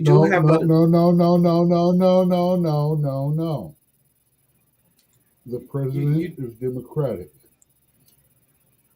One of the two houses. It is a Democratic government. The Democrats speak to what should be done. The Democrats are saying this is right and this is wrong. They have the first say. We are in a Democratic government, just like we were in a Republican government before, and we spent 8 years in a Democratic government before that. Yeah, I don't know that I really completely agree with that because The there's so many. Democrats control the media. They are the heaviest power and lean in the government. We are not quite in a democratic state, but we are in a democratic government. Yeah, what I mean is they have so many offices. You know, there's so many offices. Like the DOJ is a example. The Department of Justice. Like, I don't know that you can necessarily call that democratic. You know, that those are the Democrats. You know. So you're going to start calling exceptions to the rule. You're going to start calling out other things that aren't to try to distract from the reality of the situation. No, I'm just saying it's more complicated than that. No, it's not. The entire world has shifted to the left in the last 4 years. The entire world. I completely disagree with that. Why? Look at Italy. Look at the lady who's. You see the corporate taking over and everything like that. But take a look.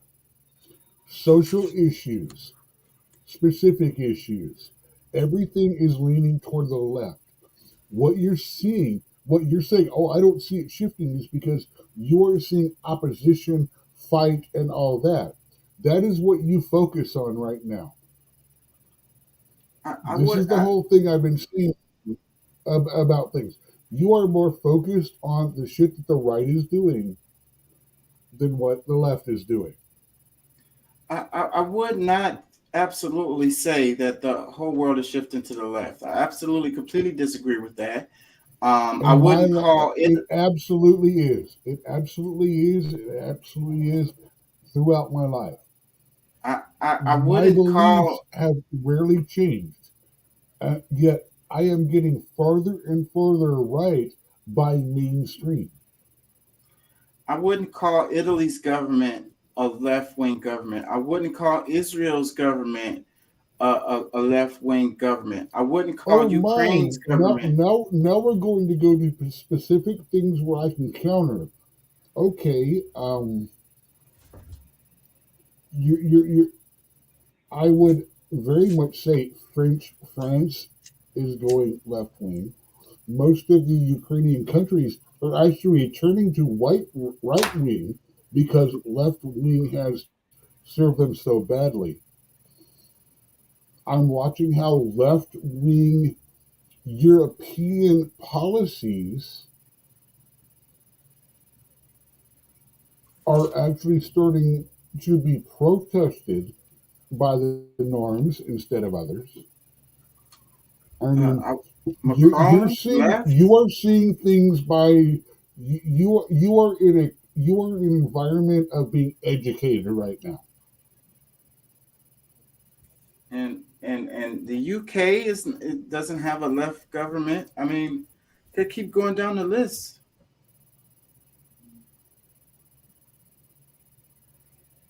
Let's play this. It says, Just Dan, Twitter has officially rebranded to X. It says, yes, it's mirrored, but it's also the left sides and reversed. So the compass wand is being behind the square.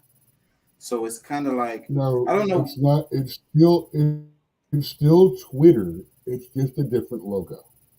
Yeah. So, and I don't know why people have a problem with like the Masonic symbols. Anyways, you know, I think that's crazy, but whatever. That's what they're doing they here. believe that is a symbol, because they believe it's a symbol of the New World Order. They believe it is a symbol of control.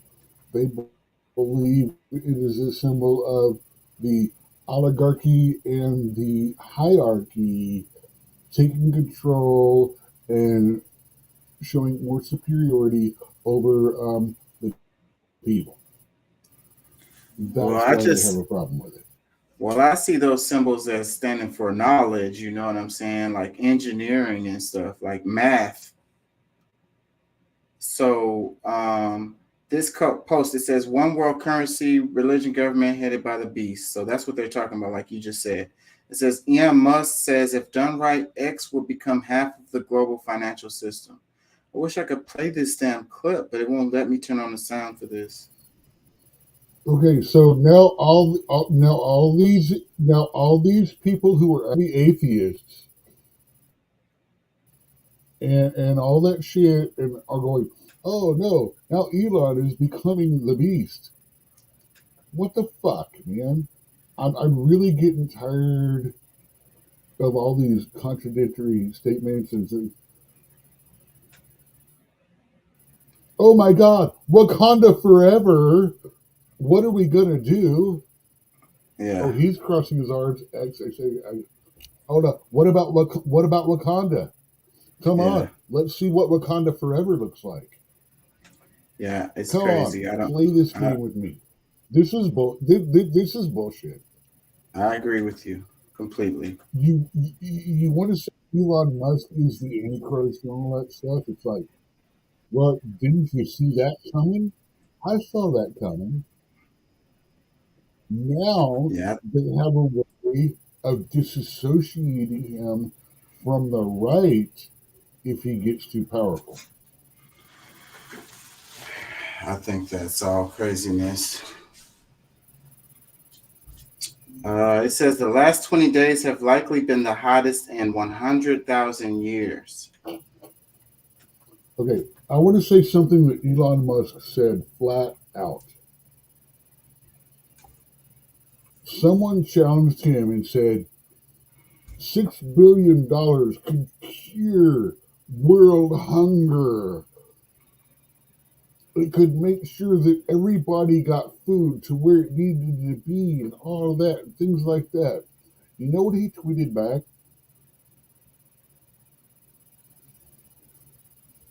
UN troops trading sexual favors for food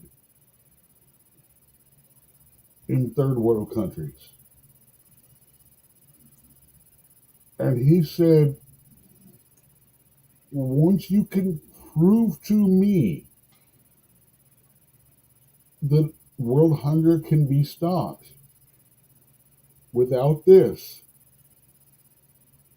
you have my money. He said he'd give you the money. He said, I will give you the money if this shit gets figured out. You figure out how my money can save the world, and I'll give it to you. Yeah. Let me play this right here. Is it gonna let me play this? It says scientists at the World Weather Attribution warn that the past 20 days have likely been the hottest such stretch in more than 100,000 years. A new study finds this month's record-shattering global heat wave would not have been possible without the continuing buildup of greenhouse gases in the Earth's atmosphere due to human activity. Researchers say a rapid analysis of weather data taken this month across China, Southern Europe, and the American Southwest show high levels of carbon dioxide and other gases help drive temperatures by as much as 4.5 degrees Fahrenheit above pre-industrial levels.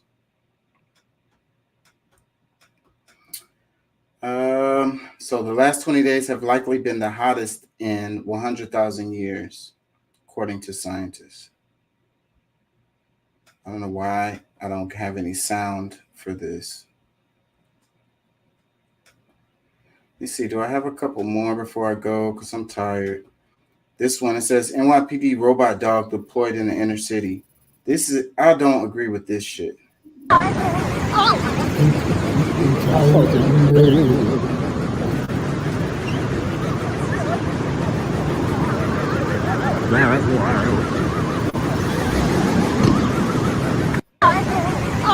Yeah, I don't like this at all.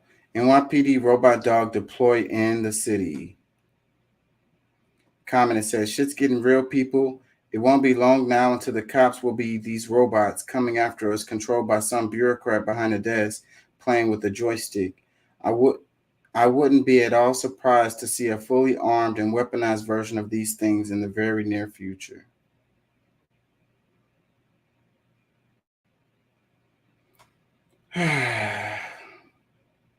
Yeah, I don't like this idea at all. At all. It looks like a dystopian movie.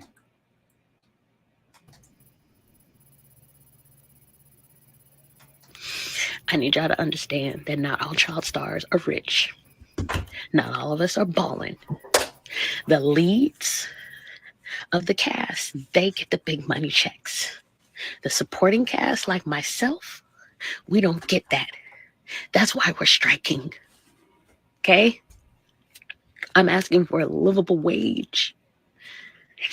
I'm asking for health insurance. You have no idea how hard it is. We just came out of COVID, and now we're going into a strike.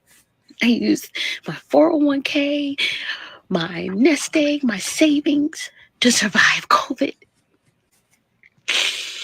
I don't know what money y'all think I have, or I'm saving up something. No. Okay, between family members stealing from me, or doing a show where they didn't pay me, or now I'm fighting for residuals because executives don't want to give me a dime. I am asking for a livable wage. I'm asking for health insurance. I got responsibilities and things that I got to take care of. We got back to school coming. I got to put my son in a private school. Oh, you ain't got to do that. You put him in public school. I can't put him in public school because when I did, they was picking on him because of me. The parents were jealous because I was on TV and famous, and they told their kids to pick on my kid. So I had to take him out and put him in a decent school. I'm tired. I don't own a home. I barely own my car. So I don't know what money y'all think I have, but I don't.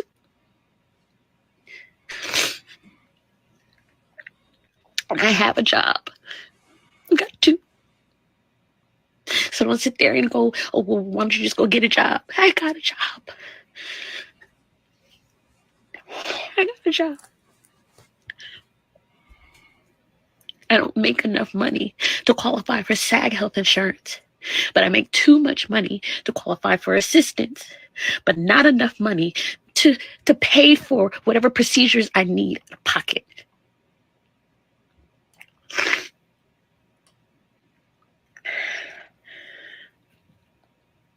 This is why I strike. So Giovanni Samuels, best known for her role in All That as a child, opens up about her reasoning for joining the SAG strike. She says that she's exhausted her 401k and savings during COVID and is not getting paid residuals for her work. She also says that she's working 2 jobs at the moment.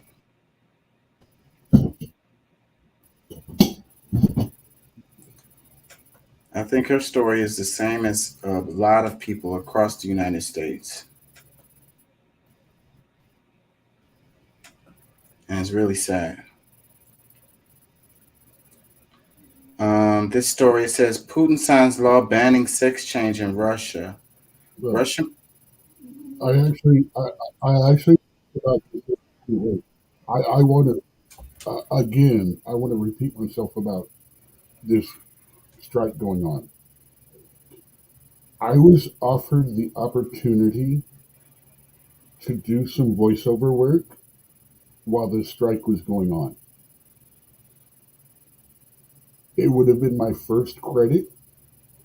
It would have been my entryway into the industry. I turned it down. I turned it down because I support the strike. I support the workers. And the thing is, I may have literally at 55 years old given away my chance toward all of this, toward being a voiceover, toward being an actor and things like that. But I have to agree with her that the things that they're asking today, the things that they're not giving today,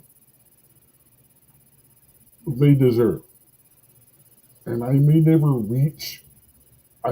get to that world one way or another because I kind of screwed myself both ways by my decision. You know, I'm not going to cross the line, but because I didn't cross the line, I'm not part of that world.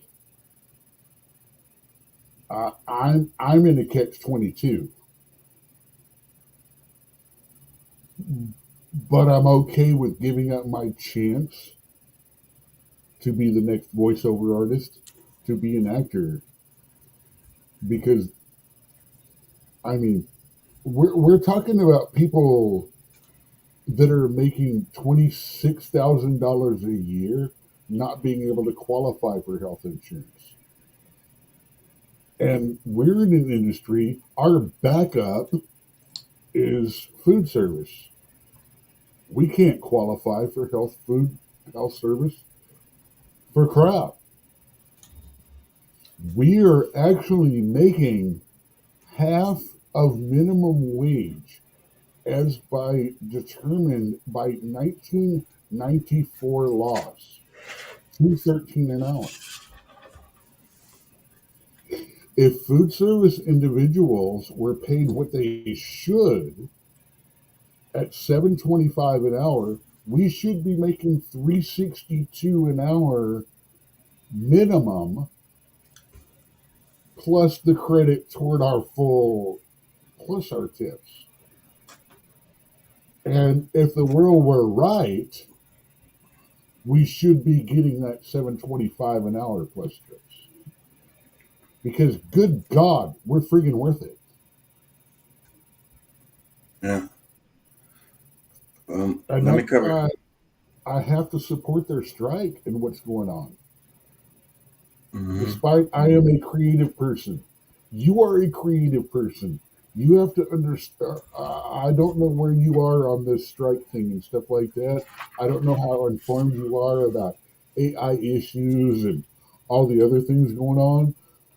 But the basic, we need to make enough to qualify for health insurance, because just qualifying for health insurance doesn't mean we get health insurance free.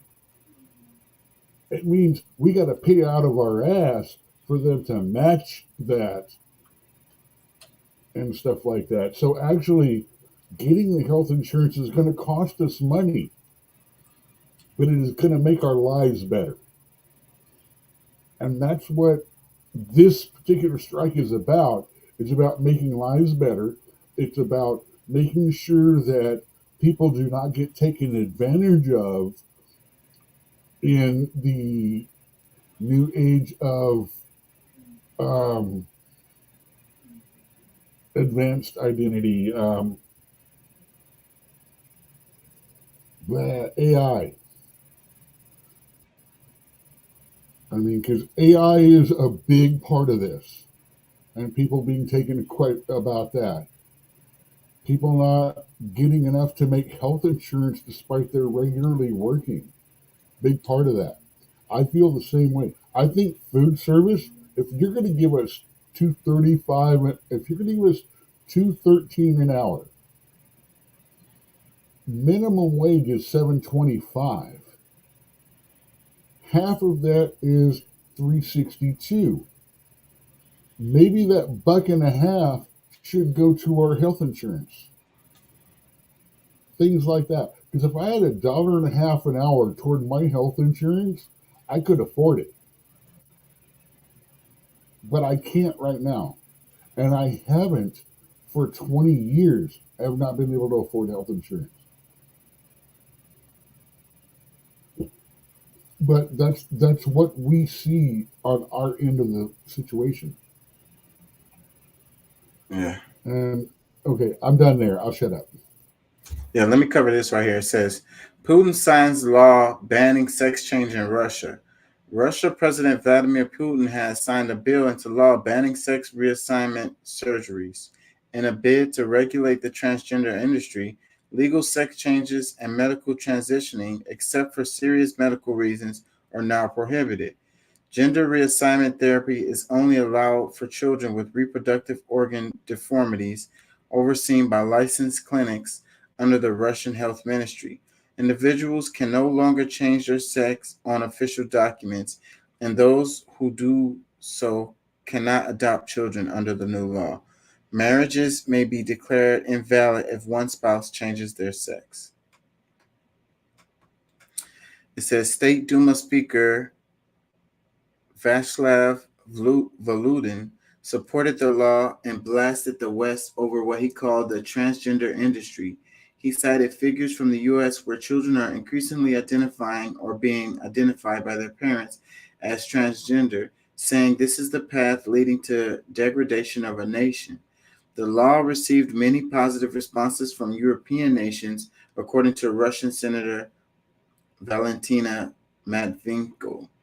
However, the new law has been condemned by trans activists for obvious reasons.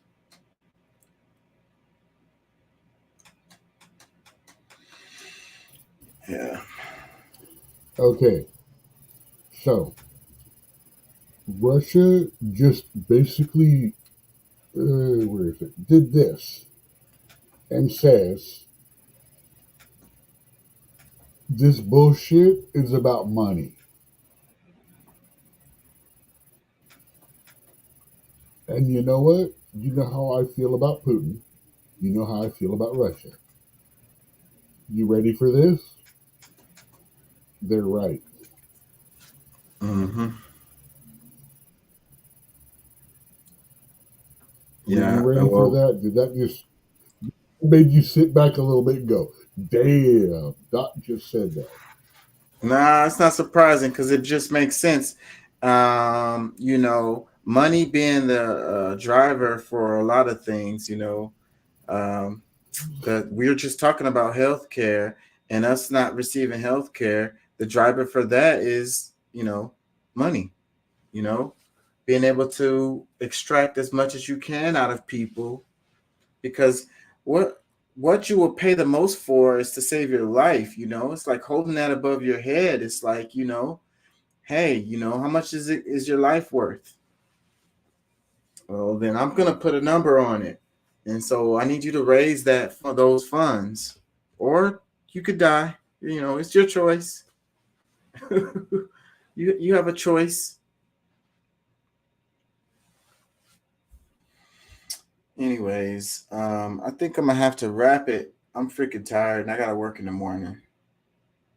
I gotta take my daughter to drop her off at her mom's house before I go to work. So